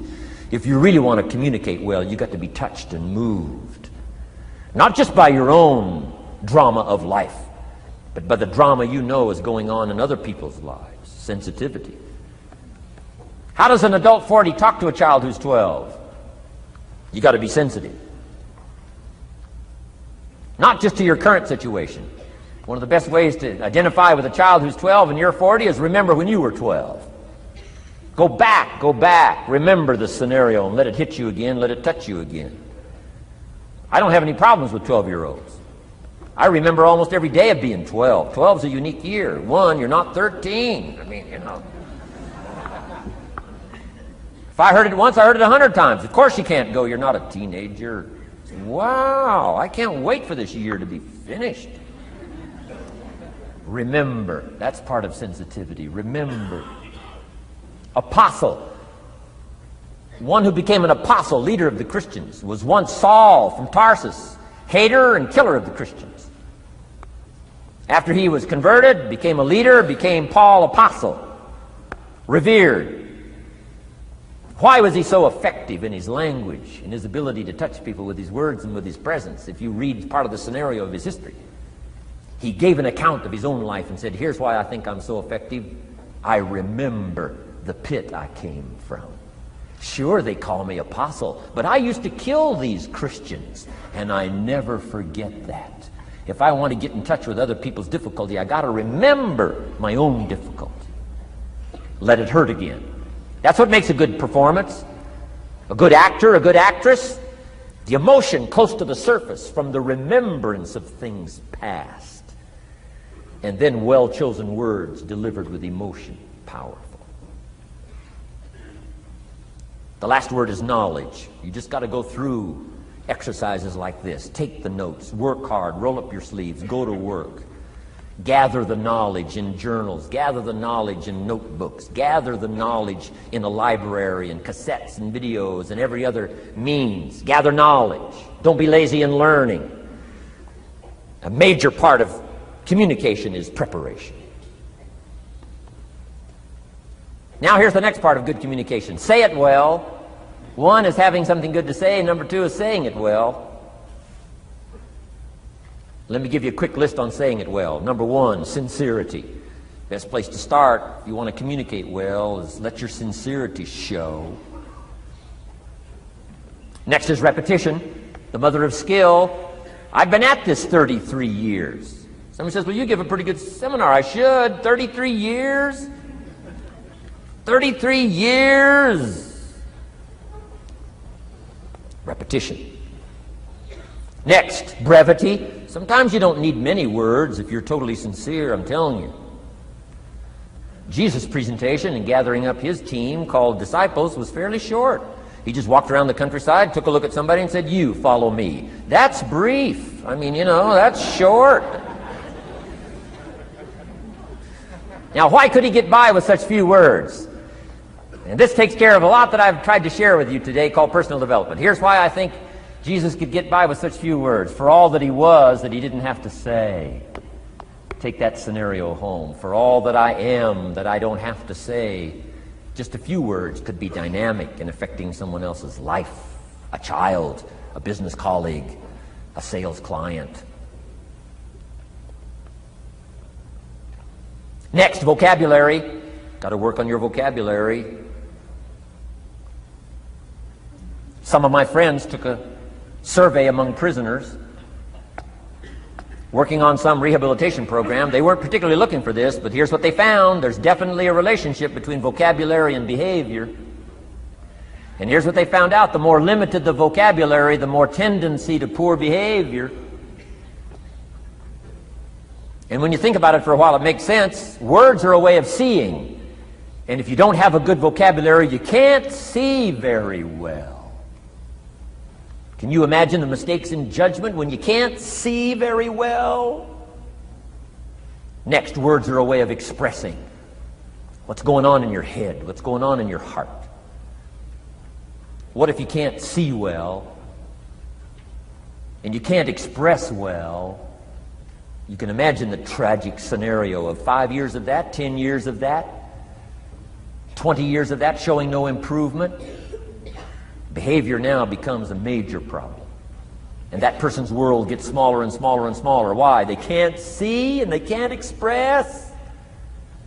And finally, they don't need much bigger place than a 10 by 12 cell. Their world is so small anyway, don't need much bigger place.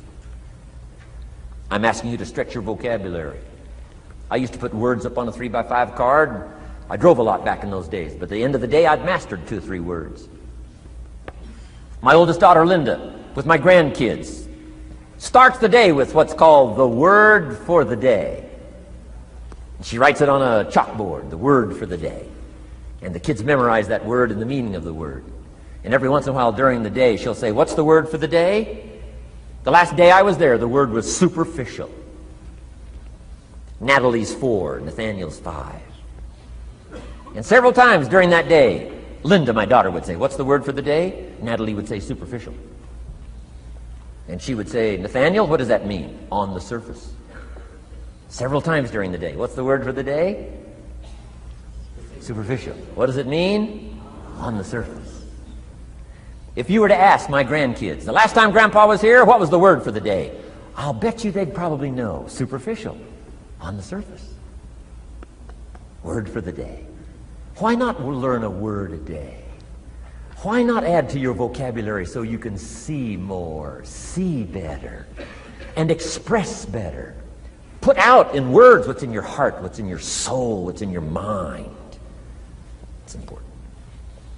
So say it well. Here's number 3. Number 1 was have something good to say. Number 2, say it well. Here's number 3. Read your audience. These are just simple concepts now. You've got to add some of the details, but that's what I'm mainly good for, is concepts.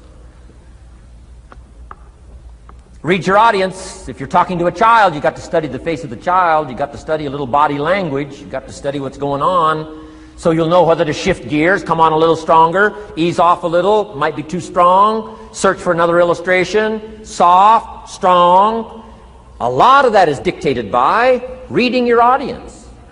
When I first started lecturing, I had some challenges here.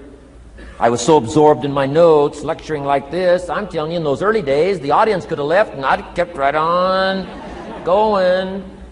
I didn't know what was going on down here. I didn't know what was going on over here. I didn't have any idea what was happening over here, whether I should come on a little stronger, ease back. I didn't know. I couldn't read my audience. So, read your audience. A prospect, read. Now let me give you some ways to read. Number 1, by what you see. Body language tells us some things. How to shift gears, whether to go on, whether to stop. If you're talking to somebody and they're leaning toward the door, that means you gotta hurry, right? They're not gonna be here long.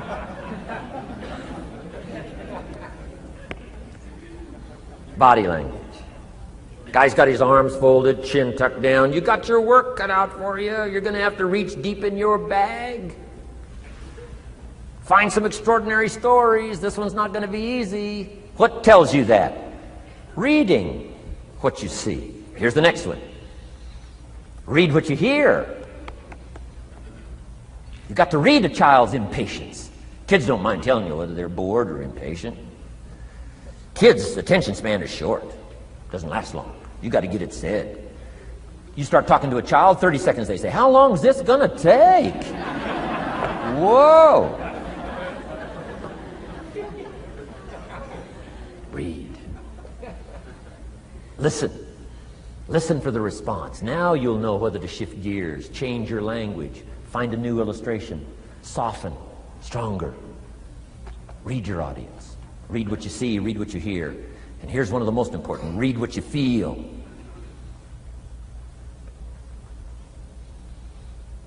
Now, women are probably better at this than men when it comes to picking up emotional signals. Men, they can see, and men, they can hear, but it takes a little training for a man to pick up those emotional signals that are so important so you don't say the wrong stuff. Because it's so easy to make a mistake in language. What if you meant to say to someone you care about? What if you meant to say, "What's troubling you?" And instead you said, "What's wrong with you?"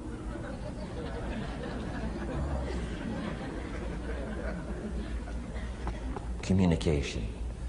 So read the emotional signals. If we could learn from the women on this emotion. Women have this uncanny antenna picking up this stuff. Woman says, doesn't feel right. I mean, what does that mean? It doesn't feel right. It doesn't feel right. Whoa. Women have got it though. Seems to be built in. Especially danger. Women pick it up quicker than men. It's built in, I think. Way back, right? Man was the provider, mama was the protector at home. So she picked up this scenario of danger, I think, these signals. But they are good. In the middle of the night, mama wakes up. The baby cries, mama wakes up. Papa sleeps. The faintest cry, mama's awake. Or she nudges her husband and says, go look, something isn't right. He says, what do you mean it isn't right? She says, no, go look. He said, hey, everything's okay. She says, go look. He says, okay. And he gets out of bed, goes downstairs. The front door is open. How did she know that? We don't know. I mean, she just knows. She just knows. But I'm telling you, it's so valuable in communication to be able to pick up the emotional signals as well as what you see and as well as what you hear. It's so important. But women are good. Ancient scenario says this: there are shepherds and there are sheep and there are wolves. What a good life scenario. But it doesn't stop there. This ancient scenario says also, some wolves are so clever, they've learned to dress up like sheep. Now you got to have a woman. Got to have a woman. Man says, looks like a sheep, talks like a sheep. Woman says, ain't no sheep. Take my word for it. They know.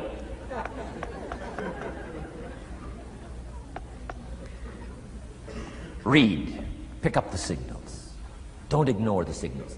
Develop this personal development scenario, communication, financial independence, and all the rest. Now here's the last part. Intensity. Words mixed with emotion. Words mixed with hate. Words mixed with love. Words mixed with faith. Words mixed with courage. That's what's powerful. Words have a certain effect, but words loaded with emotion have an incredible effect. If I had a little straight pin, a guy buys a shirt, it's got all these little pins in it. I take out all these pins. If I took one of those little straight pins and I threw it at you, and let's say it reached you and hit you in the face or hit you in the hand, you'd feel it. This little straight pin, you'd feel it. That means I got you with my words. But what if I took that little straight pin and wired it to the end of an iron bar about that long? See, I could drive that pin through your heart. The pin is the words, the iron bar is the emotions. The emotions. Here's the best I could share with you. Put more of you into what you say. Don't be casual in language. Don't be casual in words. Casualness leads to casualties on the freeway and in communication. Don't be lazy in learning good communication. And put more of you. Now here's the last thought. The emotions must be measured. It can't be too much for the occasion if it's not called for.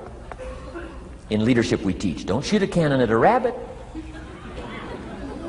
It's effective, but you got no more rabbit.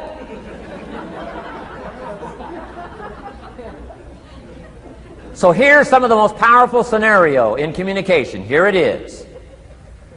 Well-chosen words mixed with measured emotion. The basis of affecting people with good communication. Well-chosen words mixed with measured emotion. And one last point on communication. The more you care, the stronger you can be. The more you care as a mother, the stronger you can be with your children. The more you care as a father, the stronger you can be. The more you care as a leader, the stronger you can be. In helping to solve problems, getting on somebody's case, the more you care. But you got to care. I don't mind a minister consigning my soul to hell fire for my sinful ways, I don't mind that. If he believes it, I don't mind him consigning my soul to hellfire for my sinful ways, as long as he does it with tears and not with joy. If you're going to preach a message on hellfire and consign people to hell's fire, you got to cry and sob your way through a sermon on hellfire. We would all dismiss as a performance a dry-eyed sermon on hellfire. You can't legitimately preach hellfire unless your heart breaks. Otherwise, it's a performance. Otherwise, we could all dismiss it. Why? The heart's not there. There are some conversations that don't make sense unless they're accompanied by tears. It doesn't mean anything unless it's accompanied by a broken heart. Learn measured emotions. Remember, draw from well-chosen words, expanded vocabulary.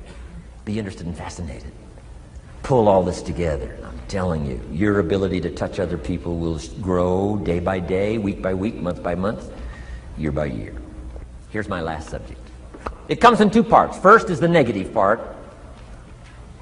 And I got just a couple of tips for you on negative. There wouldn't be positive without negative. It's part of the life scenario.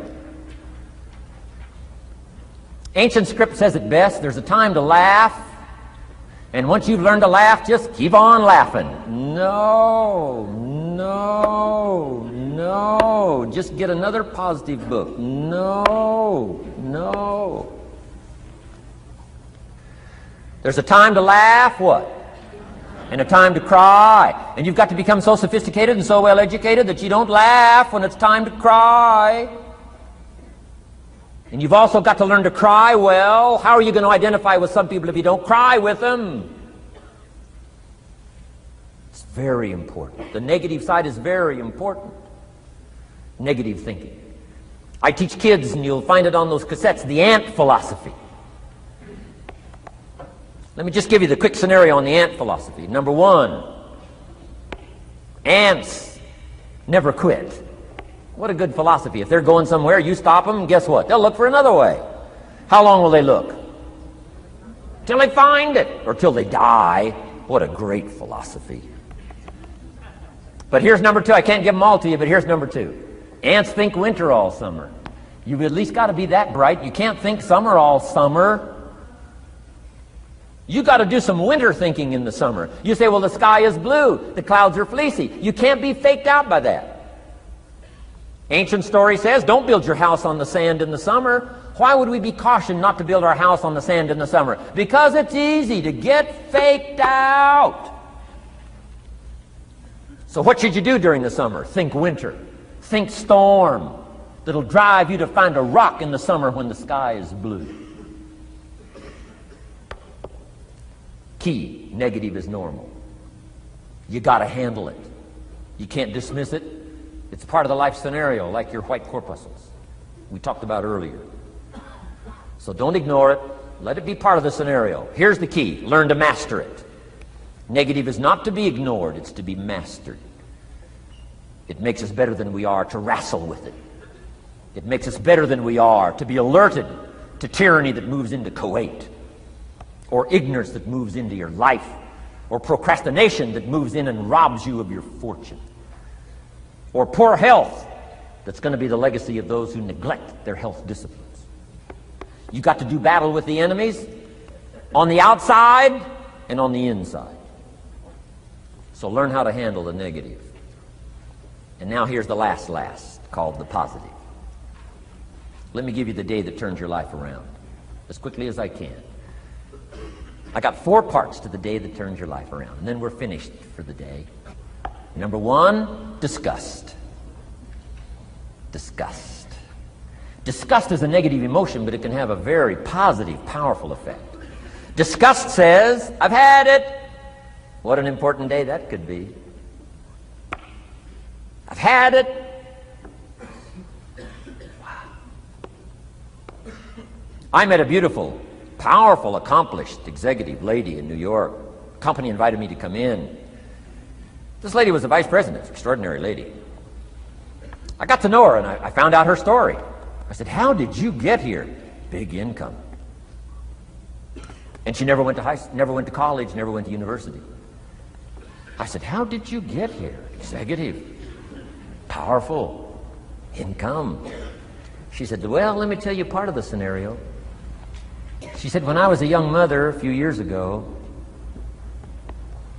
she said, one day I asked my husband for $10.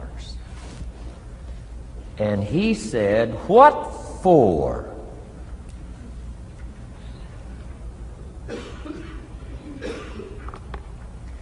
She said, before that day was over, I decided I would never, ever ask again. She said, I started studying opportunity, found it, took the classes, put myself through the schools, did the scenario. Now I'm vice president. I make a lot of money. And she said, I kept my promise. I've never, ever had to ask again. It's called a life-changing day. The day you say, enough is enough. Now, if you can add an act to your disgust, it helps. The man takes a shotgun to his car, blows out every window, destroys every tire, puts 100 rounds in it, and says, I've driven this embarrassing thing for the last time. And then he saves it. He saves it. And later when somebody says, how did you become rich and powerful? He says, let me show you this car. One day I'd had it up to here, I blew it to smithereens. Enough is enough. Powerful. Here's the last three. Next is decision. Decision making is a life-changing day. If you went home today and in the next few days cleaned up a list of decisions, it could furnish enough inspiration for the next 5 years, 10 years. What an inspiring day, the day you can bring yourself to decide. And here's the third one, desire, wanting too bad enough. Who knows the mystery of that? We don't know. But here's something I do know. Sometimes desire waits for a trigger, waits for something to happen. Who knows what the happening may be? A song, the lyrics, a movie, the dialogue, a seminar, a sermon, a book, an experience, confrontation with an enemy, a conversation with a friend who finally levels with you. Whatever the experience it is, it's so valuable. And here's my best advice. Welcome all experiences. You never know which one is going to turn everything on. Don't put up the walls. The same wall that keeps out disappointment keeps out happiness. Take down the walls. Go for the experience. Let it teach you. And here's the last one. Resolve. Resolve says I will. Two of the most powerful words in the language. Benjamin Disraeli said, nothing can resist a human will that will stake its existence on its purpose. Shortly put, I'll do it or die. Best definition of resolve I got from a little junior high girl, Foster City, California. I'm going through some words one day. I got to this one and I asked the kids, who can tell me what resolve means? Some didn't know, some tried. Interesting. The last one was the best. Little girl about 3 rows back, she said, I think I know, Mr. Rohn. I said, what? She said, I think resolve means promising yourself you will never give up. I said, that's the best I've ever heard. She's probably giving seminars somewhere today, right? I mean, that's the best I've heard. I asked the kids, how long should a baby try to learn how to walk? How long would you give your average baby? Before you say, hey, enough's enough. No. Any mother in the world would say, you're crazy. My baby is going to keep trying what? Until. What a magic word. I want you to write it down. Until. Promise yourself you'll read the books until your skills change. You'll go to seminars until you get a handle on it. You'll listen to it until it makes sense. You'll go for it until you understand it. You'll practice it until you develop the skill. Never give up until. However long that is, step by step, piece by piece, book by book, word by word, apple by apple, walk around the block, go for it. Don't miss the chance to grow. and resolve that you'll pay the price until you learn, change, grow, become. Then you'll discover some of life's best treasures when you pay that price. Now here's my last word to you. As leaders in the community, I'm sure you are. Parents, the greatest challenge of leadership is parenting.